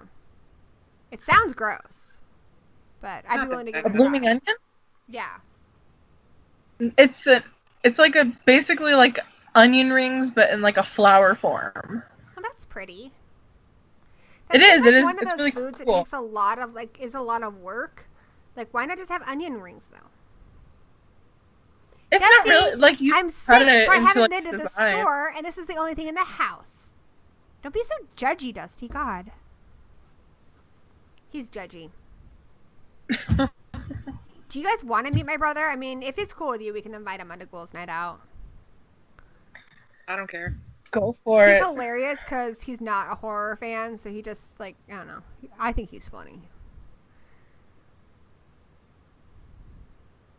Hey, Dusty. Orlando Blooming Onion. That's some pretty funny shit right there. So, Jen, what horror movies have you been watching lately? I'm trying to think of what I have watched. I saw Train to Busan, which was amazing. So good. Like some of the ones that Guru has reviewed, like within the last couple of weeks, because he was saying, "Oh, well, these are good" and everything. So I was watching some of those. I attempted to go see Rings this evening. Oh, I want to see it so bad.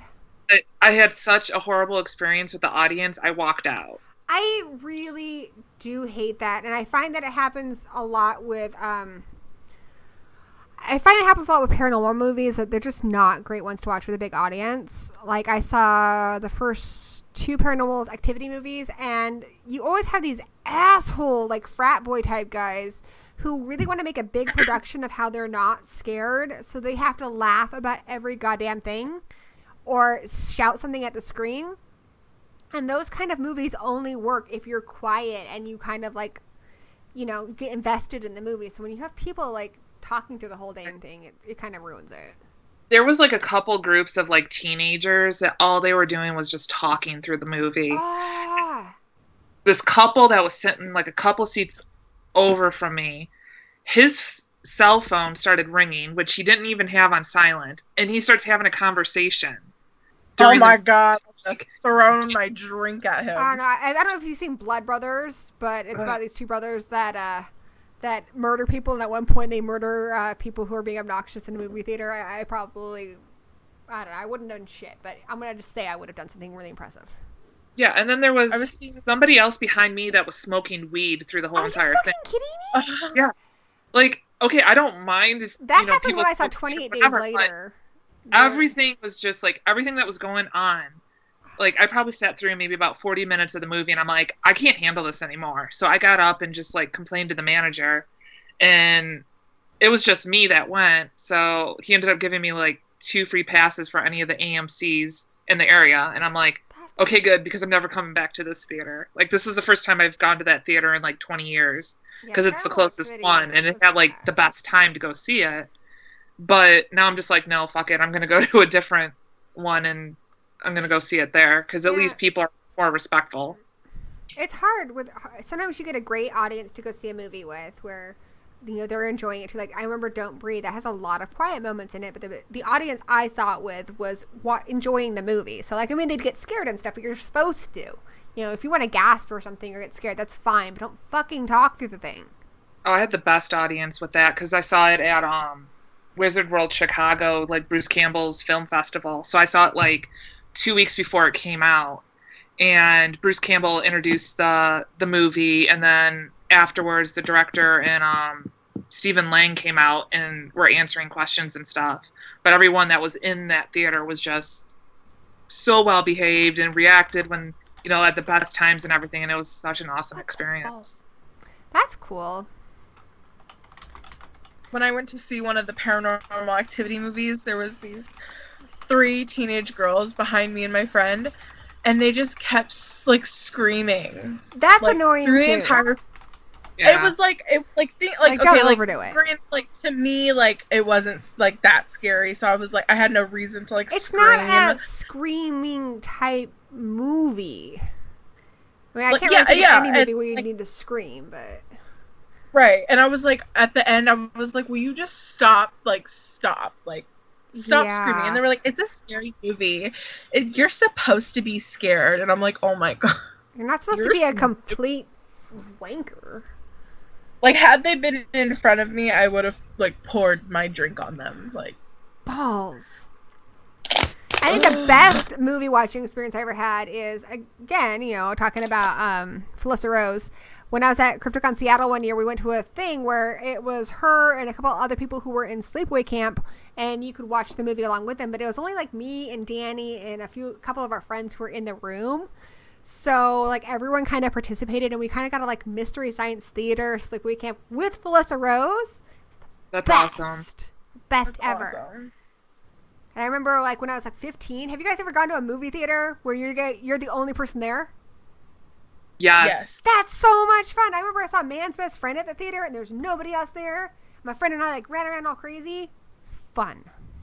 When I went and saw Annabelle, I went with my friend, and we were drinking beforehand, but we ended up like being the only ones in the theater. So we were just like buzzing and just being like obnoxious through all of like the jump scare parts and everything. And so I think that's why I kind of like Annabelle, because I had like a decent experience with it.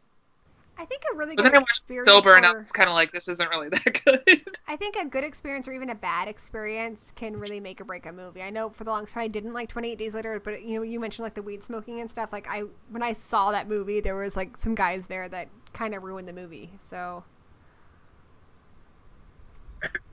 Yeah, I'm probably gonna try and see Rings. I want to see it later today, technically, because it's 3 a.m. here. So probably go sometime in the afternoon. Has anyone in the chat seen Rings? Is it good?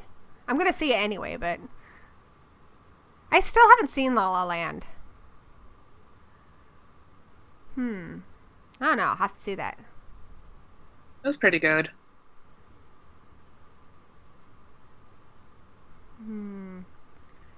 So what were your guys' best? Well, you kind of mentioned yours, Jen, but what was your best movie-going experience, Ali? I don't know.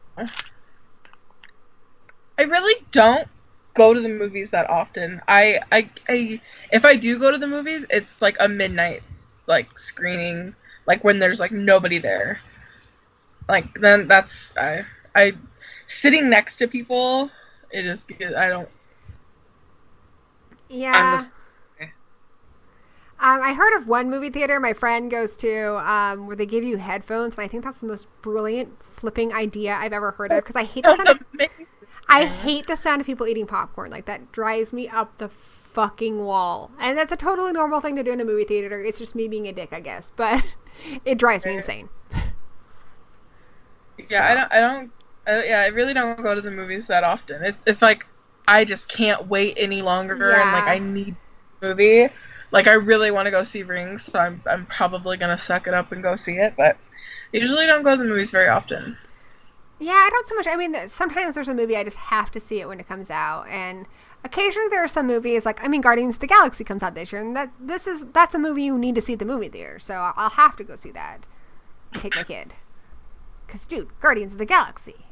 I'm so excited for that. It's so weird because usually I'm really stoked about a lot of horror movies coming to the theater, but the movies I'm most excited for horror-wise are not coming to the theater. But as far as theater goes, I want to see Guardians of the Galaxy 2, and I want to see Spider-Man Homecoming really bad. And I'm not even a big superhero movie person, so.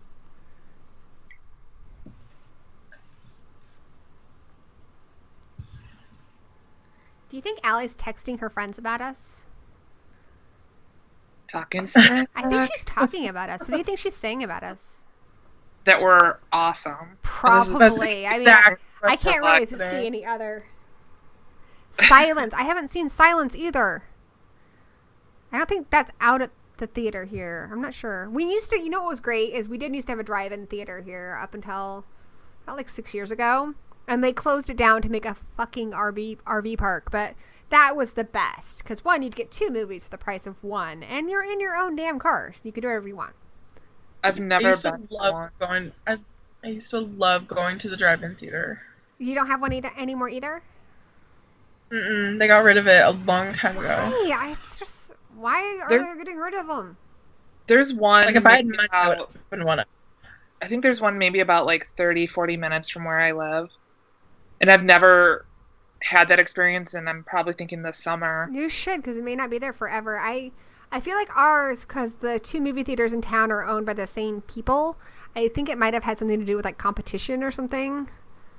Because they have a thing there where, like, I mean, for the longest time it was for sale, but they said the only condition was you could not turn it into a drive-in theater, which sucks because the screens are still up there and everything. Mm-hmm. Bull honk. I'm going to buy it and be like, it's an RV park. Just, you can bring any vehicle in and I happen to show movies. Right? Yes. There's a few experiences I really want to have. Obviously, I think you guys have heard about where you can see Jaws in a pool, like in a floaty. Yes, I've seen that. Yeah, that they had that, I think, at Texas Frightmare one year. But I don't know if they've done it since then. But apparently in Washington State, we have something like that here. But get this, it's at a nudist colony. So, like, not only are you in the water when you're watching Jaws, you're also naked. So he could, like if Jaws was there, he could, like, bite your giblets or something. Bite the dong. So there you go. You get your horror movie and all the dong. I wasn't going to say it. You guys just think I'm, like, obsessed with dongs. Like, I'm a much deeper person than that. Obviously. I don't know.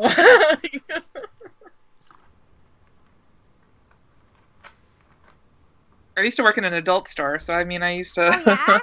all that stuff. Ooh, how was that? Interesting. Do you have a craziest story from the adult store? Some guy got kicked out for masturbating to greeting cards. Oh no. Yeah. we have one here in town, and I had a friend who said, like, you know, you had to, like, mop up a lot of gross stuff, but ours is called East Side Arcades. Like, for the longest time when I was a kid, I thought it was like an arcade. I think they've changed the name of it, but yeah, I don't get it. Yeah, the one that I worked at is like one of the bigger, like, well-known ones in Tampa, and they really cleaned it up. Like, it used to have, like, the theaters or viewing booths or whatever, but they cleaned it up, and it's not that bad. So, I mean, of all the places, that would probably be, like, that type of store. Like, that store would probably be the one I would want to work at.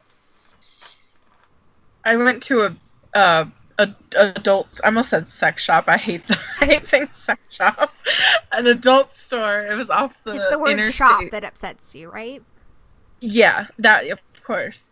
But it was right off the interstate, so there was a bunch of truck drivers would stop at like the viewing booths, like so like there, like when I went in there one night, there was just like a line of like guys that were semi truck drivers. It was, I don't know, they were all creepy looking. It was a very creepy experience. Yeah. So my brother wants to know who's the better bad guy, Chucky or Leprechaun, but I'm going to double that. Double. I'm trying to make this really epic, all right? All right, anyway. So, Chucky, Leprechaun, and I need to think of another one that kind of goes with those two. Chucky, Leprechaun. Help me out here, guys. I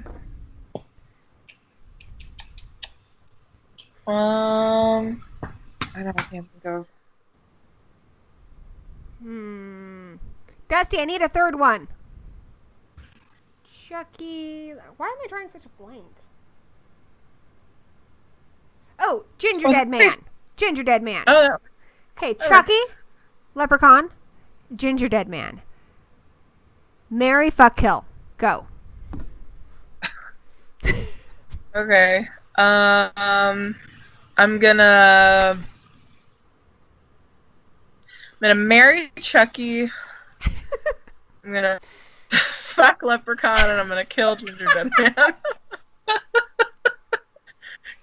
Because I'm just not down with doing anything romantic with a cookie. I feel like you'd get a yeast infection if you did.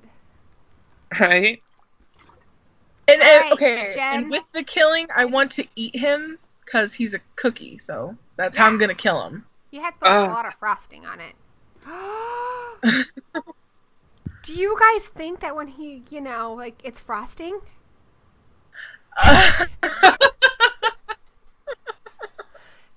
Definitely boning the Ginger Dead Man. I have to find out. And I'll marry Chucky. And I guess I'm killing the Leprechaun. All right, Jen. I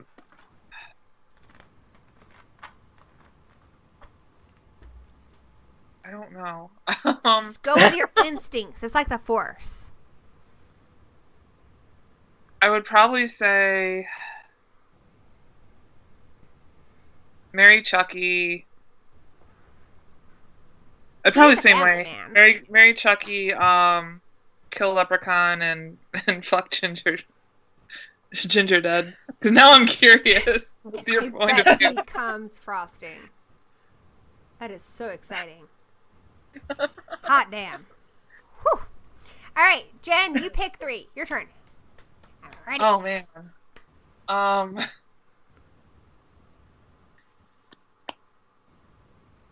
Trying to think of something.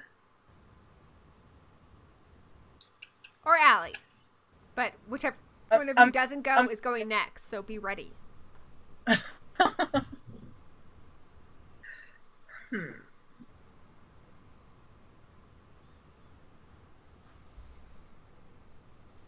I'm trying to think of something that's like not like completely obvious. Trying to be a little more creative. Like, I mean, I could totally just be like, okay, well, Jason, Freddy, Leatherface. Right. Just something a little bit more creative.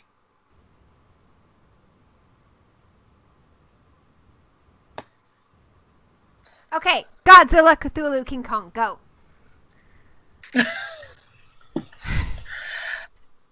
Okay, Godzilla. Okay, Godzilla. Well, I'm obviously gonna fuck Cthulhu. No. I'm gonna marry Godzilla. I'm gonna kill King Kong. Okay, I have a question before I answer this. Do you guys know anything about reptile dongs? Because, like, don't snakes have, like, double-headed dongs or something? Like, what about, like, I don't know. If Godzilla has got one of those dongs that hides inside of his body and pops out like doggy lipstick, I'm not for that at all, because that's gross. I don't know. I don't think Cthulhu even has a dong, does he? King Kong. I mean, okay, so apes are like our cousins, so he's probably got kind of a humanish dong, and I don't know. It's probably not bad. All right, I'm gonna bone King Kong. Yeah. And I'll marry Godzilla because he can do that cool fire breathing thing, so like nobody will step on my lawn because I hate that. And I guess I'll kill Cthulhu, which is cool bragging rights. So I feel pretty good about that decision. I'd probably say fuck Cthulhu, marry King Kong, and kill Godzilla. Because King Kong just seems like he could be just cuddly, and I love like big cuddly. I know. I like cuddly people. I have to look up a pig's dick, apparently. I will do that. All right, somebody wants to know Candyman, Pinhead, or the Wishmaster. And if you guys have any ideas for Marry, Fuck, Kill, post it in the chat, and I will ask the girls. Candyman, Pinhead, Wishmaster. Go! Well, obviously you're going to fuck Candyman, because hot damn. I mean, I have Hello, chocolate pudding. Dude, Candyman's hot.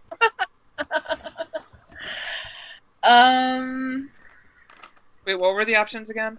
Candyman, Pinhead, and Wishmaster.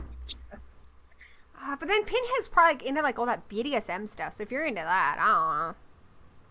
Okay, actually, I am. So I'm gonna go with Pinhead for fuck. I'm gonna marry.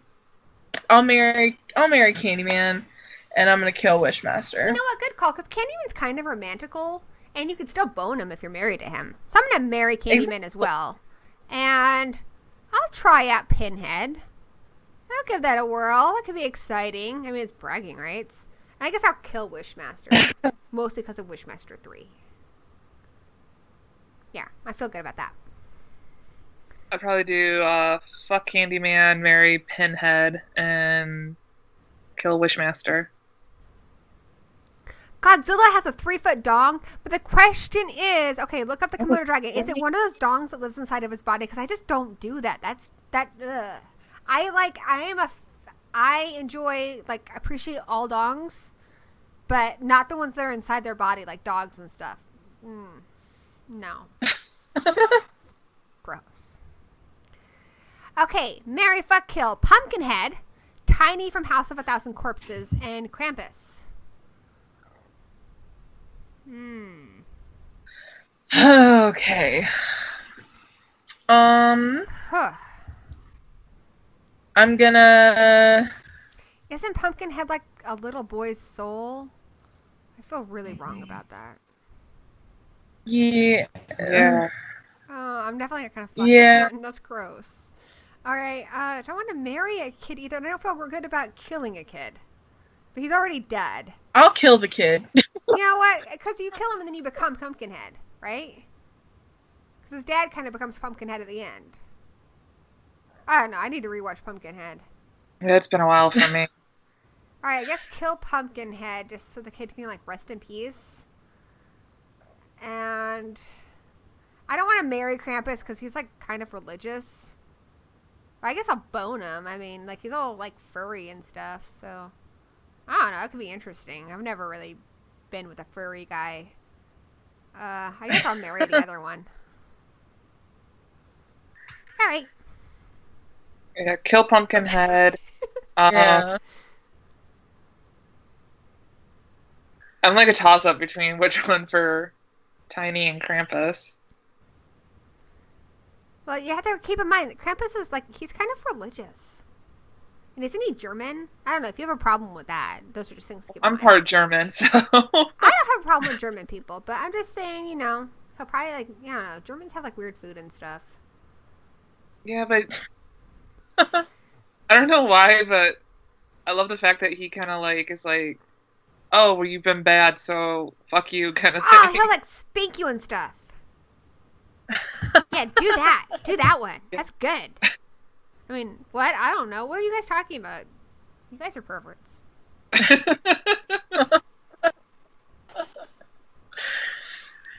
Yeah, I'm gonna kill Pumpkinhead. I'll marry Krampus because maybe he'll not take my Christmas presents away. I don't know. and I'll fuck Tiny because you know he's tall.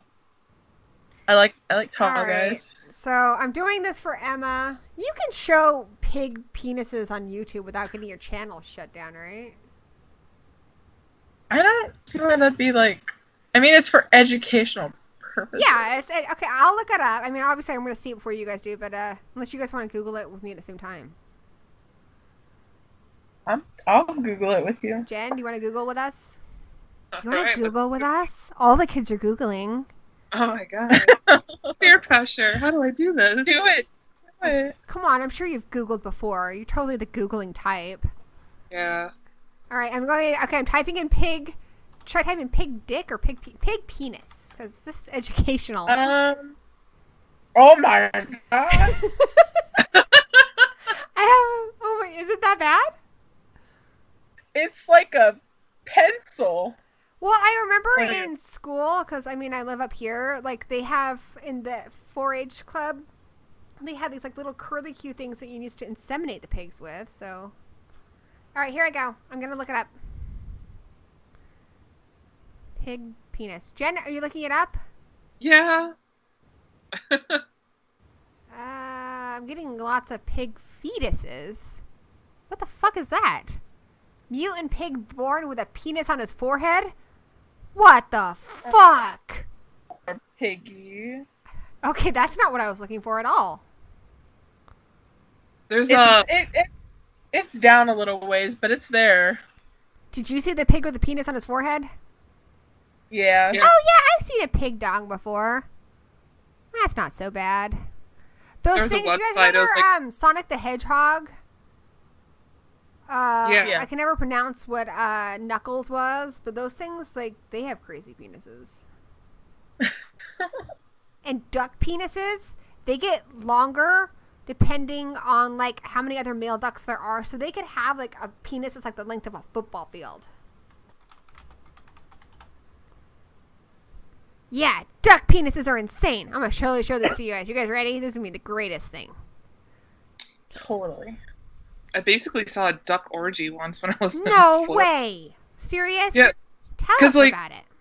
Like, the one apartment complex that I lived at, they had like a giant like lake, and I just happened to be looking out one day, and there was just like a bunch of ducks, and this one was just taking it from like all of them, and I'm like, what That's the? so sad. So ducks, right? Ducks, because the females, like, their like vaginas adapt so they can like prevent duck rape, but ducks pretty much like only mate through rape, which it sucks because like I like cute little baby ducks. So I mean, I guess I'm kind of okay with duck rape if that means we get little baby ducks, but like I feel bad about that, like really bad.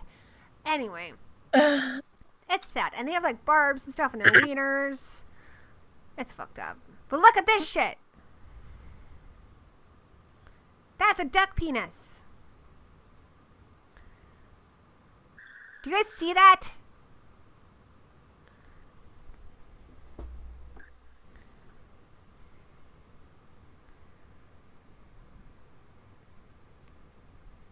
All right, has everyone seen the duck dong?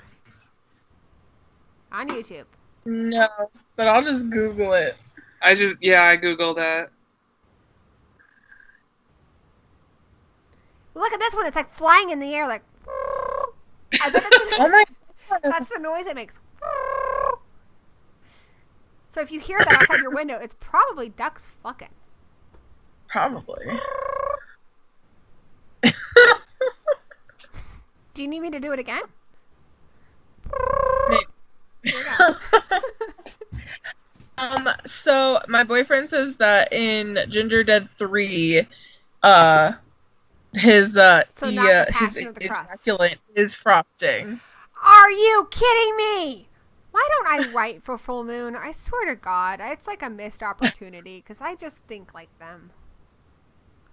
Dude, that is the best. I'm totally fucking Ginger Dead Man. That is amazing. I love frosting. Oh, so cool. Oh, that is the best. You know what I think is fun? Killjoy in the Killjoy movies. Like when he bones, like confetti and stuff happens, so it's a party. That would be so much fun. Because like sometimes sex can get like way too serious. And like if there was confetti and stuff, I feel like that's a good way to like keep things fun. There you go. I mean, don't you guys think so? Yes. Right? I think it's fun. I think that's the popular opinion anyway. Somebody wants us to do Freddy, Jason, Michael Myers. Just get the obvious out of the way, I guess. Okay. It's my brother. Oh. I'm gonna kill Michael Myers because he scares the fuck out of me. I'm gonna marry Jason because he's sweet and you can trust any guy who's good to his mama. And I mean, I'm fucking Freddy. Gross. I don't know. He can do that tongue thing. So, and he can make himself look like other people. So just be like, make yourself less gross. Make yourself look like Candyman, and then we can bone. All right, good. I'm gonna have to steal yours. The exact same. Pretty much. Well, It's probably the best idea. Yeah. That's what I was thinking originally. So. Yeah. The duck is about to give a flying fuck. Nice one, Jason.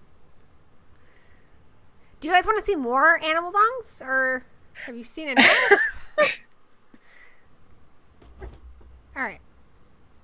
Okay. Did you know cat penises have like spikes all over them? Yeah, dude. All right. Echidna. I can never pronounce it. All right. Wait till you see this bad boy. This is pretty impressive. Are you guys ready? Yes, ma'am. So echidnas, like Knuckles, you know, from Sonic the Hedgehog. All right, here's a better picture. Yep. This is what their dongs look like. Here it comes. There's going to be a little bit of a delay, but it's totally worth it. Here it comes. Here it comes. Bet you've heard that before. Here we go. Look at that! Okay, there's a delay, but I'll wait for your reaction. This is an echidna penis.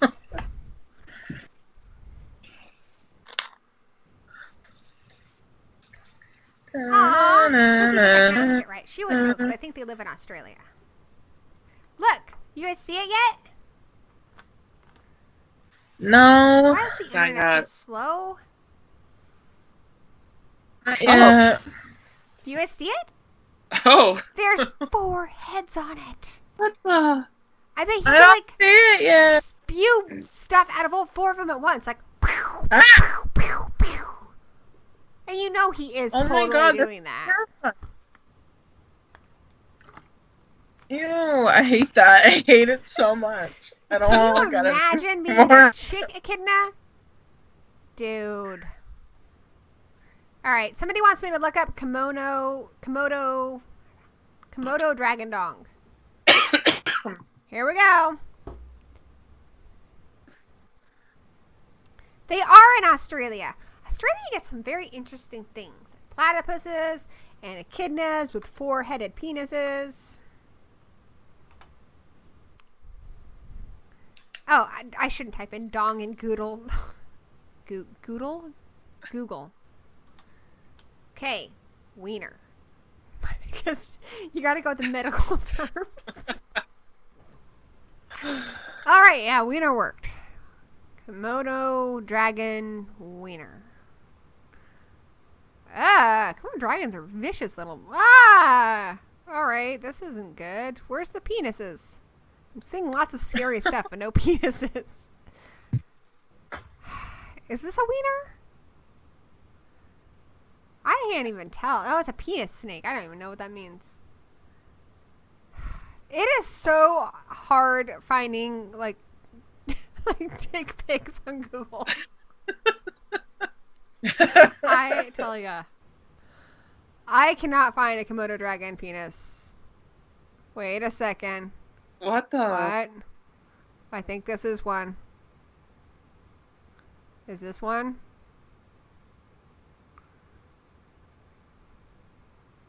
Alright, this is what I found. Okay, I think I just saw. I don't know if this is the best picture of a Komodo dragon wiener, but this is what you're going to get. So here we go. I present to you Komodo dragon wiener. Uh-oh, where'd it go? Here it is. Here.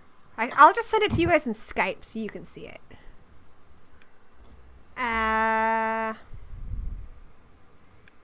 Here we go. You ready? Here it comes. Yeah. Here it comes. That's good stuff.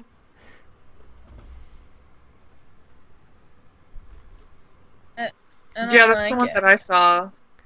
I don't know. Ugh. I don't know. Like, animal penises are kind of strange.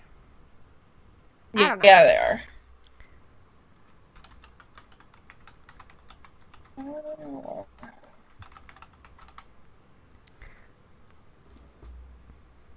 Anyhow. I wish my sister was still watching. 'Cause she's a vet tech, so she could tell us about all the Seriously? strange. Oh my gosh. I'd love to pick her brain. So, who do you think of horror movie icons has probably the scariest penis? Just out of curiosity. This is a medical question, guys. Science. I don't know. I'm not a pervert, I'm a scientist. Totally.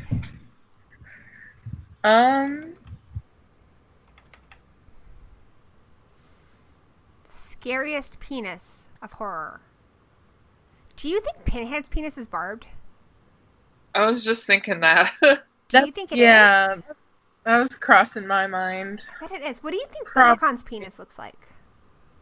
Small, rainbow. See, I have a lot of friends who With a are little little hat. people, and they're pretty well hung, so I'm not sure. I mean, because, you know, he's a little person, so... I don't know. Who do you think has the best penis of horror icons? You guys are never Jeez. going to be on my show again. Why do I always resort back to penises? I'm No! so traumatized. It's a curse! I blame it on Jack because I talk to him a lot, but I think it's just me.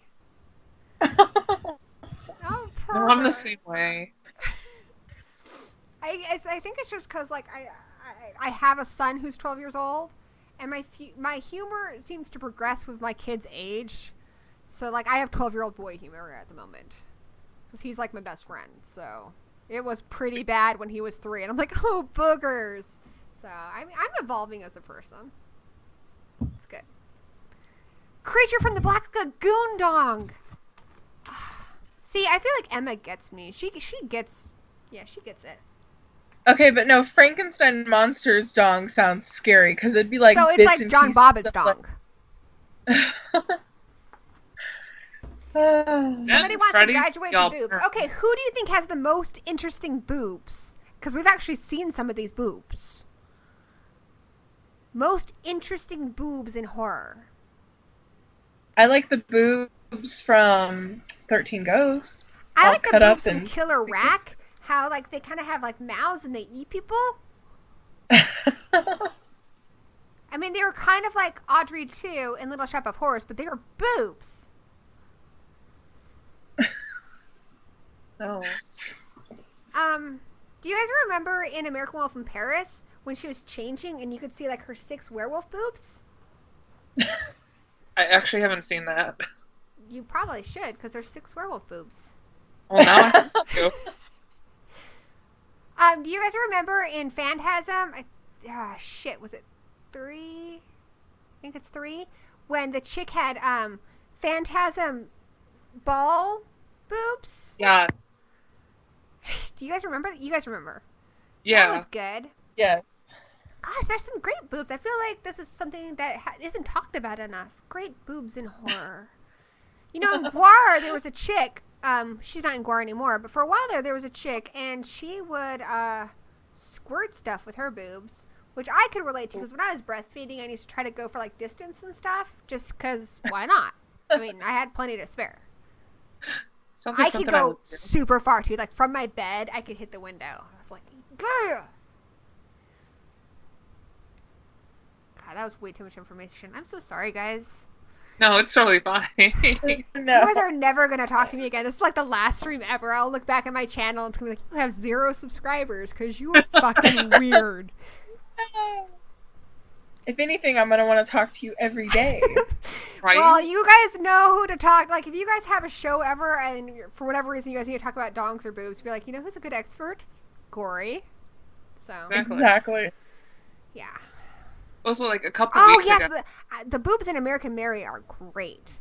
Also, when you think about how the Soska sisters Oh, yeah. are asking to be sewn together, did they get a boob removed to be sewn together? Do they share one middle boob? Or are the 2 boobs on the side next to each other? They didn't get sewn together. They switched arms. I thought, oh, God, I need to rewatch that. For some reason, I thought they were sewn together. They switched arms? Yeah, like they took off one arm and they switched them. Yeah, I think you're right. I've only seen it once. I saw it when it came out. Damn it, being sewn together would have been cool. Elvira does have great boobs, but Yeah. there's nothing really horrifying about our boobs. You know what I think is really disappointing is whenever there's like reptile women, they almost never have boobs. Like if you watch Lair of the White Worm, like she has boobs, but you never see anybody turn into a snake creature and still have their boobs. And I get it because like snakes don't have boobs, but I think it'd be really cool to see a snake that also had boobs. You know what I'm saying? I agree. Like, I want to see a snake that has boobs. Now, I think that would make it hard for the snake to move around. But if it slithered around on its base, like this, right? And then you got the boobs up here. And then the boobs are kind of doing this cool, like, sexy thing, which makes the snake lady even sexier. Like, watch. Like, okay, but you got to picture that I'm, like, a sexy snake chick. So, like, just use your imagination. You guys see it? You guys see Yeah. it? What are some more boobs you guys would like to see? You don't see enough, like, I mean, I'm more curious to see different kinds of boobs and dongs. Like, not necessarily for, like, sexual purposes, just out of curiosity. Like, I would like to see some more furry boobs. I've never seen any, like, real furry boobs. Like, I kind of saw some in the end of Willow Creek, but not really.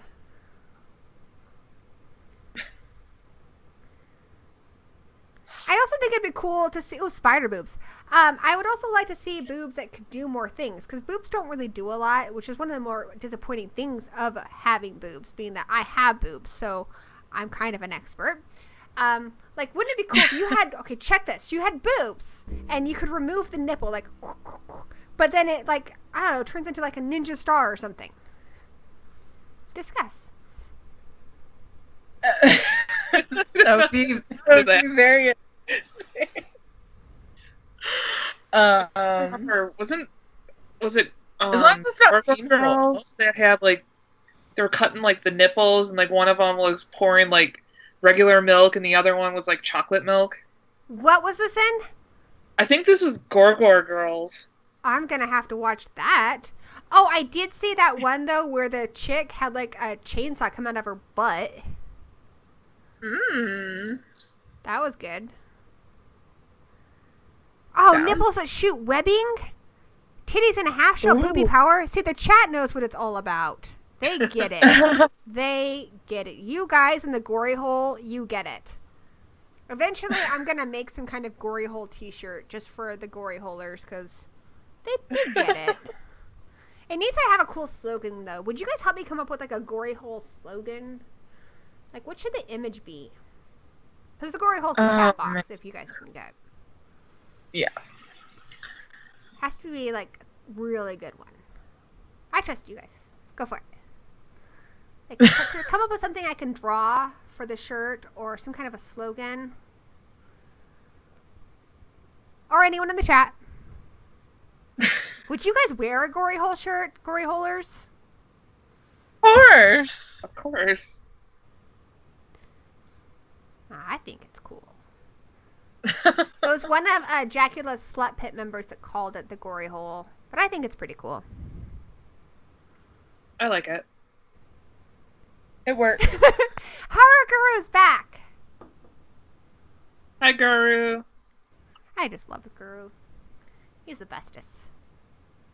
Guru, guess what? We're talking about boobs. You know what I think? I think his Guru sense was tingling, and he knew we were talking about boobs, and that's why he's back. Dive into my Gory Hole. I love it.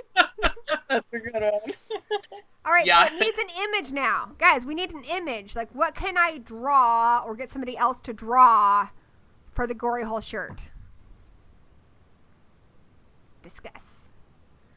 Well, with dive into my gore, all I see is like someone just like, just like diving into like a black abyss. That'd be cool. Are you guys good at drawing? No, not one bit. I am not artistic at all. Um, When I draw people, it's stick people. yeah, I get teased a lot because I draw a lot of cartoony stuff. But my son says that all the cartoony people's eyes look like boobs, so I don't know. There's probably something kind of wrong with me. Gory, gory, hallelujah. Hallelujah.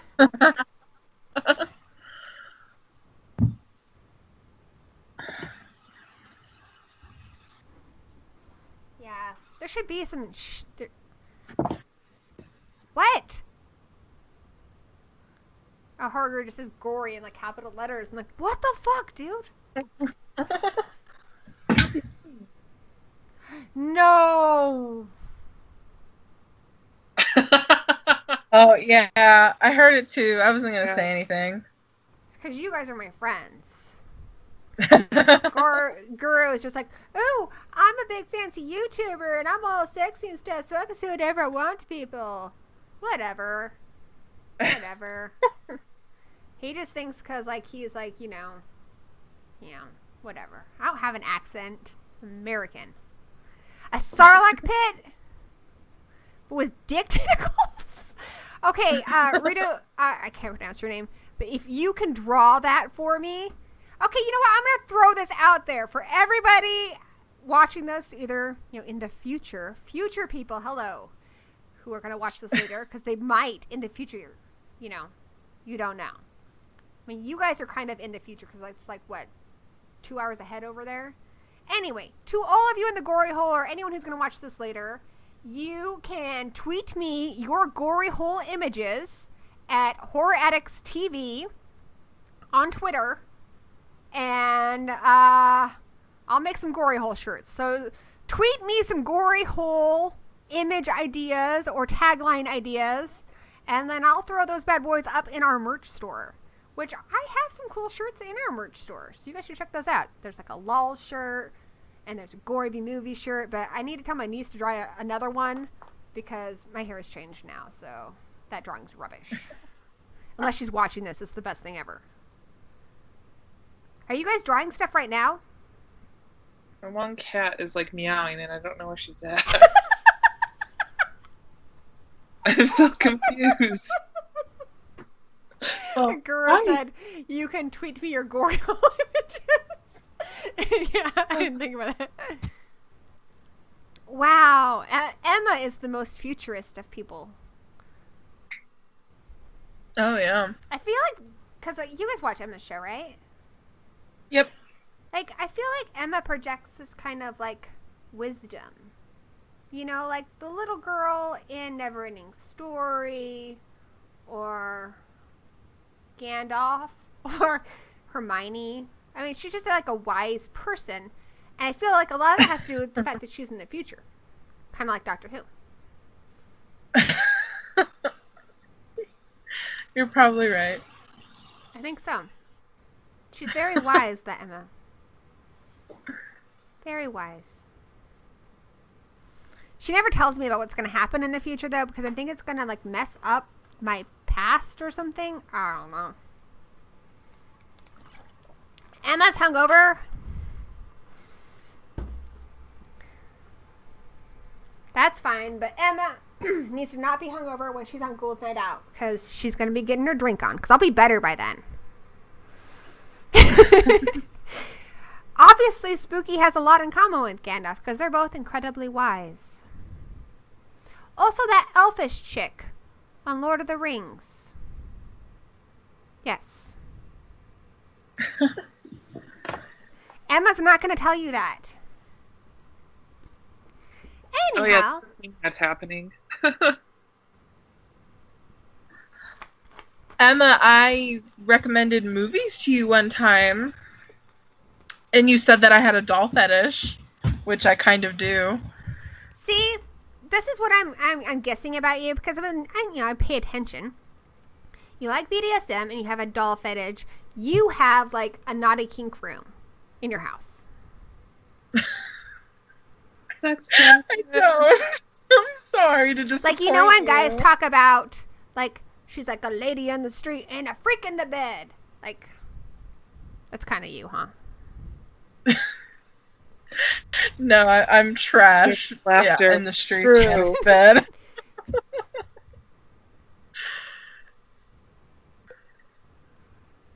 The sport. So, doll fetish. Do you have a doll fetish? I mean, I liked dolls. But doesn't a fetish mean that you need that thing to, like, you know? I mean, I don't know. No, I don't know. Like, you can't bone with I mean, dolls a fetish, around. a fetish can mean anything. I don't know. It's a freak in the sheets? I don't know, Guru. God, see, he's so judgy. Judgy, judgy, judgy. I swear that was in a song. It isn't a song. What song? I don't know what the name of the song is. It's an old song. Isn't it like Usher? I think it's... Something? No, I think it's like Ludacris, maybe? Yeah, I know Ludacris. It was him, but I can't remember what song it was. Is it Get Low? I think that's the only Ludacris song I like. Get low, get low, get low. To the window, to the wall. I'm not going to sing all that for you. Screw you guys.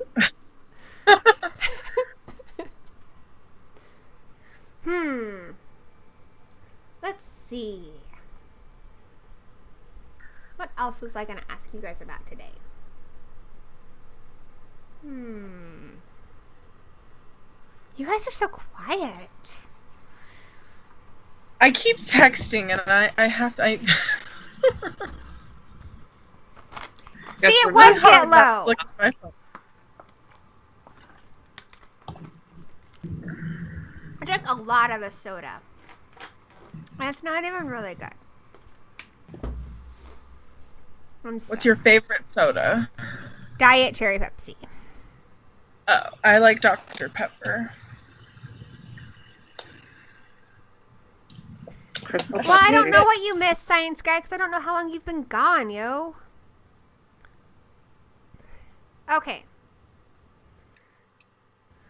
I'm going to come up with some interesting stuff. So.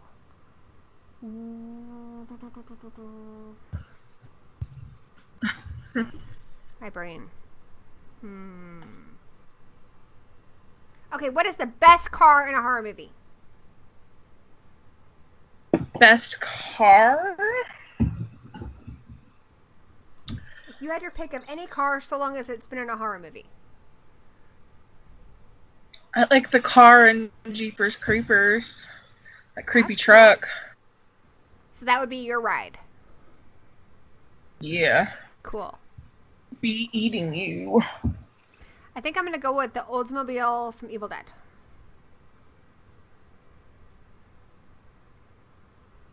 I don't know. There's animal dicks all over the place. It was anarchy. No, too many dicks. They're smacking you in the face like giant redwoods. South Park, sorry. The haunted car in Goosebumps. Christine, I told you guys, Christine's kind of a bitch. What about you, Jen? It's not really horror, but I want the car from Supernatural. I know, I love that car. And the Green Goblin truck in Maximum Overdrive is cool. But I don't think I could drive one of those big rigs. Nope, I'm sticking with the Oldsmobile.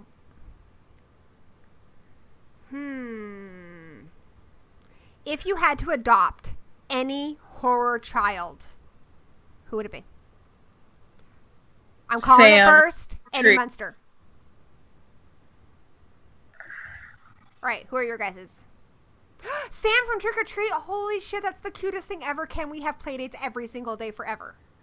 Of course, yes. That is the best. Was probably Damien. Yeah, he can't come to the playdates. Yeah, he's not allowed. I'm sorry. Cool as fuck. I don't know why. Just evil children. I'm just morbid. Have you seen the movie The Children? No. It's so good. It's like all the kids kind of get this virus that makes them murderous. And it starts with like little kids, but it goes like, it eventually gets like the teenagers and stuff. But it's really good. There's also a book, if you like Killer Children, called Suffer the Children by Craig DeLuey. And it is so good. It's got to be one of the scariest books I've ever read, because this virus, it kills all the children at once, which is so sad. This one guy is like watching his children ice skate at the pond, and they just fall over dead. Like, just like that. They bury the kids, and then like 2 days later, the kids come home. And they're not quite like themselves. They're kind of off. And after some time, the kids start asking for blood. And so it's like, how much blood would you get for your kid? It starts off as like a little bit, but then it becomes quite a lot. And the things that people are willing to do, because when you give your kid the blood, they are back to being how they were before. They're completely normal for like an hour. And so they keep giving more and more blood to have their children back. So, and eventually the kids get really, really like aggressive. It's really good. You have to read it. Interesting. Huh. You guys are giving me your bitch be crazy faces. No. It's cool, bros. Ooh, I'll show it to you. Hi, Xavier. What, Sasha? No.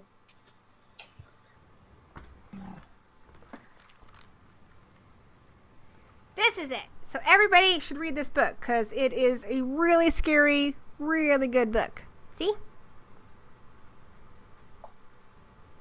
Cool. You're like, yeah, all right, let's talk about something else. God. Come on here and talk about books. You came on here to talk about dongs. My cat is annoying me, so I'm gonna like annoy her by holding her.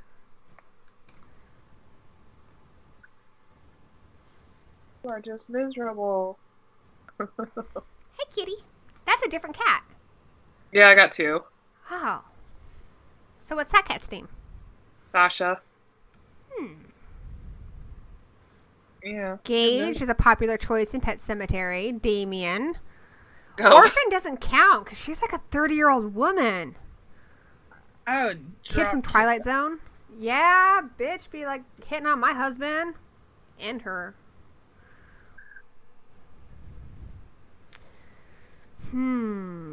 So it covered who we would adopt. Okay, if you could reanimate any dead horror celebrity, I mean, you can't like pick your family members and stuff, who would you pick? Vincent Price. That's I fantastic. was literally gonna say that. All right, I'm going with that one too. That's a great answer. Yeah, I was gonna say Price for. Yeah, the world is less cool without him in it. Yeah. But if I couldn't do him, Wes Craven. Yeah. Yeah, that's what that would be my second, for sure. Okay.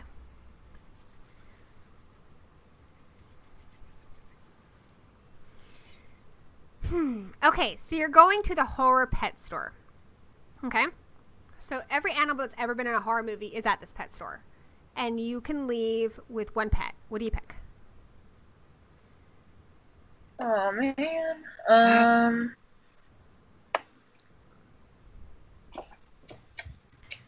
I'm going to go with the dog caterpillar thing from House 2.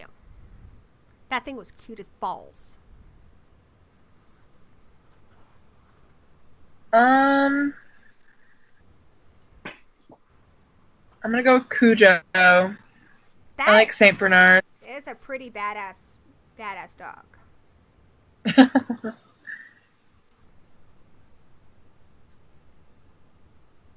a lot of pets there. A lot of pets are like, oh, adopt me. I won't kill you, but I might kill you. I know, and I'm like drawing a blank.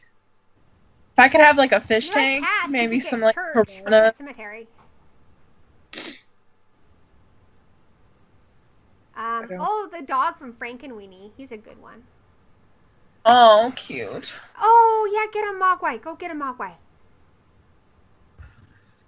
Oh, I didn't even think of that. I'm sticking with my caterpillar dog Yeah, I from like House. that one.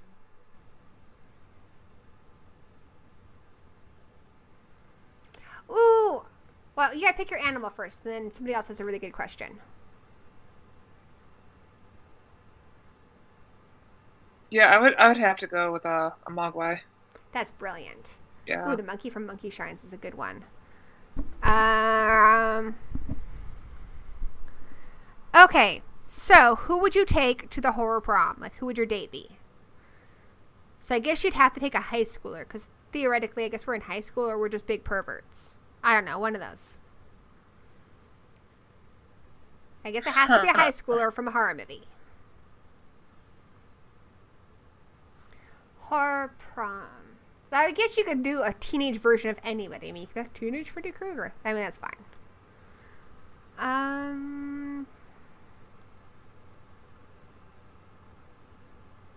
Well, if it was like a character that was a teenager, I'd have to say Randy from Scream, because I just loved him. Aw, yeah, I love Randy. He's great. I'm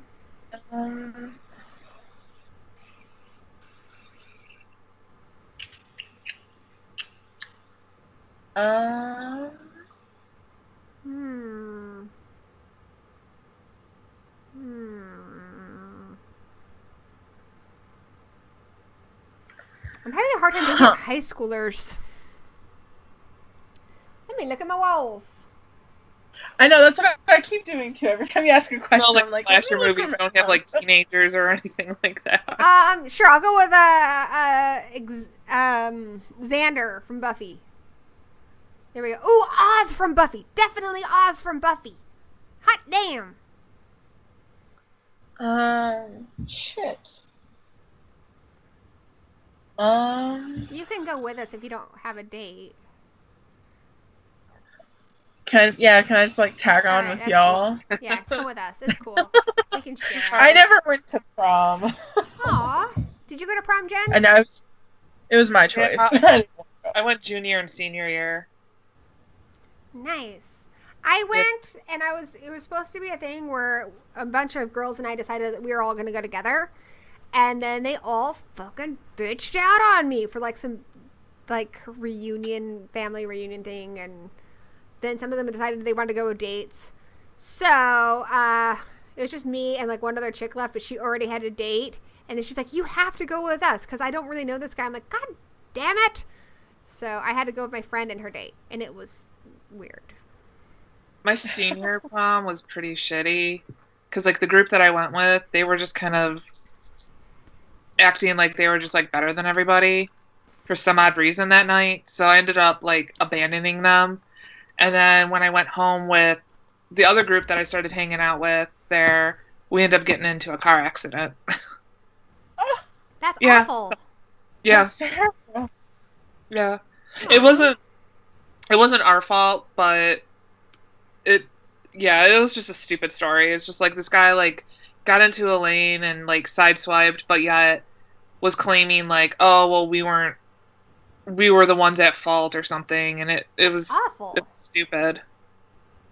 But yeah, that was pretty shitty. So how about this? What about your high school reunion? So anybody's fair game. Who's your date gonna be? Anybody. Okay, so I've thought about this. I have decided, because a lot of the people I went to school with were kind of snobby, you know? Like I was a goth kid in high school, and, you know, some of them were kind of dicks. We didn't get bullied or anything, but, you know, people like to have their opinions about shit. And so I'm going to impress them with how successful I am by bringing a doctor. I'm going to bring Dr. Giggles. Because he's a doctor. Right? Well, now I'm like, well, I want to impress him too, so I'm gonna take Dr. Herbert West. Brilliant. God, we're gonna be fuck those bitches. We're gonna look so cool. Yeah, I was like goth in high school too. I totally know dude. exactly. We could be. See, I went to high school reunion and it was pretty bad because it was still very cliquey, and I'd just be like, screw it, I don't care. I don't need to impress these people, so I would probably just bring someone. I don't know who, but I'd bring someone that I know at least I would have fun with and just be like, fuck you all. That's true. I think Dr. Giggles is fun. I mean, his name is Dr. Giggles. Come on. Who could be more fun than that? He's hilarious. It's a good time. True. He was one of the better, like, 90s slasher icons. I also really enjoyed The Dentist. And obviously Ghostface. Oh, yeah. Dentist was scary. Oh, it's so creepy. Kirby. So I don't know if you guys can see this. I'm blocking it. See that? That's the cat. That paw under the door. Oh, yep, I see it. What am I looking at? Under the door, I see it's the little like- tiny paw. There. It's the end. Over, right there. Oh, it's gone. He wants to come in, What is but he's not coming in. There's my camera.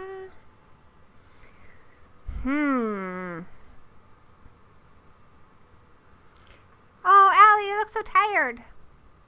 I am getting very tired. Well, I think we'll call it a night. It has been a lot of fun. You girls want to has. sign off and remind everybody about your channels and where they can find them? Sure. Mine's Level Zero Media. So if you're interested in seeing like panels from conventions and a few unboxings and attempting to do some movie reviews here soon. So yeah, Level Zero Media. Awesome. And I'm on, I don't even know what my URL is. I think it's Ali Baby Girl, ALI BBY GIRL. I do reviews, I have unboxing. Allie's in the description if you want to find her. It's in the doobly-doo down below. And I'll add Jen's after the video's over. She was a surprise guest. Well, thanks for inviting me. And I'm Gory B Movie on Horror Addicts, where we review all things horror all the time, and you guys know that because you're watching it on this channel. So thank you guys all for joining us. This was a lot of fun.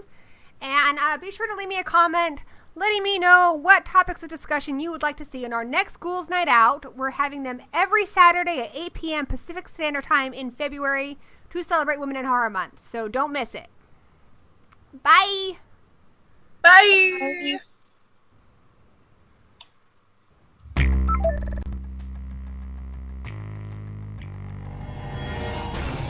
Bye.